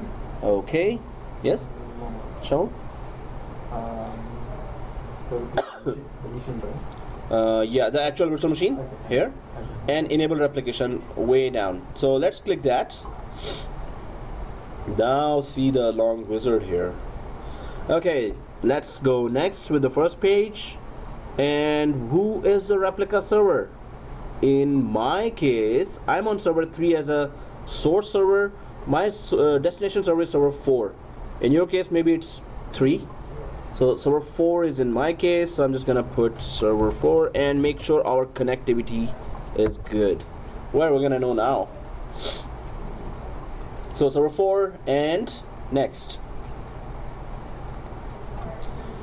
Well, everyone on this page? Yeah. For Okay. you, it's 4. Yeah, for me it's 4, for you it's 3, right? Okay, so then, so far so good. Replica server port 80, right? And use Kerberos authentication, which is okay.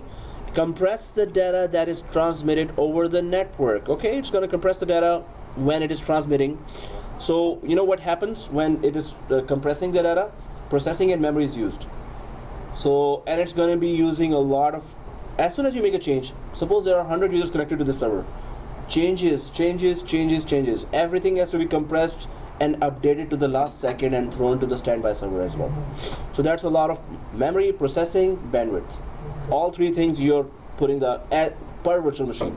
Second virtual machine, third virtual machine, you know, the hardware resources are used up, right? So you uncheck that? No, it's okay. We can still check that. So yeah, our hardware has to be high end, and we have to just take into account that. And just like creates like a small packets and Exactly, it compresses that so it travels faster over the network, but that takes a lot of processing and memory, especially processing, right? One more thing here is, yeah, that's what I was saying, that we cannot just create, if you have 10 machines or maybe 20 machines or 50 machines, not all machines can be converted to Hyper-V Replica or for fault tolerance in VMware. So you're talking about critical machines. Exactly, only critical machines. Okay, next. So yes, it has just one disk. If it had 3 or 4, it would have asked which disk you really want to be copied there, right? Maybe the second, third disk we don't want to copy, right? But which disk? There's only one. We're gonna keep it checked. Next. And choose the frequency at which changes will be sent to the replica server. Every 5 minutes, 30 seconds, or 15 minutes. Well, according to your bandwidth and usage on that network, you can just choose any, but let's just go for 30 seconds. Let's see if there is any bandwidth consumption by our monitoring tool, by any other ways. Let's confirm that. If there is any communication going on, there should be. Next. Maintain only the latest recovery point, or if we click this, so it is create additional hourly recovery points. If it is that critical, go for every hour, create a recovery points, and coverage provided by additional recovery points in 24 hours. Every hour. That's crazy. Recovery point after recovery point. If you lose a machine, go back to the recovery point, right? While it is being copied, while it is being backed up as well. It makes me think of Time Machine in the Mac. Ah, okay. Which gives you second by second. Second by second? Well, it just... Okay. It saves. It keeps on everything saving. is there all the time. Wow. Cool.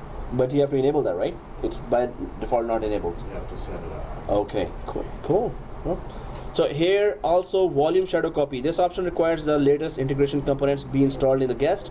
For non-Windows guest operating systems, these snapshots are file system consistent. So volume shadow copy takes a snapshot as well. Recovery point, snapshot, standby, and if you are taking a backup of virtual machine as well. 4 ways to protect your critical machine, right? But this is, you do not want a zero downtime on this one. This means the whole host is lost and user doesn't even feel anything, right? And this is a virtual machine, right?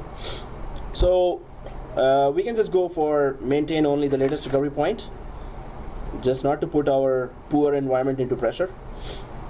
Next. Initial replication method, yes, send initial copy over the network right away. And that's 9 GB we are about to send, right? So, send initial copy using external media, maybe through USB, yeah. Using existing virtual machine on the replica server as the initial copy. Maybe there is another virtual machine already there that you want to connect and save all your data from here to there already. But we want to create a new virtual machine. It's going to create a new virtual machine there automatically without us touching anything, right? So start application immediately. Next, and there you go. Okay, let's see. Finish. Let's create a checkpoint. Okay, there is a initial replica created here, and if we go to the second server inside the Hyper-V there, yep, it is supposed to be off. First of all, we never created a second virtual machine with the same name, right? It already created it. Creation is one thing, now it's replicating or putting all the data there, right? So on the second server we can confirm that there is a virtual machine. How else we can confirm? We created a Hyper-V replica folder that was empty, right? On the second server, which is the destination server. So is that folder filling up anything? This one, Hyper-V replica. If I just hover it, 4 megabyte data is there, and 4.6, is it increasing? It's filling in. So, oh wow, it was 4 megabyte, now it's 3 gigabyte. So it's filling fast, real fast. It's creating right now, that standby machine. So if I check now, it has to reach 9 GB, right? Still 3 GB. I think it's sets of, it's in bursts, it's sending bursts of that. Yeah, yeah, yeah. We created that, right? On the second destination server, where the standby. But you doing on your first machine, this replication, sending from first machine? So first machine, the source machine, is has created a new machine on the other server, Yeah. and is sending all its data right now, which is 9 GB, to the other server. Now we're checking on the other server that You're folder. sending it to the server 4 from 3 Yeah, which is your server 2 to 3. to 3, but it's saying I'm unable to connect to server. Okay. File size is increasing. F5, right click, let's check that, but let me just check now. 4 GB. Okay, from 3 GB it has increased to 4 GB. Well, yeah, it is going to reach that, and it is still, creating that replica copy now. And if we go to replication, guys, if you click this machine and go way down, I'm on first server where the actual active machine is, right? If we go way down here, you can see that replica option here. Oh, sorry, click that machine, and then go here. Yeah, this one. So if you click replication way down here, it is saying replication enabled. This one is a primary machine, right? This one is a primary machine, and the replica servers, Hyper-V servers, are server 3 and server 4 taking part in it. And last synchronization was this point. Replication health is normal, right? So if this is the primary, then what does it say to the other one? If I go to the other machine here and click that machine and replication, it says replica here, right? Yeah, you were saying? I'm having an issue. Okay, yeah. Okay, that is yep. So now, the interesting part would be to see if we have a monitoring tool that checks bandwidth. The resource monitoring?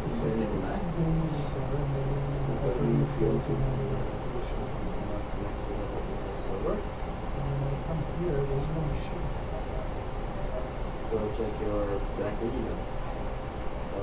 Firewall first.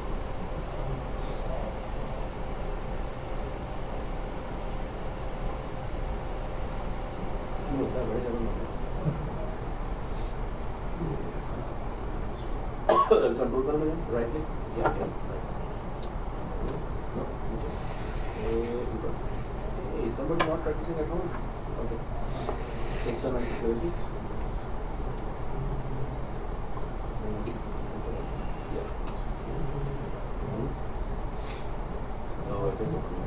come in, huh?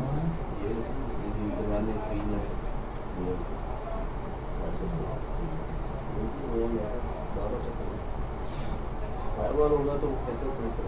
Lobby scroll, obviously refresh them.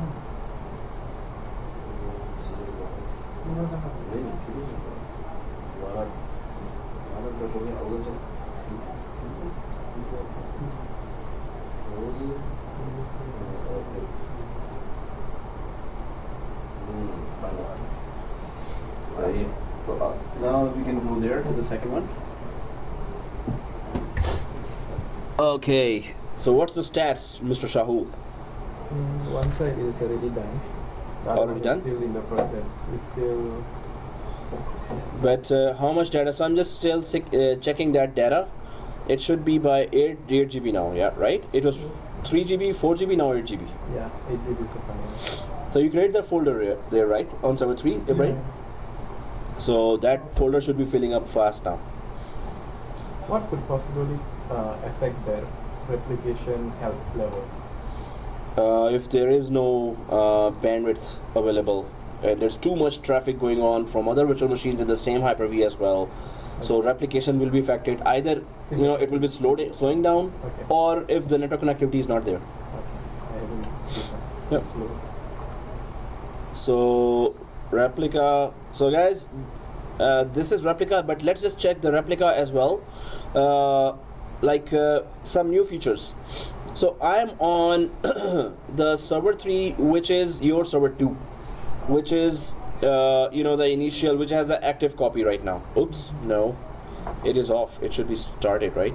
It's So turned off. oh, why is it off? Is it off for everyone? The Suddenly it's off. One is running. Okay, because it's the primary copy. If I click the machine and go down, it says it's primary. So let's just start it. And we're not supposed to start the secondary copy because it's the same name, right? We're not supposed to start same name machine in a network. Name conflict. On second Hyper-V, Yeah. should be off. It on second it should be off where it is standby. It is off, yeah. Yeah. On the primary it should be on. So I turned it on now. It was running. Yeah. It is off. So maybe it's after just sending the whole thing. It's supposed to be off. Turns off. Shuts it Scroll down. up. Yeah, it shuts it down. Sorry. This is yours Yeah. is still, mine is still saying initial replication in progress. Yours Oh. is done. Yeah, because you started late, so now I have to wait at least 10 minutes. 10 minutes. Well, kind of 10 minutes, yeah, or 12. Okay, guys. So there's one more thing, but I think you can still do what we are doing now. So right-click this on server yours 2, mine 3, and when we go for replication here, do we see planned failover, pause replication, view replication health, remove replication, right? So this is where we can actually fail over ourselves as per our plan. And if we want to check that, hey, for 2 years maybe, if whatever you were doing here, everything was copied there in the second machine, but then you wanted to know, hey, is it even working? Suppose if the disaster strikes, Yeah. will it really work or not? Is it updated to the last second? So there, if I go to the standby copy, or if I click the machine, what does it call it? Replica copy. Replica here. If we go to the replica, not the primary, the other one, replica, which is on standby, and if I right click here as well, the machine that is off, standby machine that is off, so we can see here also replication option and failover. It also shows here test failover, right? Pause replication, extend replication, view replication, and remove replication. So test failover can be done from here as well as there. But if it is already replicated, we can just try to failover from either the standby machine, or we can try to go from our replication machine as well. So guys, let's first do planned failover, and then the disaster thing, the crash test. So planned failover, let's see what it does, how manual the process is or how automated the process is. So right click planned failover, and this is the primary machine, not the replica machine, right? So when we click planned failover, it says here, click failover to start the planned failover process for NY01. Any changes on the primary virtual machine that have not already been replicated will be replicated, right? And the replica virtual machine will be prepared to start. The other machine will be prepared to start. That's what it's saying. Reverse the replication direction after failover. If you want to fail back, then you can check this option, but let's just go one direction first, right? Does it even work? Start the replica virtual machine after failover. That's what it's saying. So click failover now. Let's see what it says. So it says the virtual machine must be turned off for planned failover, right? Turn off virtual machine and try again. So this means if it is planned, you have to first turn it off. Cancel. Oh, I want to failover. Okay, turn it off. Well, always go for shutdown. It properly shuts down the machine, right? So right click the machine and shut down. Please don't ask me again. Shut down. It shuts down the services properly, and then okay, it's off. So let's do that failover. Right click after it is off, and replication and planned failover. Again, start the replica virtual machine after failover, right? And it has the exact same name there. So it has to be off here in order to avoid name conflict as well, right? Same name machines, two machines should not be on the network. So click failover.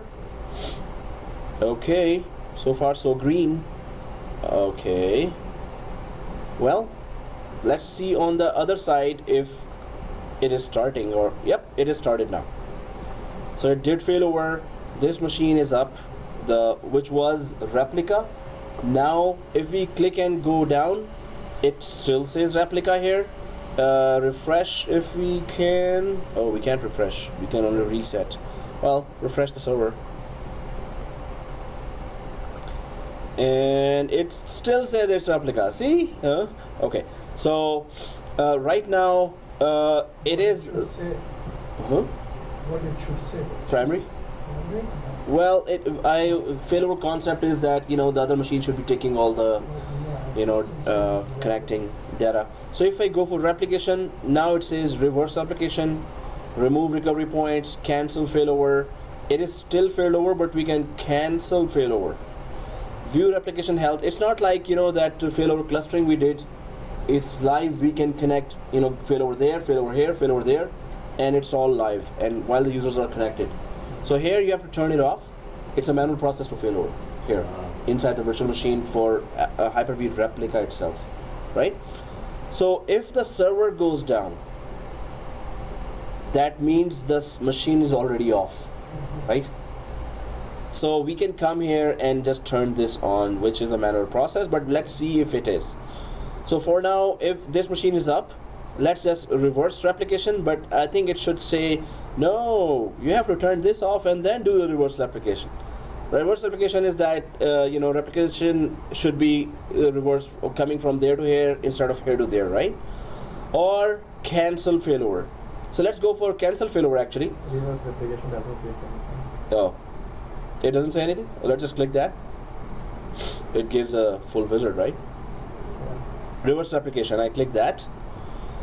Well, since we're here, next, Which one are you doing now? actually, first let's just check the failover. So I'm on replica right now, Yeah. and that is still the server 3 in your case, right? So right click that, which is turned on right now. So let's go for cancel failover now. Yeah. So when we go cancel failover, are you sure you want to cancel failover for this virtual machine? Canceling failover will result in the loss of any changes that have occurred in the replica virtual machine after the failover operation started. So until now, whatever was changed will not be saved.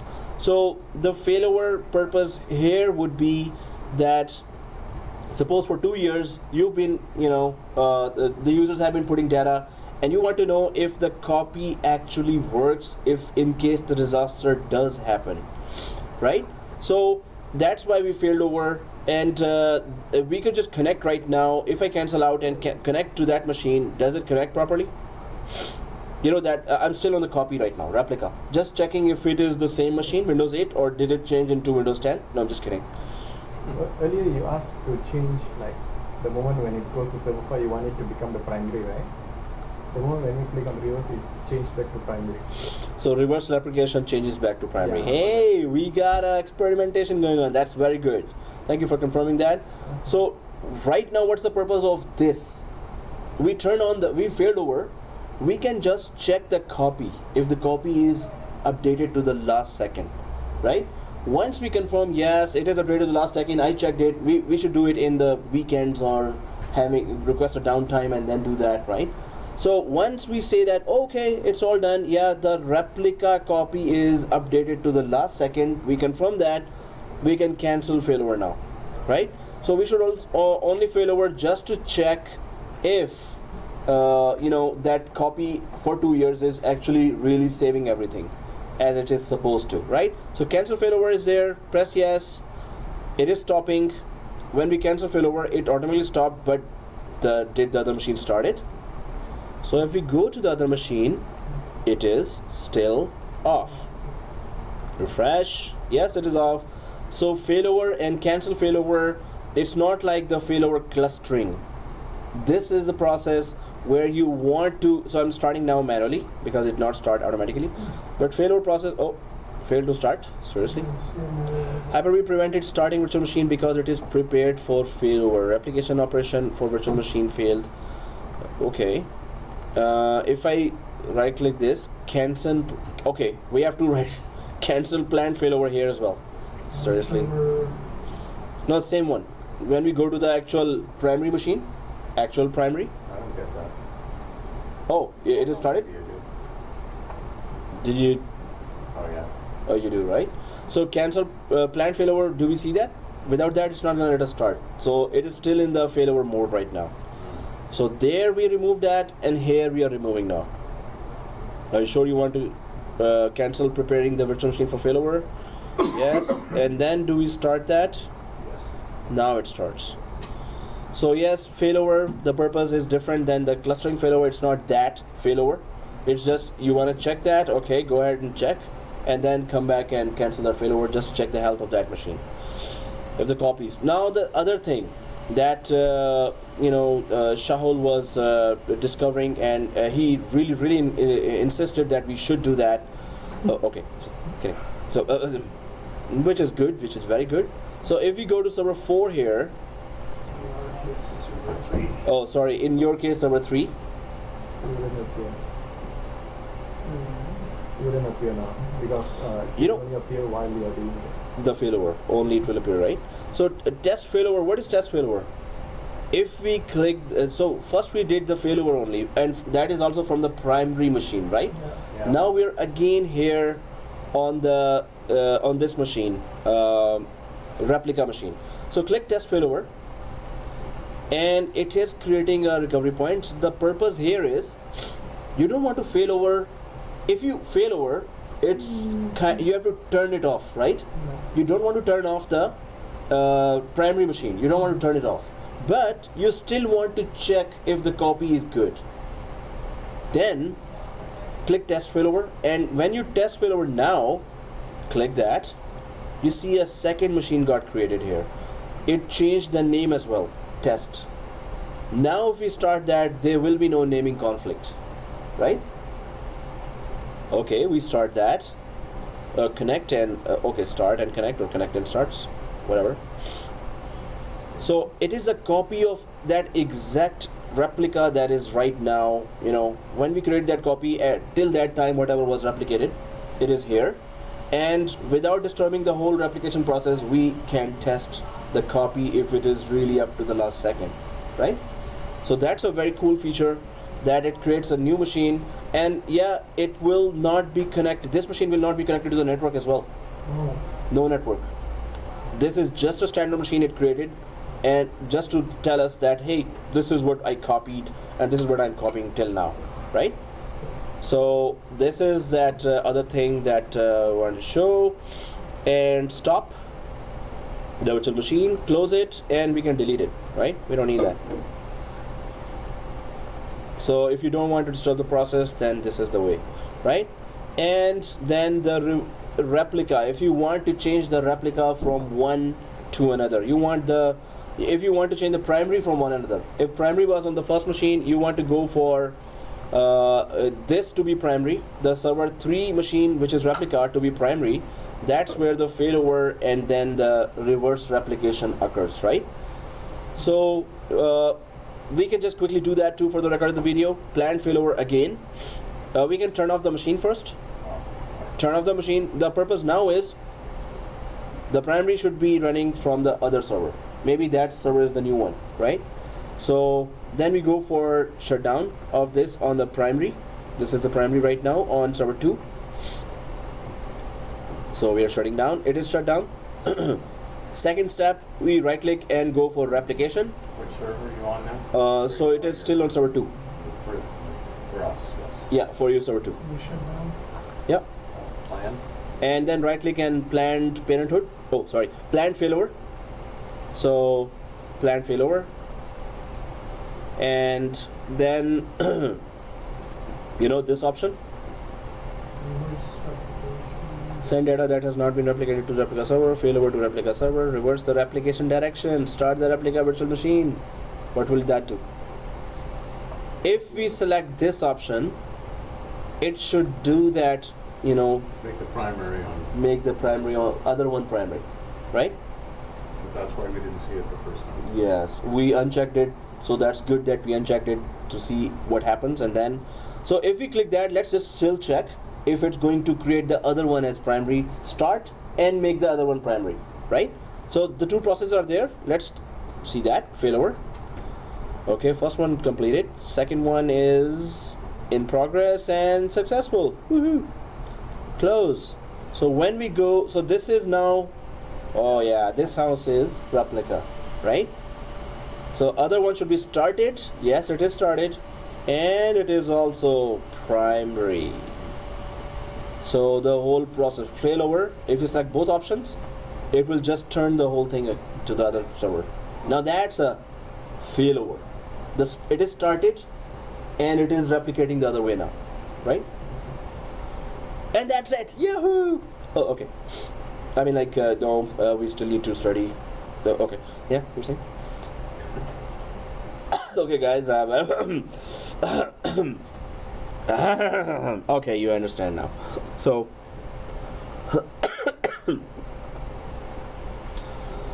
okay, so guys, this was one of the most important, the virtualization. So these concepts are very, very important. Hyper-V, if you are going for any system administration job, virtualization is there, and now they mostly have Hyper-V as well as, if they have VMware, they will have Hyper-V as well. So they will expect you to know Hyper-V skills as well, right? Okay. Please do repeat this lab at home. If you allow us. Oh yeah. Okay, I allow. Oh, okay. I have to add the students as well.